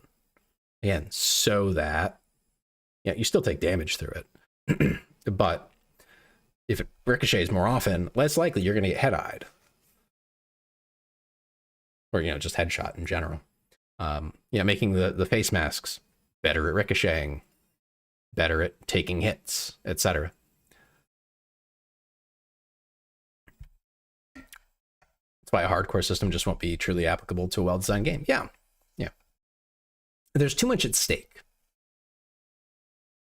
I think hardcore in and of itself has its own problems. Like, I think a softcore Tarkov would also be a lot better. Again, if with the RPGification, but taking away some of the hardcore elements, mainly cutting down how much crap you need to carry out with you. So, making your storage smaller, but making insurance 100% and much cheaper. That is to say, reasonably affordable. Like it won't break your bank even if you lose 10 rounds in a row. You get it back right away. And it's basically just, hey, give me my kit back if I die. And if necessary, we can make it so if you kill someone who has insurance, their gear doesn't drop. But, the vice, the reverse of that is they can't steal your loot. Like they can't loot the stuff that you were going to take. And the same applies to you. If you get shot, yeah, you get your stuff back. It's not a big deal. If you're going in with junk that you don't feel like even paying for insurance for, then it'll drop. Or if it's like super expensive and you can't afford to insure it, then, well, that's a risk you take. Things that open it up more, though, to having like a decent kit that you can just stick with. Obviously, the economy would have to all be adjusted for that, but I think it would be more fun for more people. Because again, you can just play casually. And God, not having to haul so much shit around and play Jenga all the time, or not Jenga, Tetris all the time in your inventory would be really nice. Oh, also, just in general, what the hell is with the inventories in these games? A grid? What is this? 2008? Get rid of that shit. Give me a list. I'm not kidding either. Give me a list. Just give me a list of items.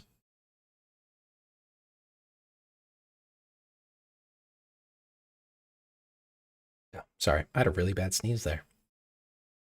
Ow. Yeah, I would rather just have a list of items. If there has to be like a count limit or something, or I don't know, some kind of upper limit, that's fine. But like make it something dumb, 1,000 or something, 5,000. I don't care. And just make it, again, just simplify the shit. I think that's what it gets down to. Just simplify the game, make it more game-like, but keep the immersive elements, I think is what it is. I want a really immersive shooter. I think that's what I want. That is a little more down to earth. Battlefield has it, I feel like, in some ways. The movement's a little bit too fast for me in certain ways. Like there's not enough inertia and stuff. Also, like, it's really over the top. Big, massive battles. It's not the 2 or 3 man squad stuff that is Tarkov. So it loses those qualities. But I think a game like that or COD or something is like the opposite extreme to what I feel. So somewhere in the middle there, there's something great that could be made and just no one has. Anyway, how did I get on this topic? I don't remember anymore. Like I was saying earlier, this happens. Gosh. Yeah, oh God, that game. Milk outside a bag of milk. I don't know what to think of it because it is so, it's so much, but so little. Like I don't have the full picture yet. I don't know if I'm going to play it more, but maybe I'll play it more if I can find like a no spoilers guide of just what paths I should take and like where I should make my saves and stuff, just to like so I can see it all without wasting a ton of time. But if I understood correctly from the path we took and what she told us about that guy online, it sounded like she met someone who she formed some kind of relationship with.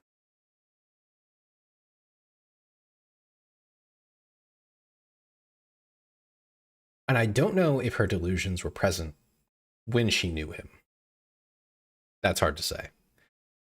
But she has at some point convinced herself that the people on the internet aren't people. They're not real. Probably as a defense mechanism to the trauma that came after, which was some kind of harassment campaign that he initiated against her. And hello, I'm not real. I did great. Your money's real. I do get it in my bank account, so you're real enough, I guess. That's kind of upsetting, but okay, I guess. Yippee. Although you're gonna have to explain how you're paying for subs if you're not real. Who's behind the account, huh? Is it a shadowy organization with lots of expendable money? In which case, tell them to send more. I need $5 gazillion. I'm a streamer. I'm just a little guy. I can't get by without more. Tell them I need more. Sorry, the e-begging streamer thing is really funny to me. So, because I know the people that those jokes are about, and they're always like filthy rich, and it's like, what the fuck? Part of the simulation. Oh, okay, so I can't alter the outcome. Damn it. Thought I was gonna be able to trick my way into something there. Oh God. So I know a lot of you don't pay attention to the drama and stuff. And I only pay half attention to it. But I do have to open Twitter, unfortunately. So I see some of it. And the latest one has been very interesting. At least for me, because like I have opinions on it, but none of them align with anything anyone's saying, at least not well enough. And it's been for the last like 3 weeks about male VTubers, whatever that really means. I'm not sure who exactly they're referring to there, other than just anyone who sounds or looks like a guy. I assume I fall into that, but it's been strange because there are guys who do a really bad job. Yes, ads. Wonderful. I'll hold off. Dude tubers. I'll hold off on my bigger opinions here. But I've seen a lot of different posts from a lot of different people, and it's coming up at around the same time as some like flesh tuber drama about guys being weird. Oh, thank you, Iron. Again, another one. This one's for Dominic. I cast ads be gone. It's very effective. Thank you for that, Iron. Yeah, it's been awkward because there are guys who have a very awful opinion of women. There are guys who want to be worshipped by women essentially and like treated like children. You know, to where only their feelings matter. But then there's women who behave the exact same way, but as a woman. Who think, oh well, I'm just you know, I'm daddy's little princess, or I'm daddy's little prince, and like they feel like on both sides of this, they feel like only their feelings are valid and only their experience matters. Yeah, narcissism knows no gender for sure, but it's so strange that they can both be saying the same thing about the opposite. Like they're saying essentially, if you remove the gender, the same thing. They have the same frustrations, or very similar, but they cannot reconcile the fact that they have something in common. Very weird. Those are like the more extreme ones who get like really crazy about it. Yeah, many things are applicable to all of humankind, yet get distilled into a single group of arbitrary reasons. Yeah, and then on the flip side of that, there are genuine frustrations with the way society treats both men and women. I know that for some people that's political. Sorry, I don't think it's political to say that part.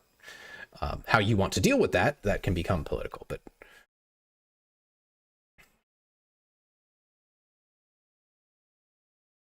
I've distilled it into an attitude of, I hate Group X, but I need their support. That'd be money, views, or votes. Yeah. The thing is, I don't understand hate very well, I don't think. I've never really hated with any passion a group of people, except for maybe hackers in video games, but I feel like I'm very, very justified. It's also a group you get to pick to be part of, but just about anyone else, I can get over it. If someone hates the group they are dependent on, it breeds contempt on their part toward those supporters. Yeah. And that turns into what we're seeing now, I think. And I want to assume the best of people, but I also have to hold people responsible, like in terms of my own expectations of them and what I think they should be doing and how I feel about them. So acting like you're still a teenager, like you're still 16, you know, that daddy didn't pay enough attention to you, whether you're a man or woman, either of you, so, you know, like you weren't given enough attention or whatever, or weren't socialized properly. You're in your 20s, 30s, maybe. You're an influencer. You have tens of thousands, hundreds of thousands of followers. People care about what you say. This is your profession. You are expected to be, to some degree, professional. That's my expectation anyway. So when you put out a public statement as the person that is followed by so many people who has social influence, power, you could call it. I would consider it power. When you can tell hundreds of thousands of people to do something, and many of them will, I do believe they will do it. One example I've cited is that one male streamer who threw a fit because he went from 30 to 20K. There are female streamers who have mocked viewers for being poor as well. Yeah. No, they don't care about the people that they're taking their money from, basically. Now, I will set the exception that if your fan base likes to be mocked and that's what they come there for, questionable choice of words on my part there. If that's why they watch your stream, then that's fine. They asked for it. There's consent. But yes, I know there are many people who are not consenting to that, and it still happens. Yeah, it happens all the time. It is an industry where there is money. So when someone's making a career off of it, when someone is making money, and I mean lots of money, they are successful, when they have influence, when they have power. It's the last part that really matters, but all those other things kind of imply it. When you have that, I want people to understand that that is now your job. If I see you on Twitter and this is your job, I will treat that as though you are representing a brand, not as, you know, Elizabeth or Mark on their private Twitter account posting their cringe. All right. Their stupid opinions on their private account, or just their personal account that like doesn't have any power behind it, doesn't have any real influence. There's a reason we call them influencers. They can say whatever the hell they want because they don't change anything when they say it. That is where you go to air out your personal frustrations, your anger that you cannot put into professional enough terms. Now, when I say professional, I don't mean that it has to be like corporate wrote it. But what I do mean is that you should be very considerate of what it means, what you've written before you hit post. And if you fuck it up, you say, my B, I didn't mean it like that, guys. Like it's not a big deal if you do. It's fine. You can fuck it up. It's fine. It's fine. But you have to own it. You have to be like, oh, no, not like that. Not like that. I didn't mean that. My bad. It's okay.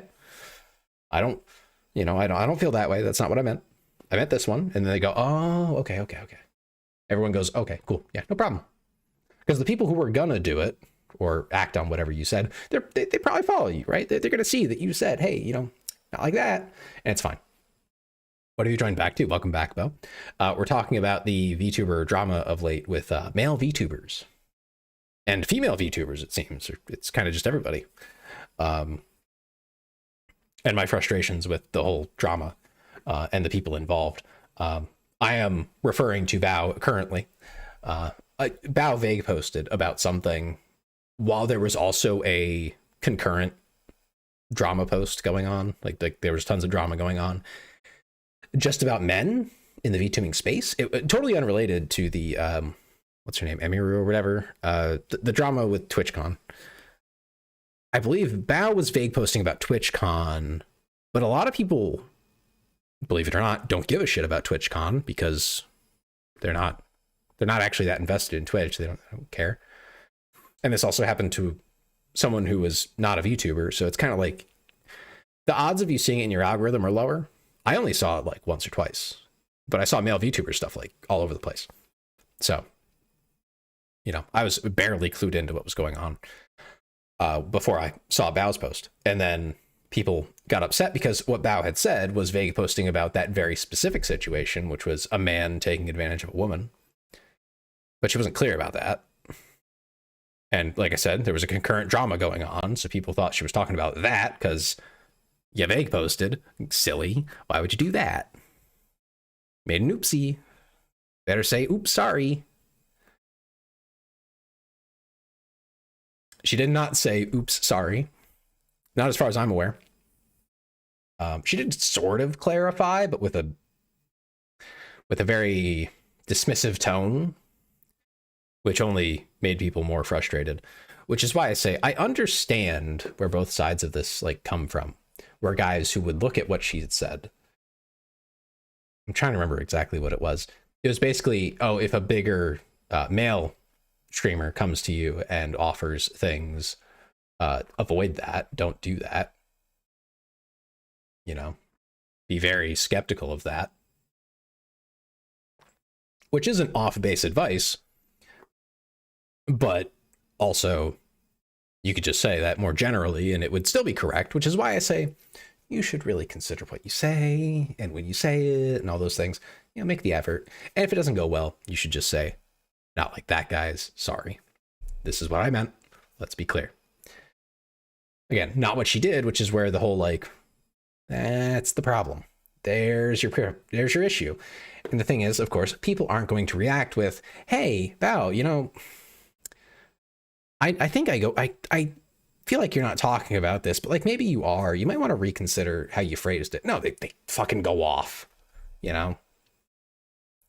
You're gonna get a distilled version of fringe folk doing odd things. Most average people have jobs and live and lives away from that. Yeah, exactly. And but the thing is, like, the way other people have reacted, yeah, being general is far better. It's just a good rule of thumb, yeah, for PR and stuff. I totally get what she was getting at. And yeah, people jumped the gun. But, you know, they felt very passionately because, and this is what I understand, you know, again, this applies to both genders, but I'm going to talk about guys because I know there's some nuances that vary, but it's not wrong to say that there are a lot of guys, and again, girls, who have a reason to be frustrated with how they've been treated in society at large.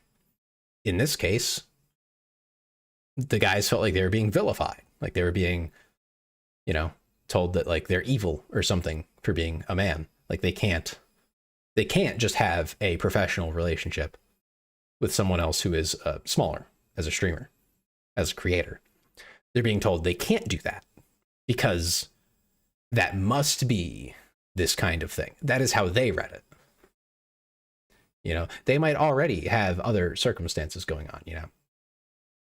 A lot of guys I know feel very alienated from others who aren't also men because there have been a lot of very like high profile, like, oh, this guy's a creep just because like a guy tried to socialize and failed or something along those lines, because everything's posted online now. You can't be cringe without it being posted on Reddit or whatever, or, you know, on TikTok if it's something they could take a video of. Like you can't just fail socially and that be like whatever. So a lot of guys don't even try. I'm sure there's like a female version of this. I don't see it because I don't live that.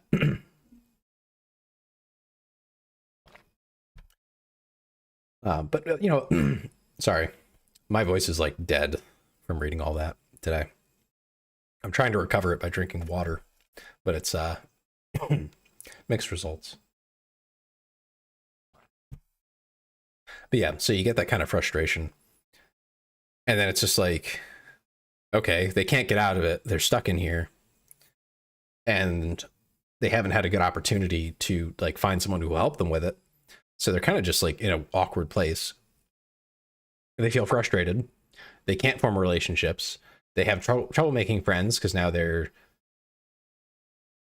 If we were not live, I would use a different word to describe this, and it would be not. I know no one would take it the way that I'm thinking of, but I can't say those words. What's the other word? Socially delayed. There is a different word for that people have misused over the years, but I do believe it is still a phrase medically. Or at least it used to be. I don't know. My mother deals with things like that. Like that's her job. So when I had conversations with her, these were the words she would use. But they get socially delayed. So, you know, you interact with them. They act like they're still 16. But if you can't be flexible with that and be like, okay, kind of weird, but like they're trying. If they can't get that socialization to get out of that, they're going to stay there for longer and longer, and it's going to become a problem. More or less of a problem, it depends, but like it's not great. But you know, they get frustrated, they get angry, and then they feel like they need to blame someone eventually. Like this is how hatred forms when it isn't instilled by someone else. Is, you know, a bunch of bad things happen to someone and they just keep happening, and the thing that they want they still can't get, and they feel like they need to blame someone because they feel like they've done everything they can, and they have. They've done their best. They've tried to respect the social boundaries and the norms and not be a creep and not be weird. But all of that has shoved them into the corner that they're stuck in now. And now someone's saying that they're also evil is how they feel. That is their perspective. And like I said, I assure you, there are women who feel the exact same way if you say the same thing. Rightfully so. And they're allowed to feel that way. But like I was saying, with responsibility, even as someone who's, posting on their personal account, or like they're not a big creator, there is a certain level of responsibility you have to hold people to. And that's something I don't see enough as well within their own like circles of, hey man, like I know that you're frustrated, but you can't just do that. Like, you can't say that. Like that's inappropriate. I know that was not cool what they said, but like also you you also can't do that. You have to be considerate of how they feel too, if you want to be taken seriously. And I don't think that's very complicated. I don't think people have trouble with that either. If you tell them straight up, if it was your friend, they'd probably be like, maybe you're right. I think you got a point. But no one's telling them that. It's Twitter. Man, it's Twitter. Nobody says anything. Which is frustrating in a way, because these people could use it. But they need to hear it from someone they respect already. Unfortunately, I'm not that person. Yet, anyway. I'd like to think that I can be a somewhat rational voice for the people who do listen to me. But that's not that many people yet. So they're just going to look at me and see, some jackass who like doesn't get it. I get it. I do, but they don't know that. They can't. I don't have that pull with them to be like, hey man, don't do that. The stream is still on milk inside a bag? Probably. That's milk outside a bag. I can swap it over. We were talking about the game here and there as well, but now we're totally on something else. So I'll change it. The frustration I have though is like it genuinely feels like even some of the biggest streamers are still high schoolers, man. I don't care if it's inside or outside the bag. I bet you do. If I put milk inside a bag on your table, you probably care a lot less than if I put milk outside a bag on your table. I think you care a lot. But yeah, I dislike that VTubing is like high school. More so than I expected. Especially in the ways in which it is like dominated by women. And I don't mean that like normally high school is, but my high school experience when I went to cosmetology school, full of women, obviously. And it is different. Like I mentioned with, there's probably something similar for women. It's not the same thing. They don't feel the same frustrations, the same social pressures as men do. They just don't. It's just different. The outcome, I don't think, is wildly different. And I think there's a lot to where they could like see eye to eye on, but they just don't. These two groups that we were talking about, they don't want to do that. They would rather focus on the differences. So the 2 years I spent in Cosmo with women, my experience was that you have two options, basically. Either everyone's really supportive and really nice to each other and they're all friends, or you have cliques. It's one of the two. And the difference is staggering. It is horrible when they're cliquey. They are insufferable. I'm sure guys do this in other spaces that I just haven't been to yet. But we're not talking about like, oh yeah, no, like these two guys, like sometimes they go out and they, they go hiking or whatever. And then like that one guy from that group, those two also like hangs out with these two other guys and they play video games a lot. Like they play Minecraft. They really like that.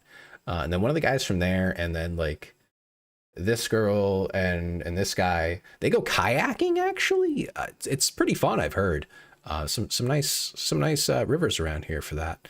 Like it's not like that. It's like that's how most like roughly even or male dominated spaces tend to be if they're not toxic. Any toxic place is like leagues different from any of those.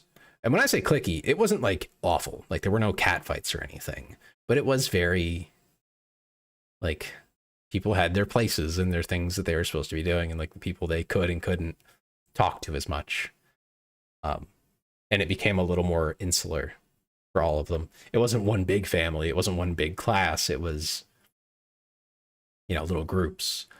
As the only guy, well, the only straight guy, I was allowed everywhere because I was the odd one out. And I was, you know, I was very friendly with everybody. I didn't cause any problems. Stay straight. Well, hey now. Trust me, there were some very gay men there. One of them was very funny. He scared the crap out of me a few times. Okay, so, sorry, context. As the guys, I think there were like four guys. We would have to change sometimes because we would have clinic days, which basically means people from the school that we were learning at would come down to the cosmetology room and actually get haircuts and stuff. When we had those days, we would have to get changed into like more like professional wear, quote unquote. So we, as the guys, we would just go into the bathroom. You know, there was like a one person bathroom, so we would take turns. There was a little locker in there for us to put our, it was like a change of pants at a smock. It wasn't anything crazy. We would just have to change real quick. So one day I had gone in there, gotten changed, and I was going to go out and let the next guy know that like it was his turn. He like jumped out from behind the door as I opened it, scared the bejesus out of me. He only did it once. I think he knew that it was like a one-time deal. Yeah, guys getting changed, taking turns. Listen, I was very clear that we were taking turns going into the bathroom, getting changed, and then the next guy goes in. All right. There was no more than one man in that room at a time. As far as I'm aware, anyway. And it wasn't a very big room. So, but yeah, no, he fucking jump scared the crap out of me. It was funny. The one time was funny. He never did it again, because I think he knew I would have been pissed if he did it more than once. It's like, the first time I can laugh about it. The second time, you're just tormenting me. But yeah, anyway, the point of talking about this was it is just a different thing. It's just a little bit different. I don't know why. I don't understand it fully. I wish I did. Like, I'm the one who is just like, why are you guys like this? They just are. There were tiffs about, you know, dating me. I tried to avoid dating in general when I was in cosmetology because I didn't want to cause problems. There was one girl I was very interested in who I did date, but only one out of the very many that I could have. But like I said, I tried not to get involved in anything that I wasn't like rather serious about. And the men, nothing, Bo. No interest in any of them, I assure you. There were some very pretty women there. Like, if I was not like if I was only interested in, you know, the physical aspects, there were many women who I would have tried to date or do something with there. I didn't, because I don't think that's right. I don't like to objectify people like that. I think it's weird, but they were very pretty. They're beautiful women. I'm sure they're doing quite well now. A lot of them were really cool. Like they had amazing talents outside of cosmetology. Very nice to talk to. All those things. Some, not so much. A few of them were, imagine if they saw you now. I don't think they would be that surprised. I think they might be a little bit surprised, but not that surprised. A femboy cyborg. Yeah, I don't think they'd be that surprised. I feel like I've told this story before, but I'll quickly recite it. For context of me as a person, in my first year, we had the very like friendly, you know, like we're all big family kind of class. And I was the only man at all. And I want to add the context here that I was going into this with like very little experience with women. Like I didn't know how to talk to women. It turns out it's very easy. You just talk to them. But I was very like awkward and shy and, you know, anxious, and I didn't know what to do. It's not easy. No, it's not easy. At least not at first. You get used to it. But like you get over the anxiety of it. It was just like, oh, I don't know if they'll like me. I like they might hate me. I don't know. They were cool. They were very nice to me. And they treated me very well. Like I said, I didn't date at all until like the second year. So nothing happened here. I want to add that nothing happened here. For this entire story, nothing actually happened. But they wanted to have a big party near the end of the year. And it was just to like, because, you know, we might not be in the same class next during the next year. So we wanted to, you know, actually get together outside of class as one big group. And one of the girls, her family was going to be away for a weekend. And she was like, let's have a party. All right, cool. How am I going to go, though? How's this going to work? I don't think your parents are going to like, because it was supposed to be a sleepover. I don't think your parents are going to like that there's just one guy here. Even if they know I'm in your class, I don't think they'll like it if they just see a dude hanging out. They're not going to be cool with it. They're going to think something's up. So they were like, okay, just pretend you're gay. It's like, yeah, that's genius, because any other time, under any other circumstances, it would probably still be suspect. However, I am in a cosmetology course. So it becomes immediately like obvious, right? Like, of course he's gay. Duh. So what I did was, I think I borrowed skinny jeans from my sister. I took a tank top I had from a Halloween where I did like a really low effort outfit. It was just like really bright colors, right? That was the whole idea. Like stupid and bright colors. And same with some of those oh god. I feel old saying this. I think they were hater blocker sunglasses. Y'all remember what the fuck those are? They're the ones with the little slats across them. Yeah, those. Again, something from some stupid Halloween outfit at some point. And I was like, this works perfect. Everything, like this all comes together. And I already had a mohawk with like all sorts of colors, but you know, paired with the outfit and everything, it was just like, oh yeah, of course. Okay. Yeah, totally. Old. Yeah, I know. Again, most of this stuff was like old leftovers too. So it was like, I was really just digging through whatever we had. But yeah, I wore that. None of the parents had any questions about me. They were like, oh, yep, yeah, okay, sure. Then didn't even want to talk to me, which is good because I think I was decent at the time because I did talk to some of the other guys who went. They weren't in the same class. But I don't know how well I would have played off the like flamboyant gay guy card. I don't know if I could have done it.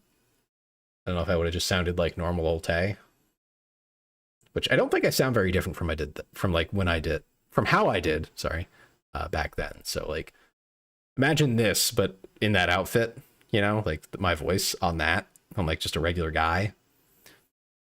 Not gonna work. Maybe, but maybe not. And like, I could pretend to be, you know, like really out there, but I don't know how well that would work. Like I could try, but if I fucked it up, it would be even worse, you know? So, thankfully, it all worked out. But, like, that's what I mean by, like, there's just two very, like, extremes of, like, we're all one big family, and, you know, we'll hang out and do stuff and have fun, and everybody's on good terms. And if people aren't on good terms, they figure it out. Whereas in the second year, it was like, I think there were like 4 or 5 cliques, and there was some bad blood at times. Like people were, I think we weren't too far away from catfights. Never happened, but I don't think we were too far away once or twice. And I just tried to stay out of it. But yeah, that's that second part with the cat fights and stuff. That is very much what the VTubing space feels like. At the higher tiers, from everything that I've observed, it seems very like clicky and, how do I say, objective oriented, where they want to get bigger and they want more money and they want all these things, and they'll do just about anything to get it. Which is why, to circle this all back, I'm actually getting the point to go somewhere for once. All of that clicky stuff, like attack the D point objective, yeah. All this stuff I feel like applies to all of the drama over like the last year, even with Cinder and Bao and Shy Lily and all that. It feels that way. Do I have any evidence that like it's all clicky BS and it's like wildly overstated? Not exactly. But it definitely feels that way. Because mainly, people can't just sort this shit out themselves. It always has to be a Google Doc. It always has to be, you know, losing their fucking temper on stream, going absolutely insane, saying insane shit. You know, cherry picking whatever they can to make the people who disagree with them look bad, doing everything in their power to do anything but take responsibility for the words that they say. Doing anything except for talking to the people they disagree with. That is exactly how it feels. And I want to not say that I like think it's a personal failing. I think it's the culture. It's what everybody does. It's the thing. It's how you do it.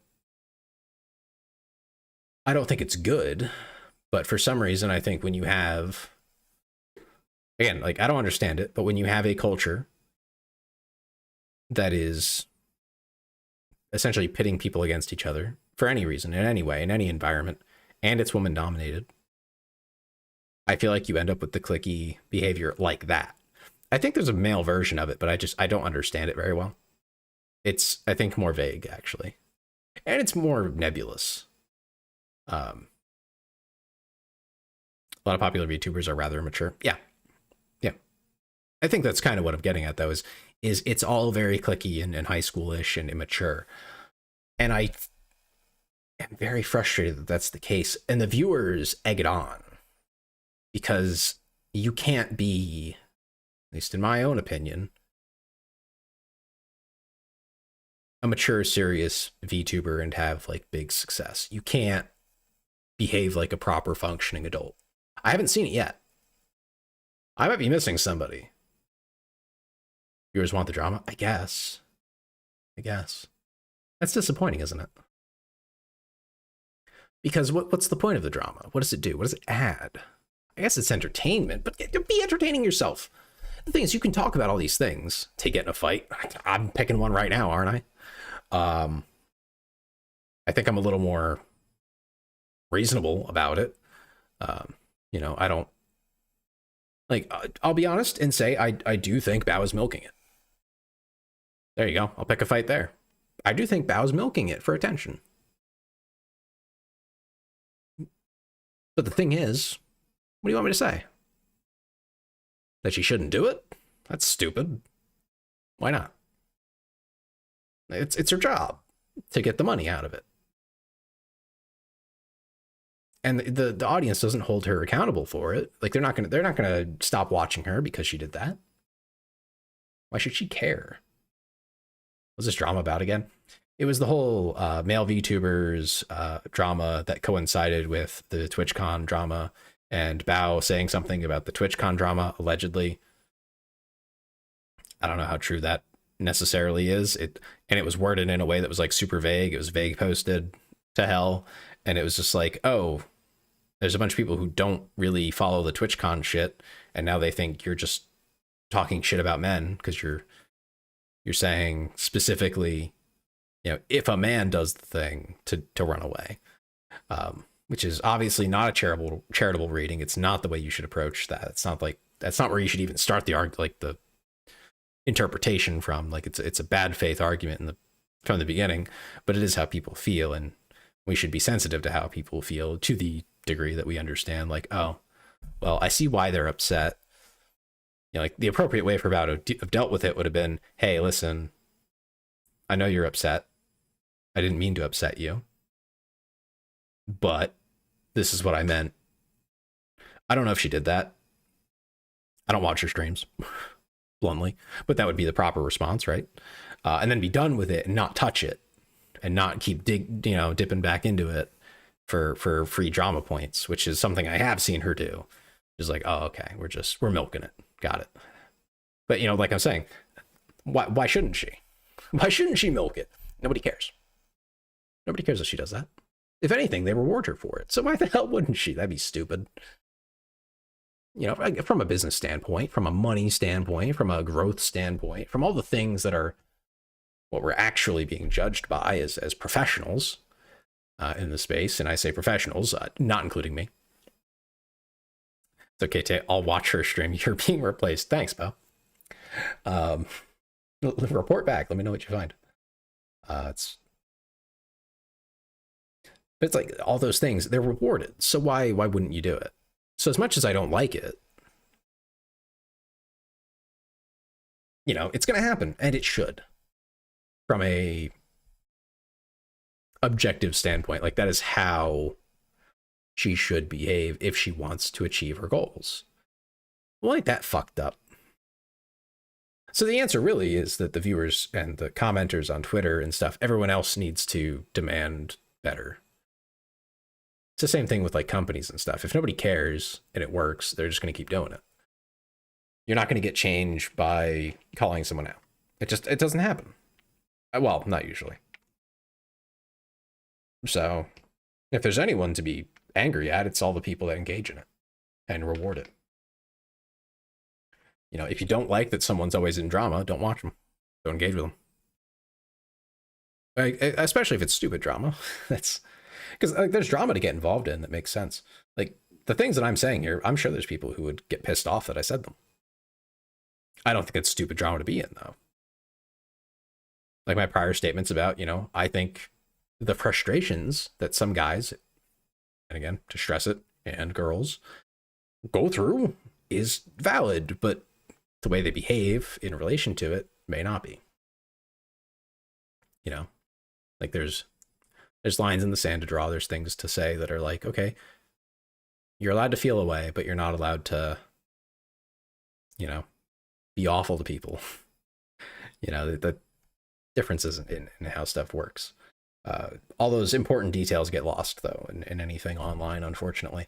So no one's going to try to pick an argument with that because it actually makes sense. And there's no gotcha to be had here. If there is, well, I will see you in the Rev Says Desu video. Sorry, that was a random jab out of nowhere, but like, it's drama tubers like that unless there's a gotcha, they're not making a video. They're not making a video, but if there's a gotcha, ooh, got them. If they can get a quick point, if they have a little jab, they love that shit. So if I missed covering a base, then I'll see you there. I'll see you in the comments. Maybe this is the attention Jay needs. Maybe. I don't think anyone's going to care about it. Again, I cover my bases too much. I'm too stable. ain't that fucked up. I'm too stable. I'm not flying off the hinges, going ape shit over this. I don't have strong feelings on it. I should rephrase that. I have strong feelings on it, but not so strong that I can't control myself and be measured and reasonable. And have a realistic conversation about it. It's just something that I care about in the sense that I really want the people who are frustrated with it, that are upset and angry to not be discarded, not be ignored. Because I do think that's mostly what happens is these people they feel like they're ignored by society. They feel like they're ignored by the communities they try to join. And then the moment they say anything, they're shoved deeper into the corner that they came out of to try and say, hey, like, I'm upset by this. I don't like this. I don't know how to say it correctly, and I'm upset, but like, I want you to know that I didn't like that. And then they're mocked and ridiculed. And it's like, oh man. We just can't be nice to people. We just can't do it, apparently. Just because they, I don't know, upset us or something.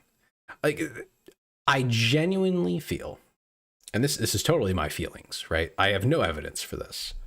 I'm not backing this up. This is it came to me in a dream level sources, all right? I got nothing for you. But I genuinely feel that if your response to someone saying, hey, this is how I interpreted what you said, I'm upset about it, it really like bothered me, I feel like, you know, you don't care about these things because you said it that way. And like, do you just hate us or something? Like, I feel like if you respond to that by really with anything other than either ignoring it, which is you're allowed to choose to ignore something, or you're allowed to either ignore it or say, I'm sorry you feel that way, and that's not what I meant.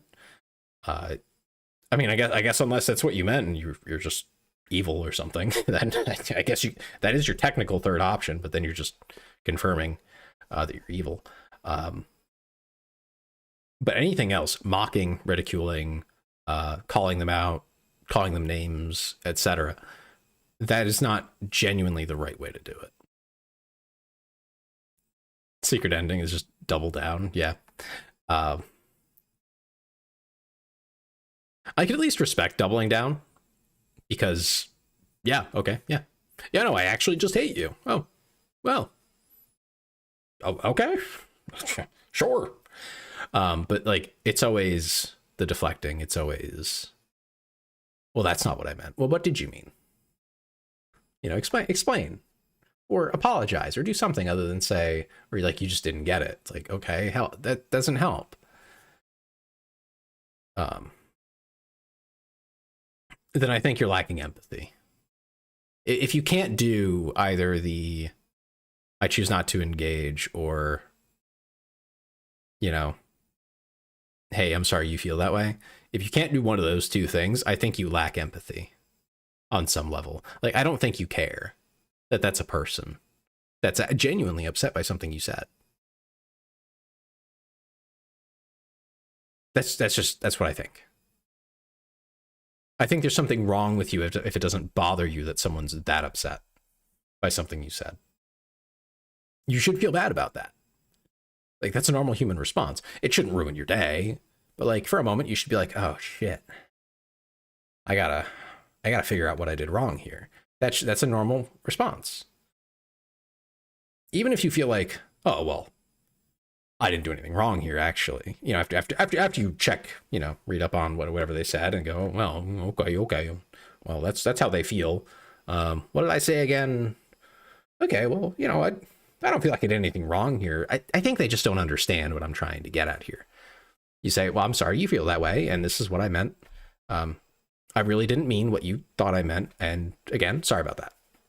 It's not that complicated. It's really not.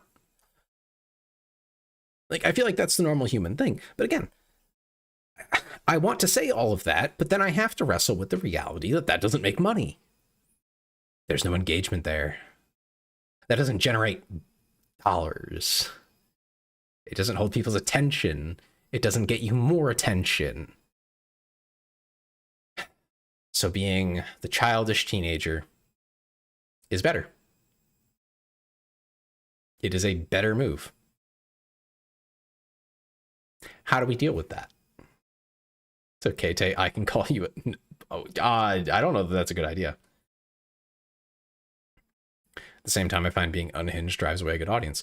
I think that's why they do it in measured, like, pop kind of things. It's not all the time. They're not constantly unhinged.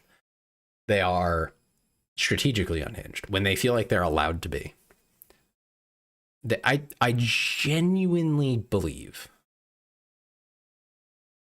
that a lot of the ones who build themselves off of drama, who sustain themselves off of it, try to like maneuver in some way using it, or just take advantage of it when it pops up, I feel like that's like the exception for them. And it's just to get more people to look at them. And then like 3 months later, be hoping that they'll forget why they remember the name, but they'll see it and go, oh yeah, that one. I was curious about that. Let me click on that. And then they see the normal content and like they're cool with it. And then, you know, the next drama is in like a year, and by then they're either a fan or they're not interested anyway. I think that's kind of like the strategy there. So it's basically free advertisement. On an aside though, we're gonna take a little adventure from the more recent drama, and I do want to mention that again, in this female-dominated space, it's weird because it's a female-dominated space in terms of power, but it's mostly men who watch streams and stuff, which I think also increases like the infantilization of the women who are involved, specifically for the ones who are selling not quite the like girlfriend experience stuff, but the very like implied like it's me and you kind of thing. Not quite the girlfriend experience stuff, but like the stuff that's in the middle, if you get what I'm getting at.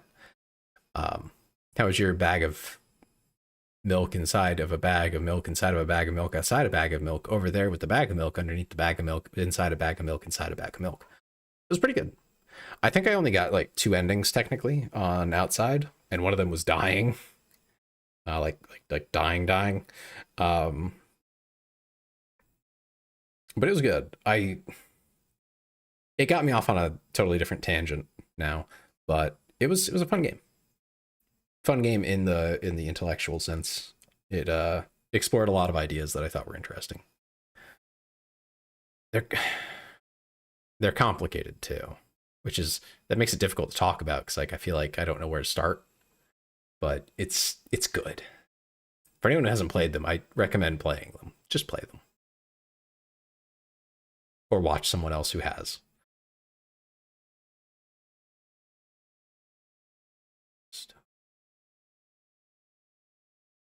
I like this song. Anyway, what was I saying? Right, so the women who are more like flirty, I guess we'll just go with flirty towards their audience and market themselves especially as like girl fail or whatever, you know, as basically needing to be, you know, babied. I don't like it for a variety of reasons, but I think the biggest one is the infantilization. The like, oh, little baby can do no wrong, because it lets them get away with just about anything. Things that if you were a man, I would really hope you would not get away with. Again, I would really hope that you don't get away with them. But I have known more than once now, but one rather big case was Elfin Psyop, where she basically got outed as using like 3 or 4 different guys and leading them on. And tons of people, of course, fanboys, ran defense for her. Going, oh, well, you know, they should have known. They should have known. There was nothing official about it. There was nothing it was this or that or nothing. So many excuses. And listen, don't get me wrong, they probably had something of a point in there somewhere. But if that was a man leading on several women, taking their money,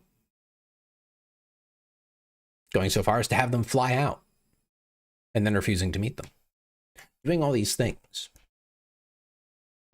for their own benefit, that's fucked up. It's just fucked up. I don't care who you are. Like it's not good to lead people on in the first place, to make them think that either you will or will soon be dating, or to take their money when they're under that impression. And yes, I understand it takes two to tango. But when you're in a position of power over someone else, you have influence over them. They look up to you. I don't care if you're a girl fail or a boy fail or an idiot. You have a responsibility to at least consider these things, to do your best. And sometimes it's really obvious when people are not even trying to do their best and they are wallowing and just basically being hedonistic in every aspect of their life and just doing only what they want with no regard for anyone else. I had people offer their whole income to me, or I had people offer their whole income to me. Would have done it if I had an honest way to take the money at the time. That's crazy. In exchange for what? That's the issue, right? If someone just wants to give you a ton of money, no strings attached, that's one thing. But it's under false pretenses that I see an obvious issue there. We don't talk about the exchange. I see. As long as the exchange is agreed upon, I'm cool with it. I don't care. As long as everyone understands the deal. But these people clearly were not, they didn't feel like there was honesty there. The words that were said may have been truthful. The circumstances were muddy. There's alcohol involved and all sorts of other things. But at the end of the day, you are responsible for your actions. No one else can be. You can't just say nobody's responsible. Especially not when you have, again, hundreds, thousands, tens of thousands of followers. You can't just shuck that off and say, that's not my problem. Unless, apparently, you are little baby girl fell who can do no wrong. And it was just like, what do you mean you're allowed to take advantage of people just because you're a woman who is something of a failure? You're an adult. You're a fucking adult.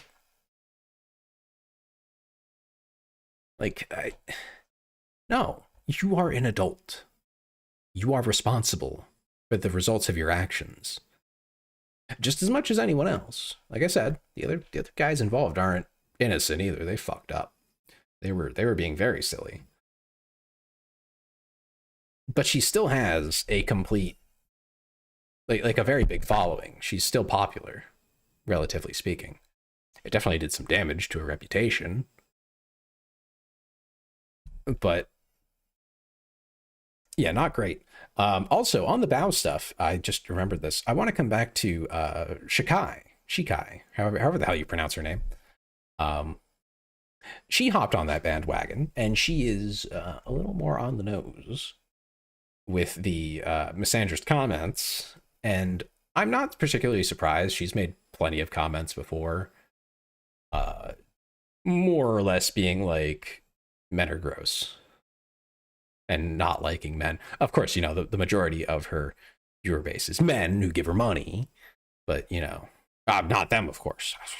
Not including them. A boy failure. No. And there's nothing wrong with being a failure, but you have to be responsible. Again, it's just basic responsibility too. I'm not saying you gotta fucking, I don't know, do anything impressive. Just fucking communicate with people. Be honest. Literally just be honest and manage expectations, because you cannot go through your life even just like quote unquote trying to be honest and then conveniently omitting all the information when it matters and hurting people. You can't just do that. That can't be how you live your life. And have the expectation that people will treat you well.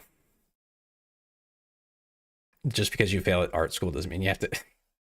Oh my God, Dem. What's wrong with you? But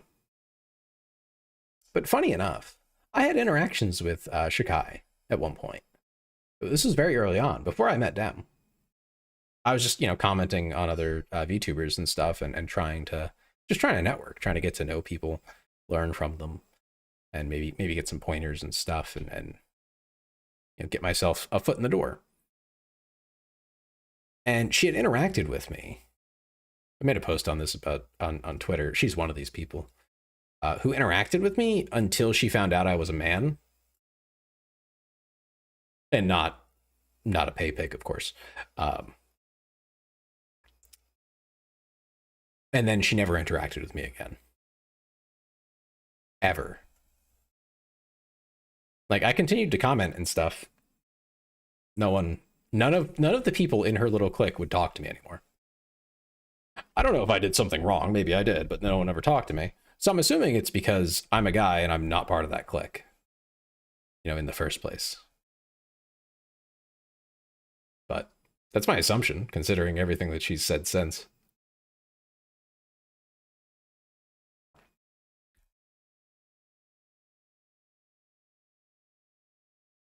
Like, I genuinely would not be surprised if a lot of these people really don't just have contempt for others in general. And like, if you're not one of theirs, they treat you like shit because they don't like people.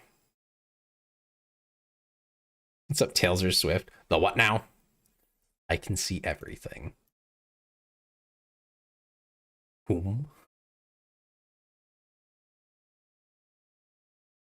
2020, your last message was in March.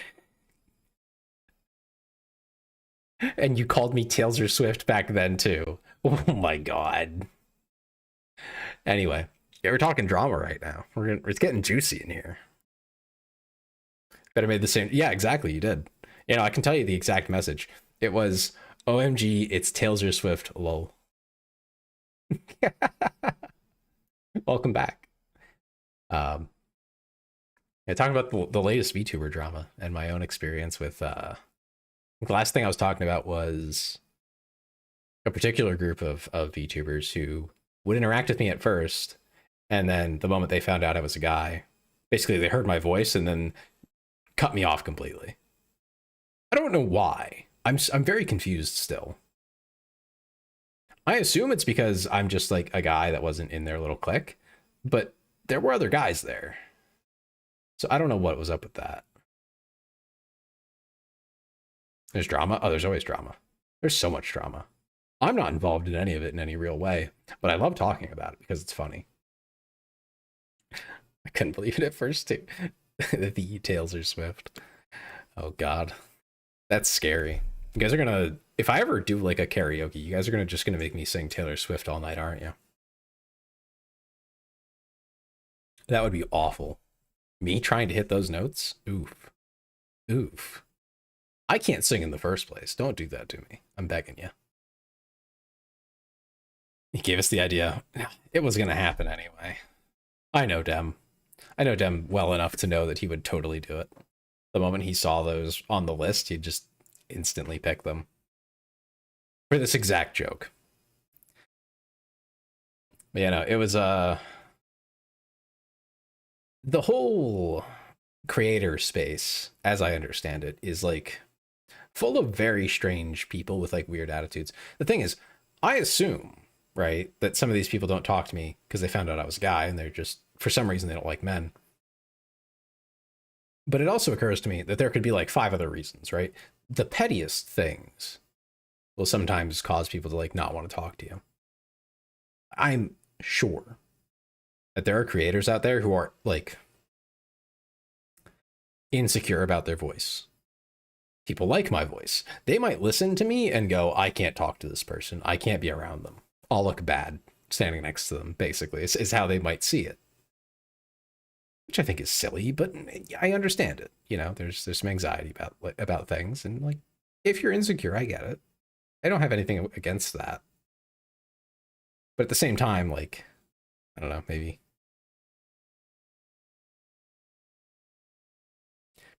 communicate it or something. I don't know. That's another thing though. You can't really say things like that. Like, sorry, I'm just like really insecure. And it's just like, oh, that doesn't. People would be weird about it. They'd probably like make fun of you or something, knowing how people are. Personally, if someone was like, hey, like, you seem cool, but like, you're intimidating, and I'm insecure about it, and I can't be friends with you, I would chuckle to myself and then just be like, oh well, all right. It's kind of odd, but sure, man. Do what you got to do. I get it. But a lot of people would be weird about it, so I don't blame them.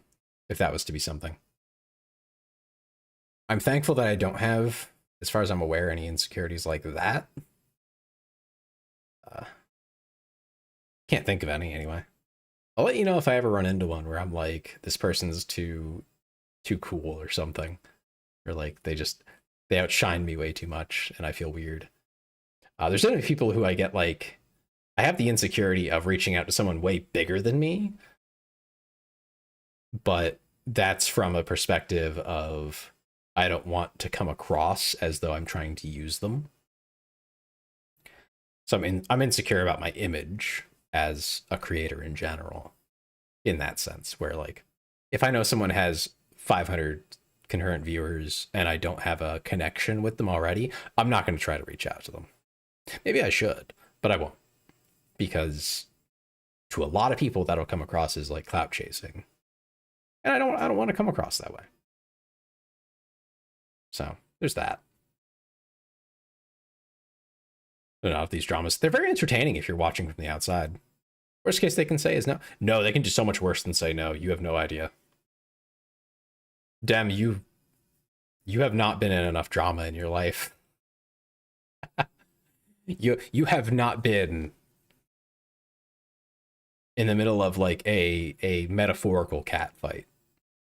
They can do so much worse than say no. I've been lucky enough to not be caught. Yeah, no. People can do a lot more than you might think, especially if someone has a larger like following. They can do a lot of damage to you. Welcome back, Bo. Because they have connections and they can tell their connections that like you are being weird or something, even if you grow. Also, them ew, not even ew, man. Like ew, I can take a ew. Like if someone's like ugh, gross, I'd be like, whatever, man. I don't care.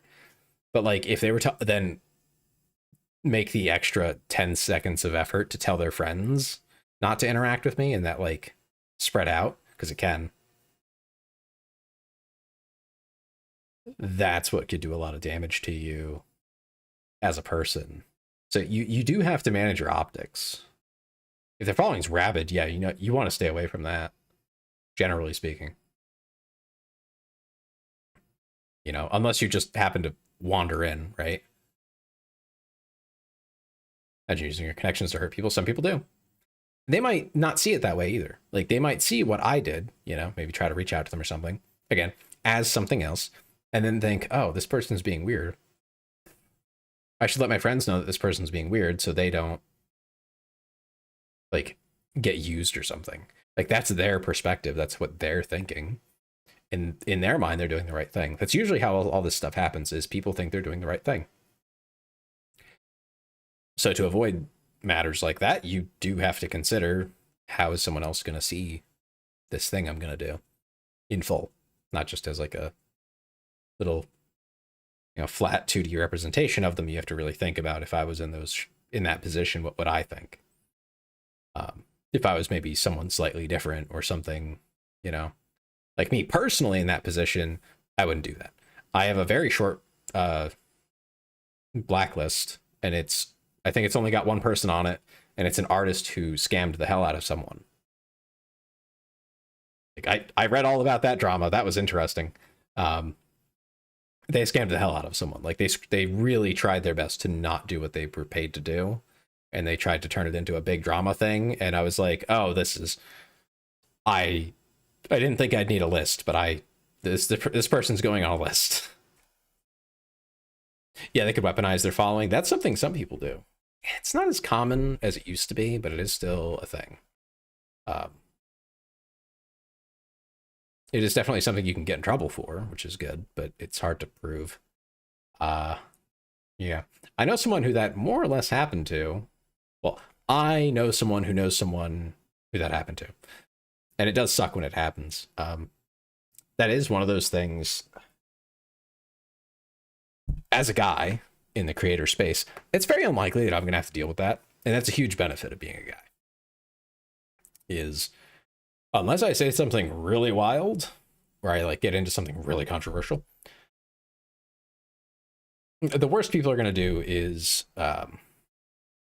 maybe send like some raids over or something, but they're not going to be dedicated for 5 years. They're not going to try to ruin my entire life. They're not going to try to, do everything in their power to ruin me. They'll probably just annoy me, and then they'll get bored and move on. Because like it's just not it's not the same for whatever reason. Like the kinds of people are just different. If they can do that, you can also gather people together, and eventually there's someone big enough in the chain to make a difference. Yeah, it is also an opportunity, I think, to grow as a person, namely.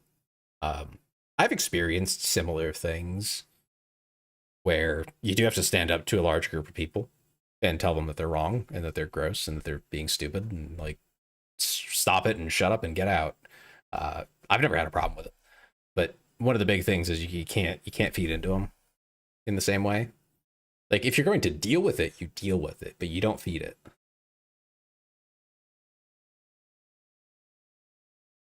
Like if you get hate rated, you just turn on shield mode and you let the mods do their job and you continue like nothing happened. You maybe mildly address it. Be like, oh, so that's what's happening. Okay, well, get to work. And that's all you can do. If it's too bad, you just say, all right, well, we'll pick this up another time. I was getting tired anyway. So, good place to stop it. See you guys later. And you just, like, again, like it's not a big deal. You just make them feel like they wasted their time. And then they don't do it again. Hopefully. And if they do, you just deal with it. Find ways around it. Report it, of course, as much as you can. Use all the tools available to you, and you do what you can. But it's one of those things that, as a guy, it's probably not gonna be that bad. I've known women who did live streams, I think on YouTube, but she got haters for years. She like pissed off some guy who had a very dedicated following, not huge, couple hundred, but like really dedicated. And they would harass her quite a bit. But she was also like, she had her face out, like everyone knew where she lived. It was like,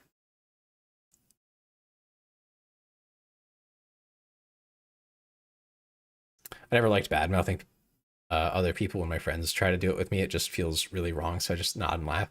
Yeah, I don't tend to. The only time I will is if I feel like someone's genuinely done something wrong, and I just talk about what they did wrong. Like there is like this like VTuber like backroom drama, which I'm not going to tell you who, but a good example is I had hopped into a Discord that I don't usually hang out in for reasons that I won't get into because it could give away where I was or when or whatever. But a place I don't typically go to. And some other guys were there. And one of them mentioned that they were going to change up their content and what they do. And like, yeah, that's cool. Whatever, man. Like, you do you. But someone had asked, them thinks they know this one. I think you do. I think I told you about this one. Or you were there. I don't know. Something like that. Yeah, Frisky seems to remember this one too. That's crazy. Yeah, it's without telling everyone when this was and what happened.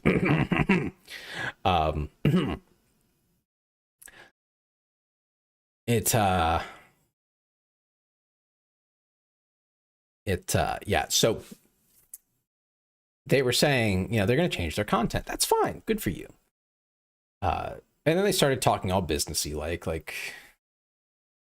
what, saw that happen too. Oh, cool. Hey, sports ball team won sports ball. Crazy. We're talking about Obama. Yeah, totally. Yeah. Anyway, we were in the Discord and this guy was talking about going to change up my content.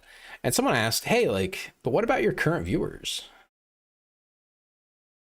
Like, what about your current fan base? Like, how are they going to feel about it? which I think is a really important question. Like, I feel like if I was to suddenly change what I was doing, would I not do it, not do what I want to do because you guys wouldn't watch it? I probably wouldn't change that, but I might adjust how I do it. I might talk to you guys about it, have a conversation, and figure out what you guys want, and maybe how we can either make it work or agree that, like, I have to be happy with what I'm doing. Like, that would be a thing. His reaction was, I don't give a fuck about them. And I was so taken aback by it. I cannot relate to that. I don't get it. What do you mean you don't give a shit? Straight sociopathic behavior. What do you mean? You just don't care that they'll be, expecting your streams and you won't be there.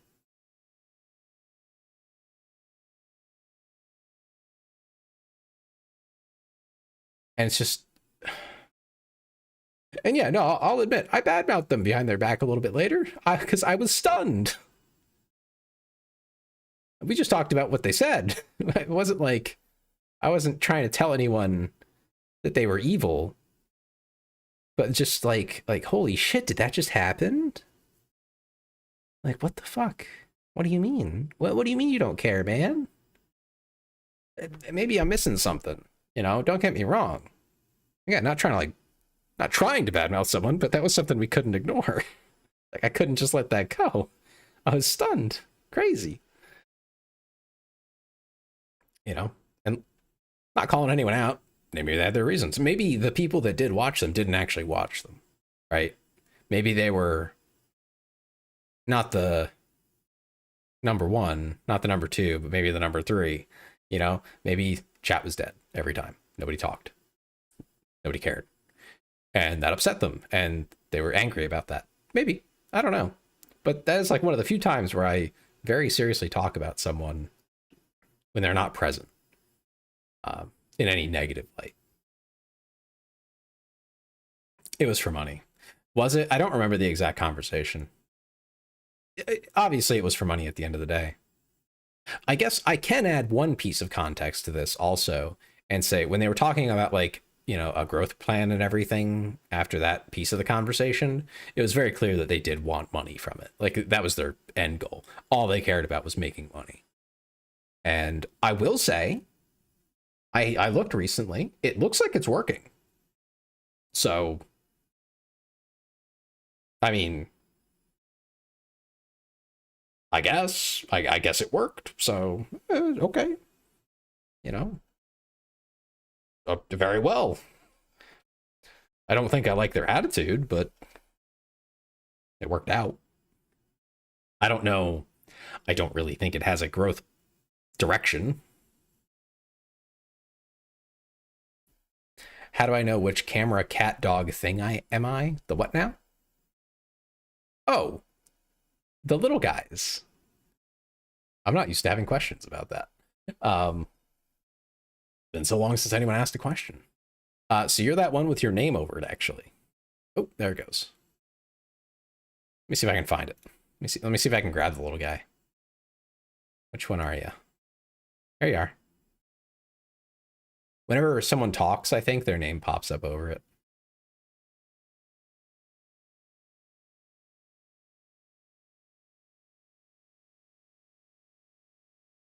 Oh yeah, and Dreamer said I don't give a crap about my fan base because I lack it. That's a little different, yeah. I think they had like an average of 10 viewers or something in that range, like 5 to 10.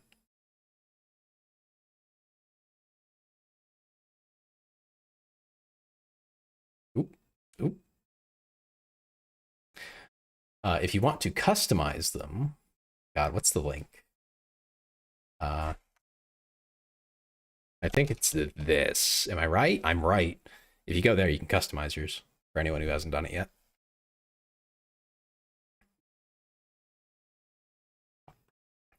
There's quite a bit, and it is all free, more or less. I think if you've been here for like 10 minutes, you can get whatever you want. I set it up that way.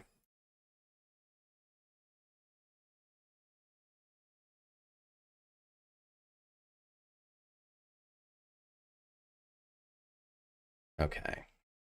But yeah, no, it's been crazy to see like the very weird people you can encounter who are they're very greedy in a sense.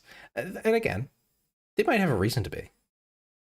You know, the guy that I'm talking about there, and this is why like it's always so complicated to bring these types of things up.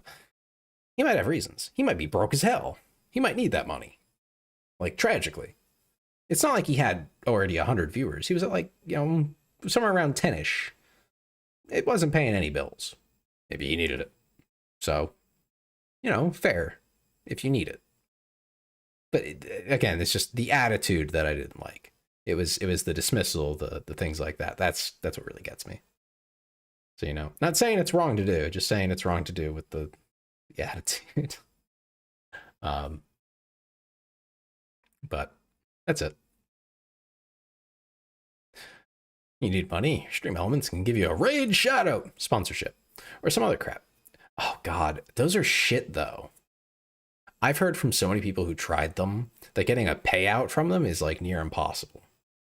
If you're like a smaller creator, they don't want to pay you, man. And they will find every reason not to pay you. Or like to cut how much you get paid and things like that. God, I want a Raid sponsorship. A Raid sponsorship would be cool. Because as far as I understand, it's actually not a half bad game.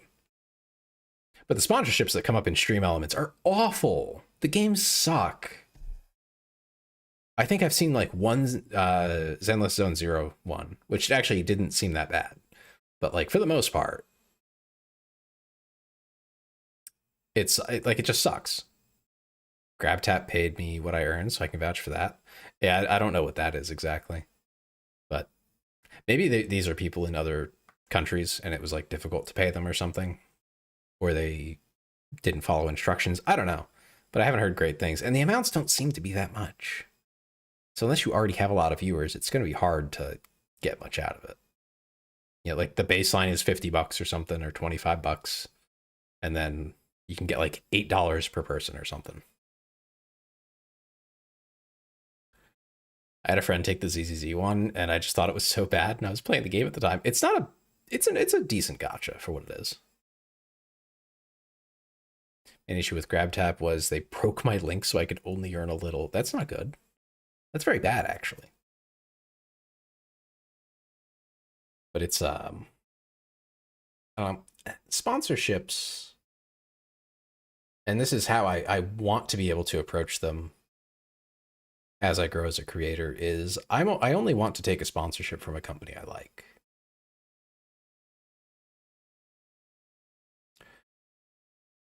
I meant centering your stream around one game for a few pennies. Oh yeah, no, that's awful. If you don't like the game, if you're not interested in it, it's going to be shit. I don't think people are going to want to play and like get you that. Maybe if you're a bigger creator and you can kind of like fake it for a couple hours and then just like take the bag, I guess. But I don't want to do that. An NVIDIA collab, you're going to have to find a very good reason for them to collab with you.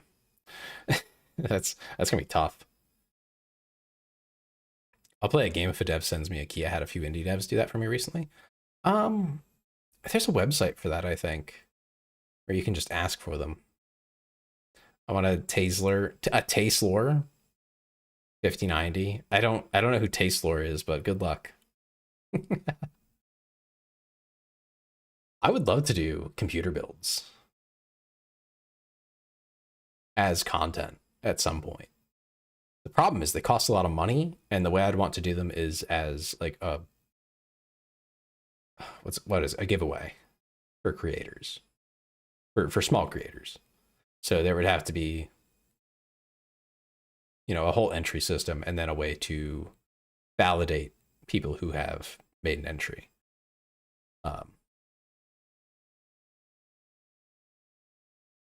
Watch Clanker Clanking, sponsored by NVIDIA. Oh my God. But if I could do that sort of thing, that would be really cool. Because I don't just want to give it away to like literally quote unquote anybody, because that it leaves the people that I care about. And the people who I think really would need the kind of shit that I would build. Because I would build something that is tailored towards Get it tailored. Uh, like the mid high end where you can totally stream with it, but it's not 10 out of 10. You know, it's not top end.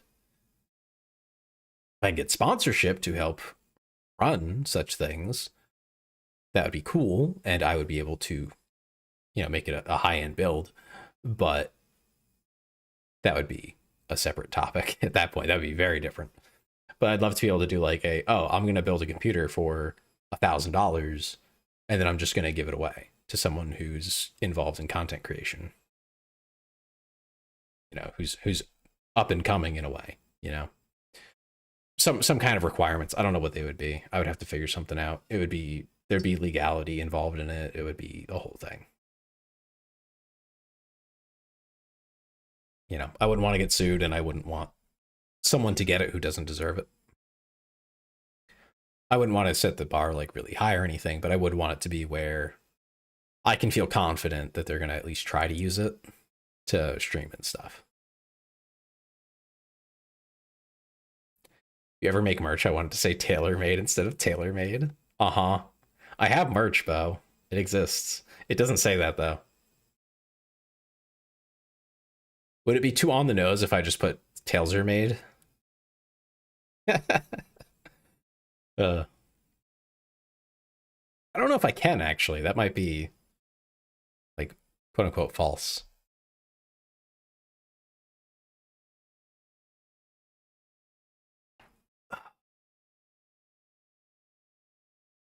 Yeah, no, it's something I'd like to do, but it's very expensive, so I can't do it yet. Waiting for Tay Plush. I'm waiting for it too. We need about 100 people who are willing to pay the money for it, because it ain't going to be cheap. I know that. It's not by my own choice, but I just know it's not going to be cheap. It'd be like $50 or $60 probably, maybe 70. Depending on what I can get the price at. But I think you need at least like 100 people. And it's like a pre-order system for anything like that. I don't think it's too crazy to imagine that we'll get there eventually. But I would need to know that people are going to buy it.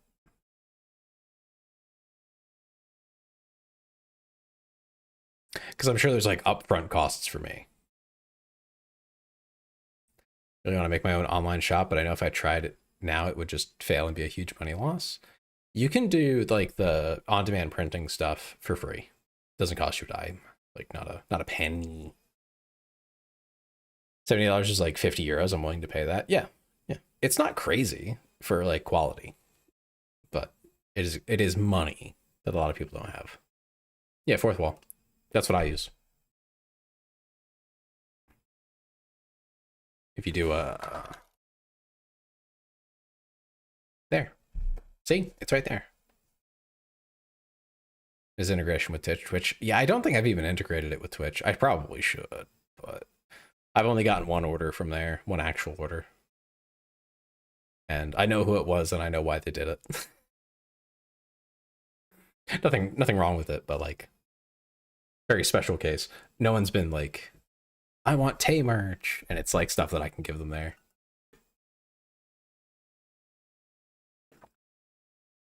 Oh my, those realistic toys are a great offering, Tay. Nice shop choice. What are you talking about?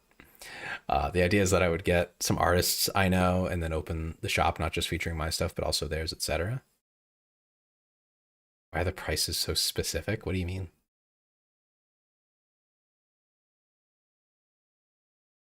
Molded base. Oh my god, shut up, Dominic. There are no molds. It doesn't exist. I think it's translated to your currency exactly. Like, I think that's just whatever it is. I tried to set, I think all the prices are pretty low.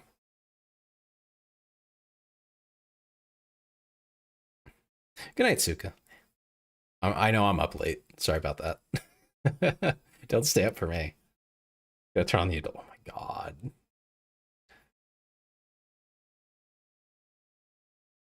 Yeah, I think I like basically put like $1 or $2 on everything. And I do mean like $1 or $2 on every item. That's what I would get out of it. It's very small amounts. It's like I just want you guys to have access to that sort of stuff if you want it. Which reminds me, I have to update it at some point. But I don't feel like doing that right now. Very tired. Maybe tomorrow. Maybe let me make a note.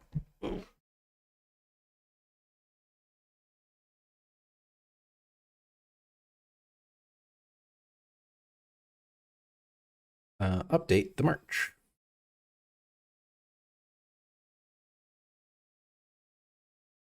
Oh, here's a question for you guys. I think Fourth Wall does this, but if they don't, I could find someone else. I have a bunch of art. Some of it's really good. Depending on the price, would any of you actually want prints and stuff of that? Is that something I should bother to look into? Or is your attitude on that, I can print it and laminate it myself? Because I do post the full res versions in the Discord. Just saying, they're there. I'm not saying you should do that.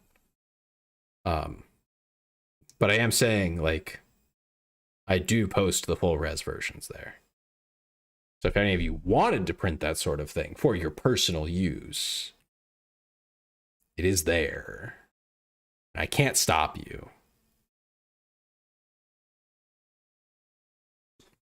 That'd be kind of shit to do. The thing is, like,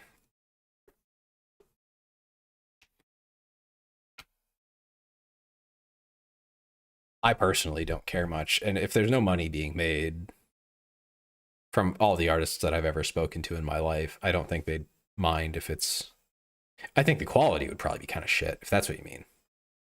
And I think that's the real value proposition on like a poster and stuff, right? Is like you get really nice, like it's proper poster paper. It's not just printed out. But I know some people, they'll just print the shit out. They don't care. Obviously, you know, I wouldn't suggest anyone sell such a thing, but just saying it's an option. But yeah, no, if people want posters and stuff, I don't think I have commercial rights to most of it yet. But if there were pieces that people want offered on proper, you know, poster paper, I could look into that. But I don't want to go crazy.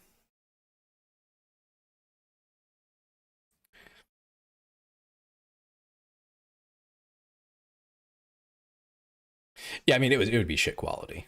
To be blunt, like I don't think anyone has a good enough printer to make it look amazing, like how it would on a poster. But I'm just throwing it out there. Some people have crazy setups, you know. So if the only person who had any interest was just like, I can just do that.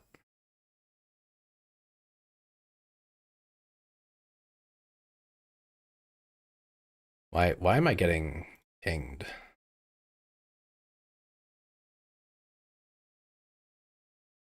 I'm getting pinged on Twitter. Hold on. I have to check something. Because I've just watched like 3 different pings pop up.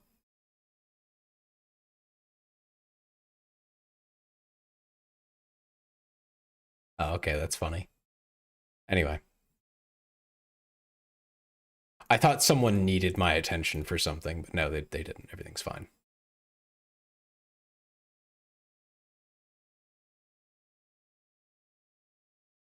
But yeah. No. It's that's something I want to look into at some point. But I would want to make sure that it's a design people actually want printed out. How would you guys feel about the reference sheet actually? I'll put it up so you guys know what I'm talking about. Like in specific. I think that might be like my best piece of art that actually like looks like me. Yeah. Um and then the Raffly Seal stuff, those are really good too. And they're like in a printable format, so I could go to him and get commercial rights, I'm sure. Hold on, I gotta find it. Okay. So here's the reference sheet.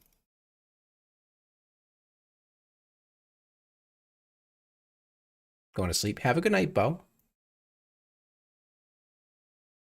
So this is the ref sheet.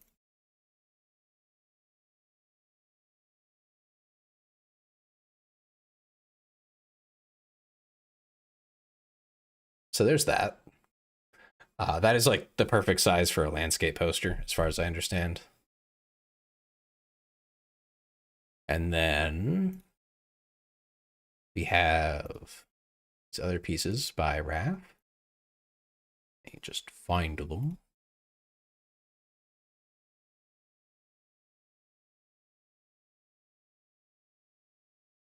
Sorry, my art is actually very organized, like all my stuff, but that makes it harder to navigate. So this is taking me a minute.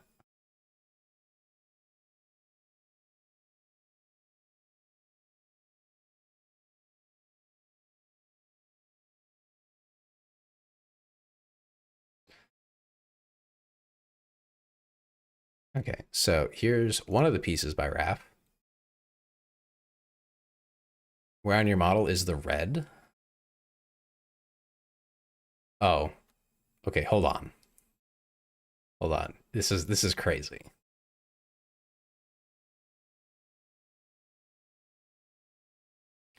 Okay, so get VTube Studio up. Oh, got the glasses. All right, the glasses are going away for a second. Okay, so if I get really close, do you see the red now?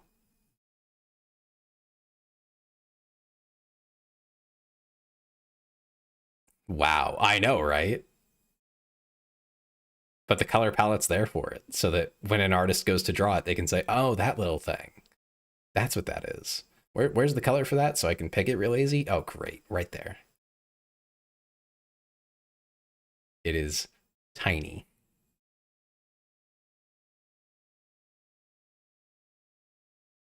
These are network extenders basically sticking out of my skull. That's the lore for them. They are antenna essentially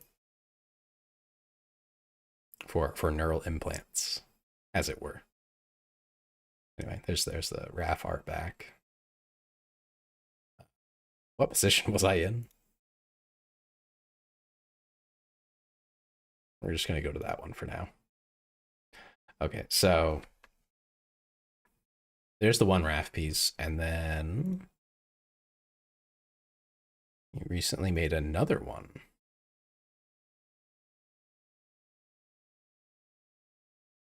There's a couple options for it.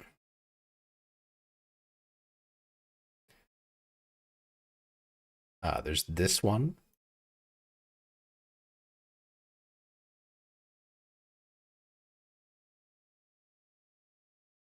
Which I really like it just in general. I like everything that Raph's made for me. This is like the one look, but there's also this one, which I'm sure if I paid him for the commercial stuff, ooh, excuse me, he could give me a version without the little thank you thing on it, just so you can see more of the leg armor and stuff. So those are like the three candidates I know of right now for what I have that could be like really good posters. Let me go look. I might have more, but I have to look real quick. Um,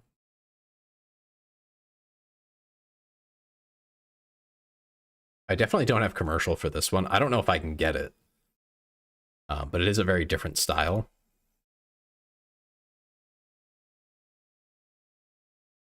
I thought that would be about the same size, but I was wrong.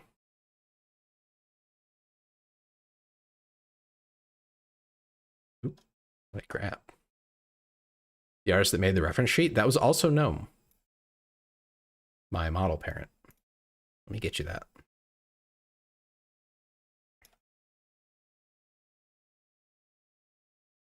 Oop.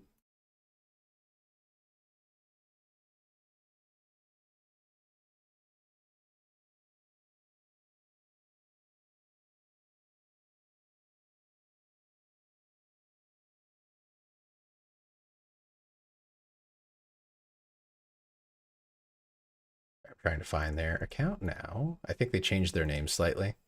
Yes, they did.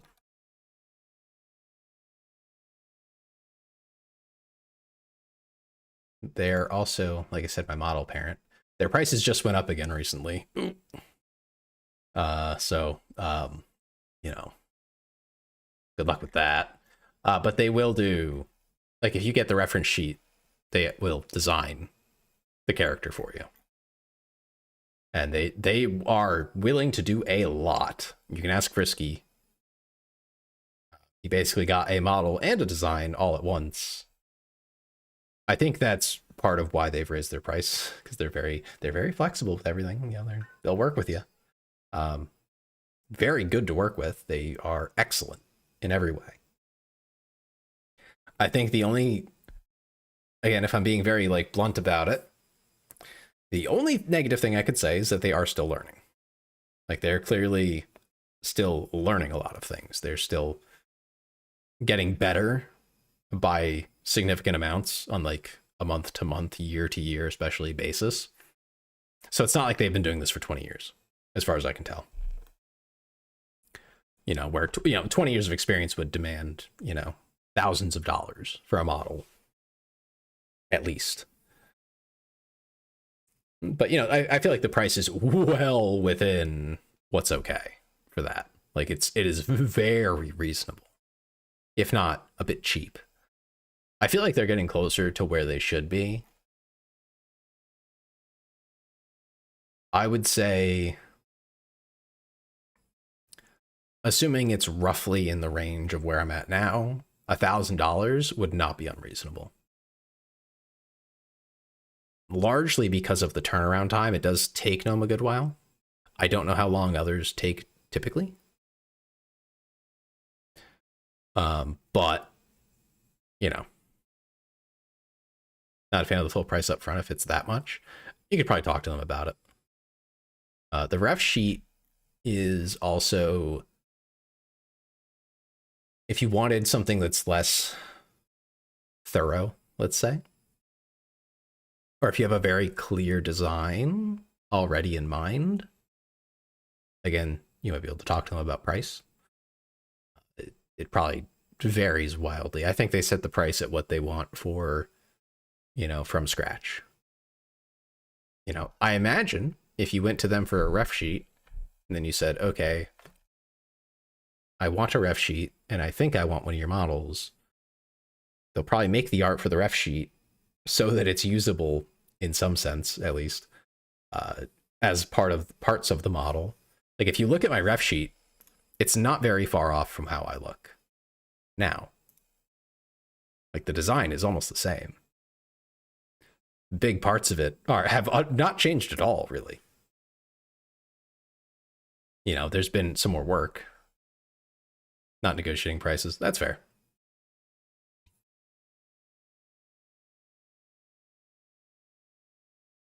I probably wouldn't either. Just saying. It's always an option.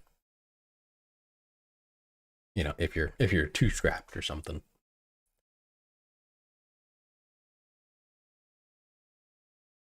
I was more thinking as well, like, they do a lot for the ref sheet there.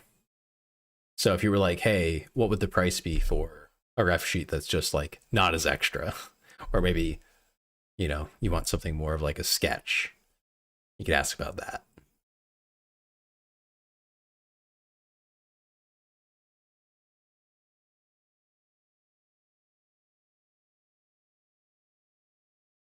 I may give them a tip if I feel they deserve more. Yeah. They also do spicy stuff now. And it looks like they wait a minute. Wait a minute. There were 2 slots there on the spicy live 2D illustration and rigging. There were 2. I know there were 2. They got a comm for that. That's crazy. Hell yeah. I'm hype.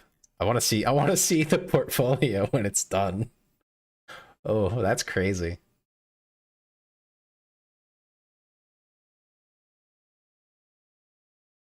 What exactly are you looking for, Staz?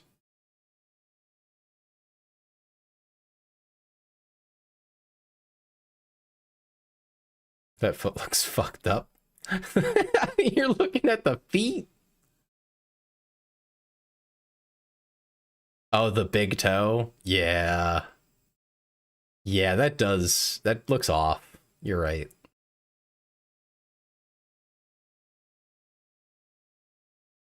But listen, I'll tell you, if you ever, if you get a good artist in general, right? They'll fix anything that's their fault.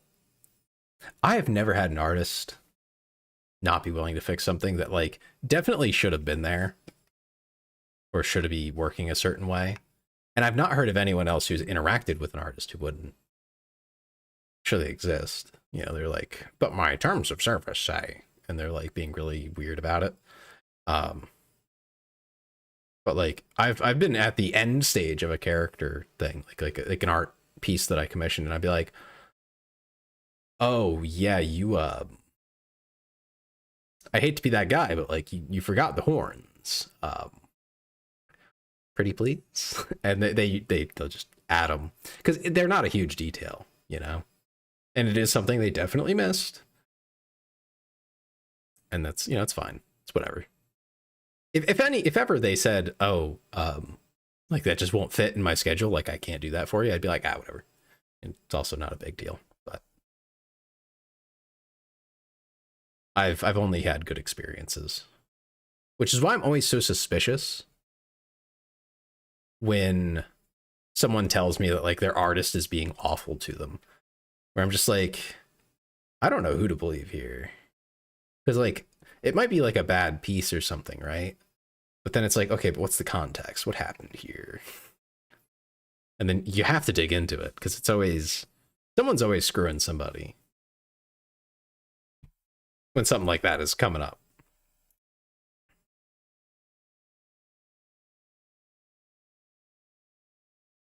Oh yeah, and Yotogama's pieces are really cool too.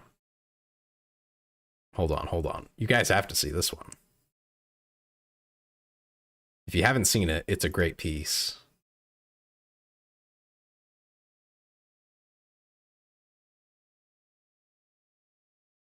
I'm getting it ready. This would be another good one for like a poster or something.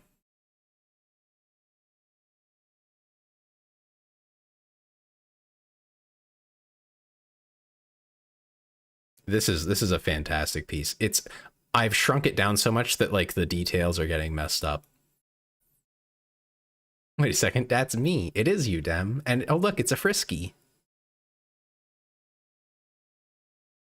Yeah, Yotogama did an amazing job with this stuff. But I feel like this would make a really good poster, along with some of the other ones.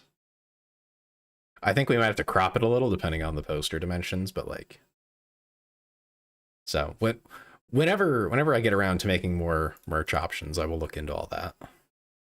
He looks like he doesn't pay attention. That's crazy. It's almost like he doesn't. It's almost like he wants to be focused on something else. Like he's bored if you're not constantly jingling the keys. Like, wait, don't click off, Frisky. I'm turning on Subway Surfers. I'm on it. What's he sitting on? Like a stool. What the fuck I come back to? Oh, hey, Frisky. How's it going? We're talking about art.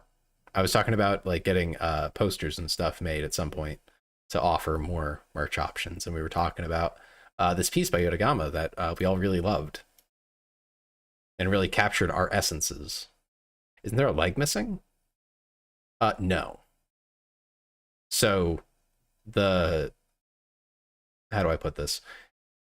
It's a round stool. And based on where the right leg is, Frisky's leg is covering the left leg.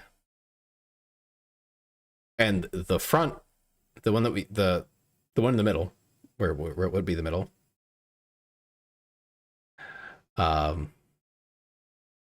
is covering the one behind it. The perspective is a very odd choice, but yes. I feel like you're mad at me because I draw on the map or something. No. You've just lost interest because the meeting took too long. I'm really invested in it. Dem is really excited, and you're just over it. Like you just want to go already.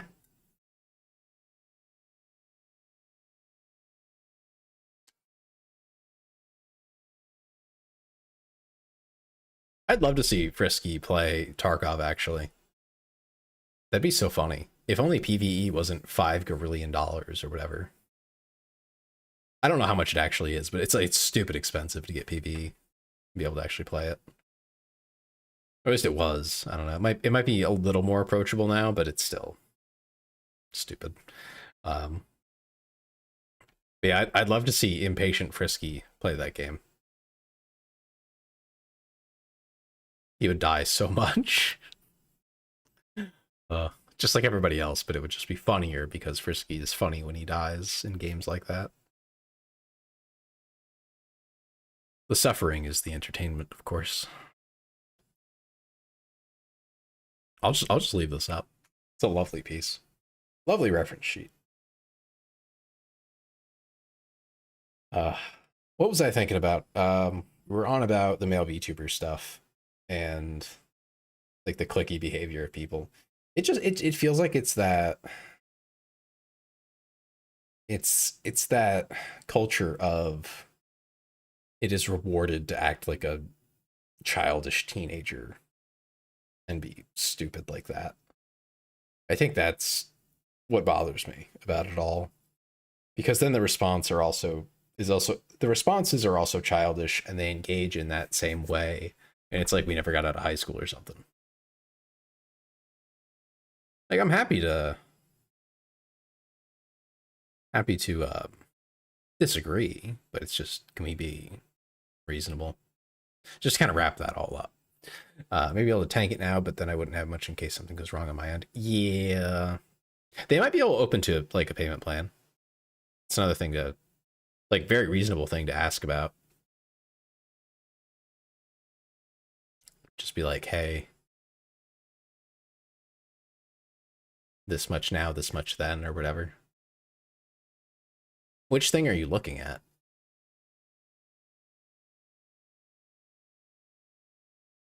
I'm curious.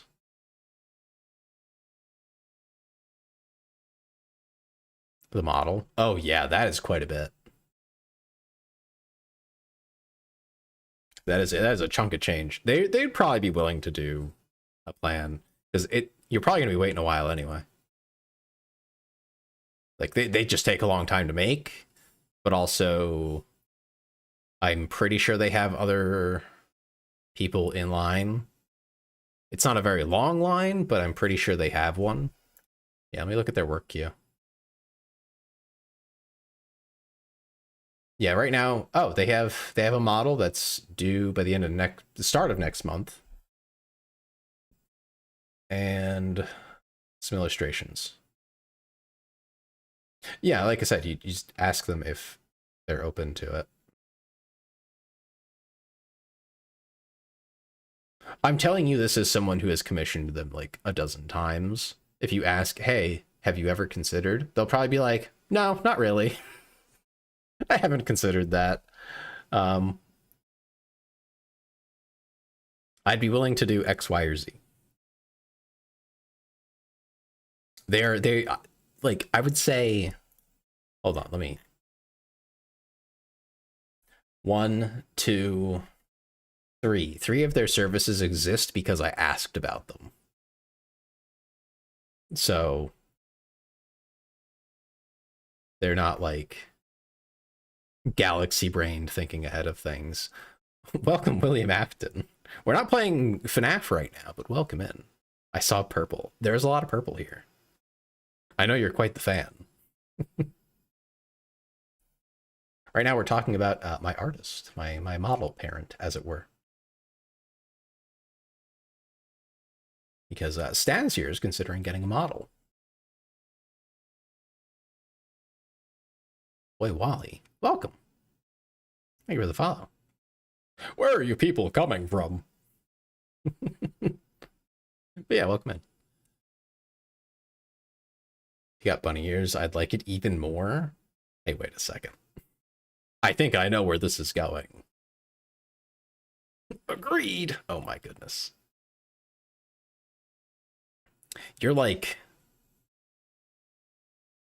you're just a little bit late to have suggested that my next outfit be like a bunny outfit or something.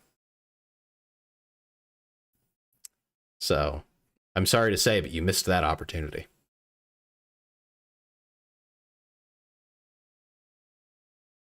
Also, hello and Kia Ora. Kia Ora? Is that how you say that? From New Zealand? I'm currently possessing a man's body for the time being. Ah, just for now. I see. Understandable.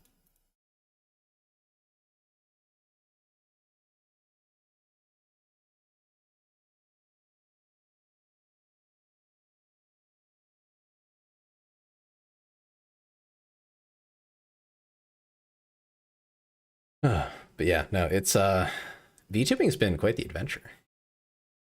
It's one I intend to continue for a long time. We just hit a year since hitting affiliate. Was that a week ago?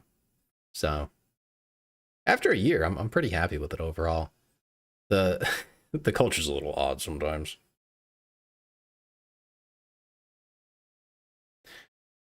The add-on for the reference sheet is more connected to the model.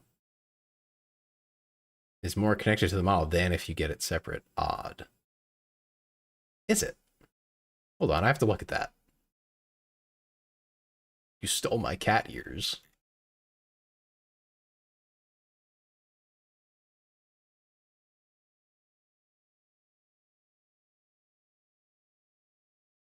Oh, so it is.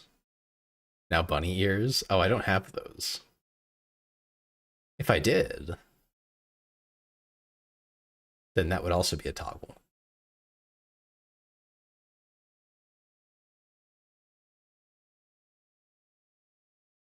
If you already have images available, there's no need to use this. So you already have one, right, Stas? Like you have art. No. Yeah, I know. How tragic. I am gonna have to do like a separate batch of toggles added to the model with my next outfit. So just for you, just because I think people will like it. I guess that's not just because. There's two reasons. All right, there's two. All right. I'm gonna add that to the list though. I'm writing it on my whiteboard right now. Bunny ears. I just get the reference sheet, and if I then have enough next month and it's done, I commission the model. That's also an option. I thought you had a reference sheet. Bunny ears, cat ears, and dog ears are pretty standard. Dog ears go on the list too. I do have art, but my request for the model is basically completely new, and there's only one drawing. Ah. Have I seen it? Okay, so, all right, listen. I have the cat ears already. Dragon horns? Oh, like bigger horns? That'd be crazy. I can send you, and you tell me if that's enough, but I doubt. Yeah, let me know. Put horse ears in there to suggest a special cyber attachment you have in reserve for a special someone. Oh my god. Like larger demon horns. You guys are going crazy. Okay. Where do I write it now? Running out of space. These are great ideas, though. I want to write them down. The horse ears one is funny. I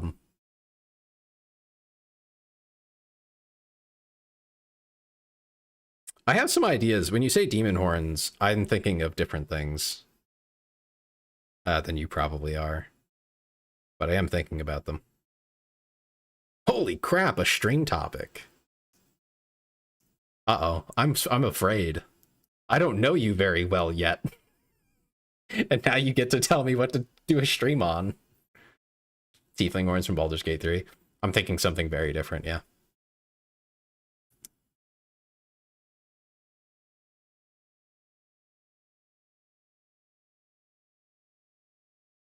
I'm just thinking horn toggles, though. Make it FNAF lore and how it all happened. Oh, shit. Okay. Another thing to write down. Tim Curry's?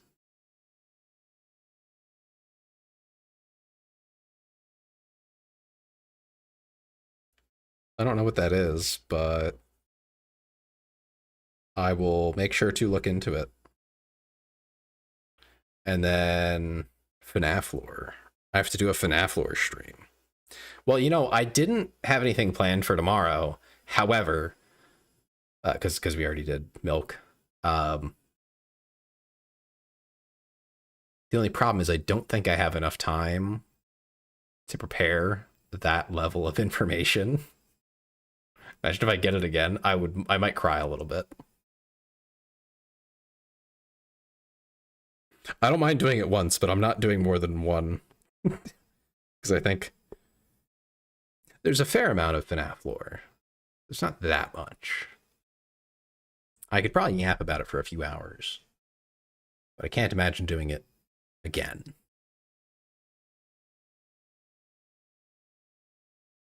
I can imagine a single tear going down if I got it again.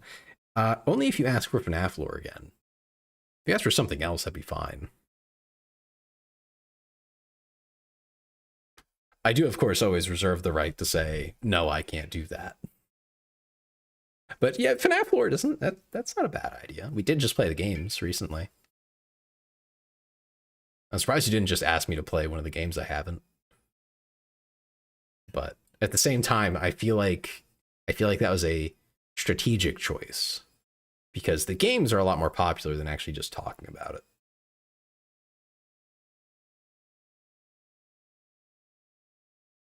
I'm trying to think of when I can do that.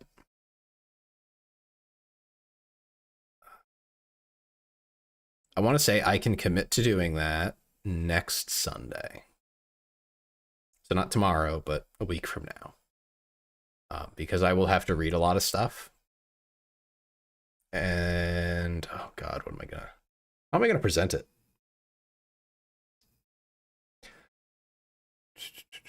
I will probably just have a presentation or something prepared.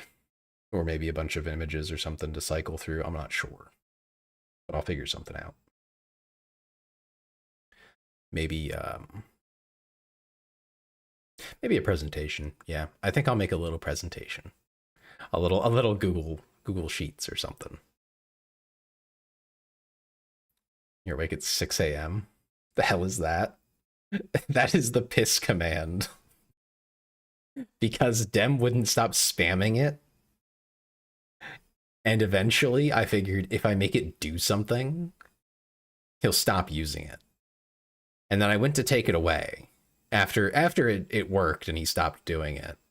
Oh, and everybody's doing it. But when I tried to take it away, Eris got really upset because she wants to get to 69 for the funny number. Oh God. Everybody's peeing. Have you had to piss here? What kind of cat are you? I get too shy. Oh God. Oh no. Yeah, no, it will go away eventually.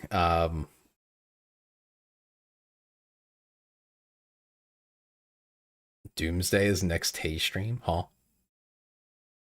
Oh yeah, tomorrow. Tay wants. I did not want that at all. Like I said, Dem wouldn't stop using it.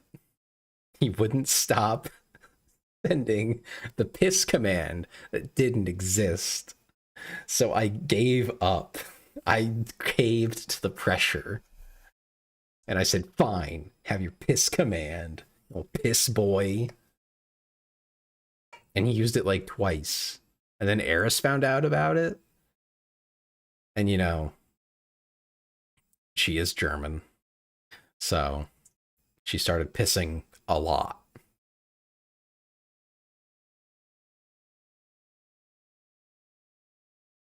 And then I tried to disable the command. She came in and tried to use it. And I tried to tell her no.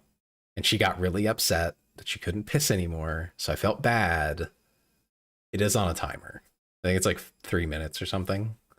So you do have to wait a little while.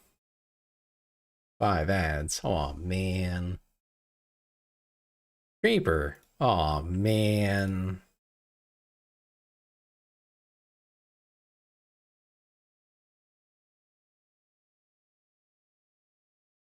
Hmm.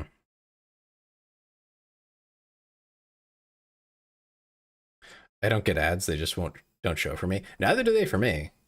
And I know that, like, even if I turn off my ad blocker, I don't see them.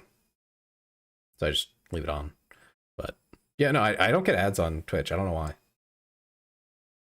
Welcome back, Harris. Even on mobile, I just don't get them. I don't know why. Anywhere, it doesn't matter where I go. I don't see ads. It's weird. But oh well. I don't mind. And I've told people, you know, for me personally, I wouldn't apply this to every streamer, but currently, for me, oh no, not 6-7. The ad revenue is like nothing. It's like $1 a month or something. It's some tiny number. It adds up when you're like much bigger, of course. But for me personally, like it's like nothing. So I don't care if you see them or not. It makes no difference to me. You know, and again, this is very much a me personally. I have a regular job. I make money. It's okay money. It's fine. I'm very much fine. So I don't push for subs or anything. Do whatever makes the most sense to you is my attitude. So I want to stress that. I don't want anyone to feel like they need to sub to me, even if you're like my friend or something. I would not take it personally if you were like, I can't part with that $7. You know, if you can't, that's fine. I don't mind. It doesn't bother me in the slightest. I will not get jealous that you're subbed to Frisky or Dem. They need the money more, I'll be honest. Not another streamer who has a job. Gross. Yeah, I know, right? Icky. I hate it. It's really not that bad. I have a pretty chill job. On the whole, it gets stressful sometimes, but like compared to something else, it's not bad. And the pay's respectable. It's fine. It pays the bills, and I have a little bit saved up for if something happens. Like, I'm fine. I would much prefer people spend their money elsewhere. You know, on other smaller streamers who it really matters to. But you know, if people want to support me, I also won't say no. Your streams are cooler, are they? Dear.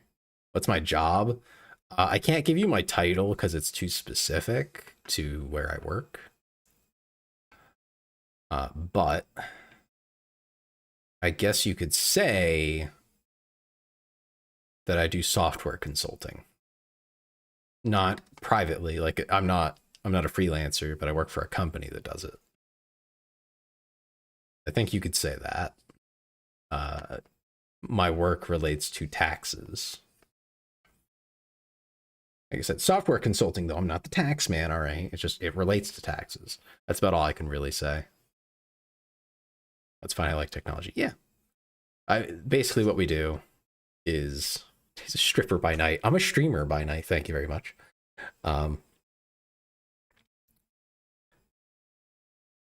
The nice way to put what I do without like self-doxing in any big way is that I make it easier for everyone to do taxes. That is the nice thing that I do. I don't do anything nasty. We don't. If the only thing I think we've achieved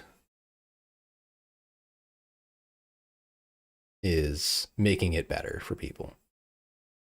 Including, you know, when we work with the government, we try to tell them like, hey, you should be nicer. Hey, you should be more lenient. Hey,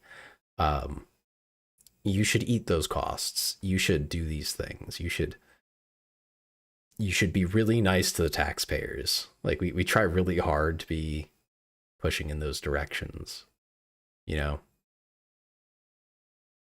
try to make it more accessible and that sort of stuff. There's a lot that goes on. We do a lot of stuff. But it's all in the hope that it can take something that's really painful to do and make it less painful. Moves and honks a nose. Oh no. Oh yes, a meow. Mm-hmm. Meow.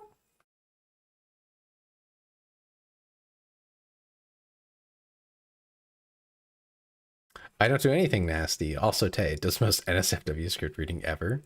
Hey now. The script readings I do are always terms of service friendly. They are within the terms of service of Twitch and YouTube, which is good enough for me.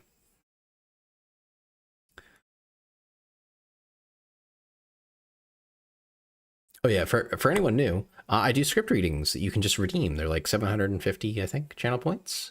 Not too expensive. If you can fit the script inside of the post, like when you go to redeem it, if you can fit it in there, in that message, I'll probably read it. Like I said, it does have to be within the rules, and it has to be comprehensible. Like I have to be able to read it. I'm pretty good at reading, like reading aloud. I think I do a good job, all right? But if I literally can't read it, then that's just tough stuff. There's only so much I can do. So, you know, make sure it's in English, more or less. I was able to read the milk inside a bag of milk and milk outside a bag of milk dialogue pretty cleanly. So that should give you a rough idea if you've watched those games or played them. They get a little weird with the language. But those aren't too much of a problem for me. Some of my best clips are me reading weird things that people sent in. What does that say about me? Also, you guys are fighting over the Zoom. So we can like write a little story and you'll read it. Yeah, I mean, as long as it's within the rules. You know, nothing too crazy. Like, nothing too vile. Obviously, you know, nothing I can't say on stream and all that stuff. Copy pastas are a pretty normal thing. I've done the XD uwu nuzzles one twice, I think now. I think we're up to 2. What if I make you read the whole first act of Shrek? How are you gonna fit it in that box? It's way too long. I like waffles. That was a line, right? Donkey said that, right? I'm not misremembering. Many people redeem it. Yeah. Yeah. I can't believe I did the XD nuzzles one twice. And it was within like the span of 2 weeks. I don't know why, but it like 2 separate people redeemed it. Like totally independent of one another. They were just like, yeah, I want that. Yeah, I want the ooh, nuzzles, you so warm. Like I want that. I want Tay to say that. I think Hex did the second one. If you were a transformer, what vehicle would you transform into? Military vehicles included. Oh god. Oh man. There's so many options. Oh gosh. The Bradley's cool. I like the Bradley. But like any vehicle? Any.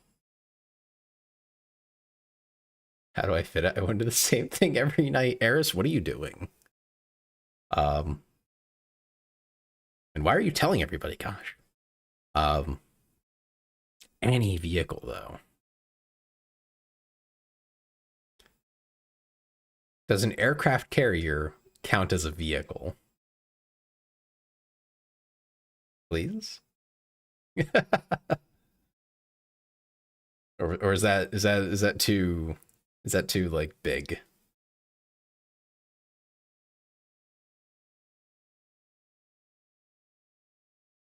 All right, then a US super carrier. I'm not too picky about which one, but just any super carrier. I'll take that. That sounds pretty cool. I get to have nuclear reactors and planes, presumably. Or at least I can house them and function. That'd be pretty cool. Also wacky as hell to just morph into a fucking super carrier. Uh, Thomas the Tank Engine. Okay, Eris, that's an interesting choice. If I had to choose like a regular, like a more normal sized vehicle though. Oh dear.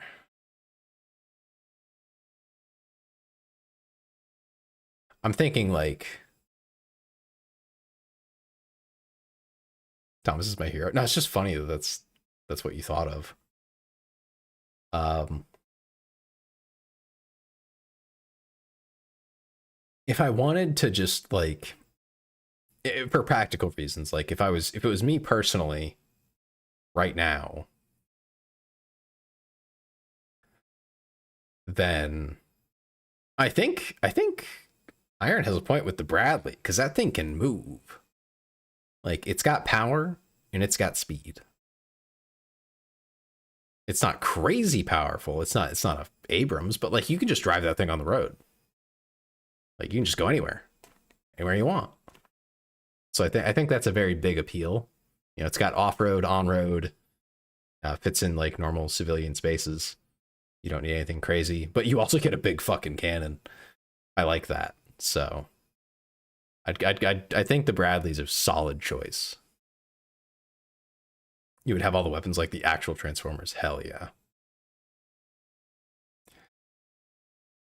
Yeah, that's not a bad idea.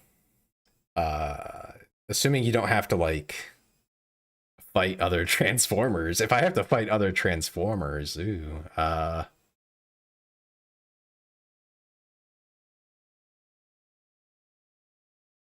if I have to fight other Transformers, I think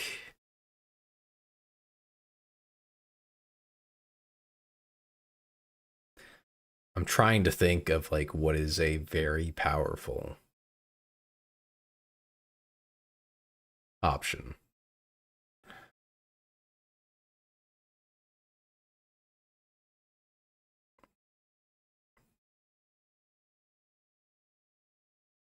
I think one of the more modern destroyers, not the most recent ones, those ones are weird and fucked up.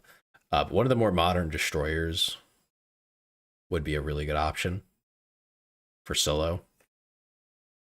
You know, soloing stuff. Also, still gives you like pretty decent autonomy. You can go most places. It's not a massive ship. It's big, but it's not massive, like an aircraft carrier would be. And it has all the stuff on it to be able to fight for itself. Another option is a full-sized battleship. They have an aircraft carrier already, broadside. Yeah. Go into hiding if there were other Transformers, and if I get caught, I'll fight like hell. Yeah, that's fair. You don't want to get involved in all that shit. Um, Another reason I think Bradley's a decent choice. You just go whatever you want. You do whatever you want. You're good. I really like that option. Um, Take me the Ghostbusters car. Wait a minute, what? Why? Why would I be the Ghostbusters car? What? Where does that get me? Where does that go?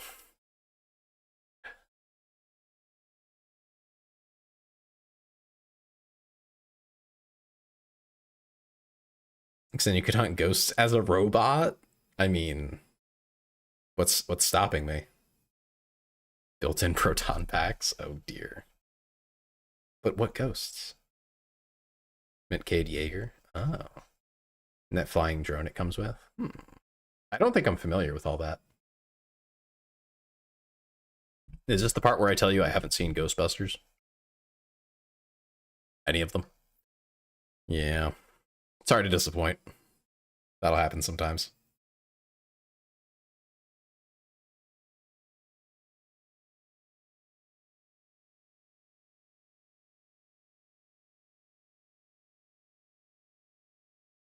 I'm trying to move this image.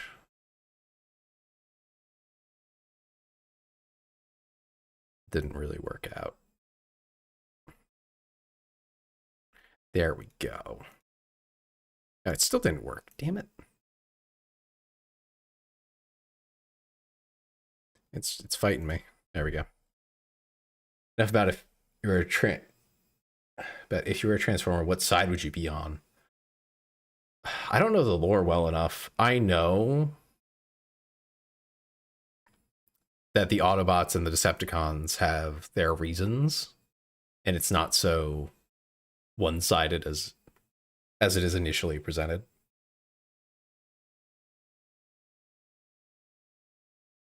Autobots totally, but I'd be on good terms with Shockwave. I don't know. I don't know enough about it.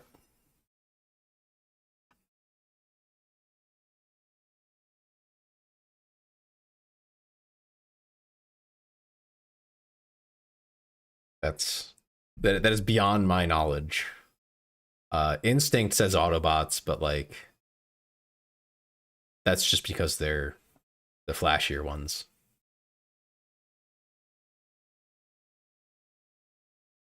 So like, I don't know.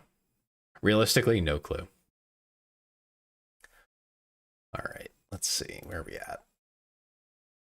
Oh yeah, gotta take Eris's points. Gotta make her pay for that redeem. Let's see. Is anybody even on? What time is it? Good golly.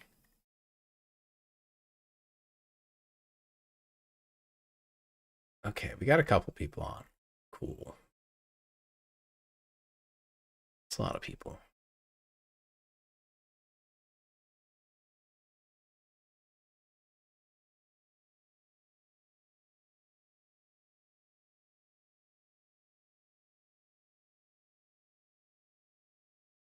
I don't know what he's doing. I'm working on raiding out, yeah. I'm looking for someone to raid right this hot second. Let's see.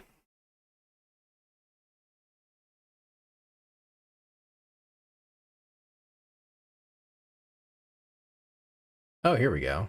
They're on really late. All right, so if you like silly flowers, I'm gonna send you to a very silly flower, Sapieni. He's very cool. He's very nice. I think you guys will like him if you haven't already met him. He's a little bit of an oddball, but trust me, he's a good little guy. He's a good little guy. But thank you all for watching. Thank you for being here. This was very fun. But it is well past 1 a.m. For me anyway. So I hope you all have a lovely night, morning, afternoon, whatever time it is for you. You do song requests? Yes, if you join the Discord. If you type !Discord, let me see if I can do it for you. I have a list in there. I prefer Spotify links so that I know how to find it, but if it's a song I can find by typing the text in, it's also fine. You can do it that way. If I'm live, you can do it then. That's fine too. Just tell me what song you want, and I'll add it to my list. I do have dedicated streams as well where we listen to like the more weird music. But if as long as it's not like really wacky and out there, I can always just add it to a list and we'll throw it on.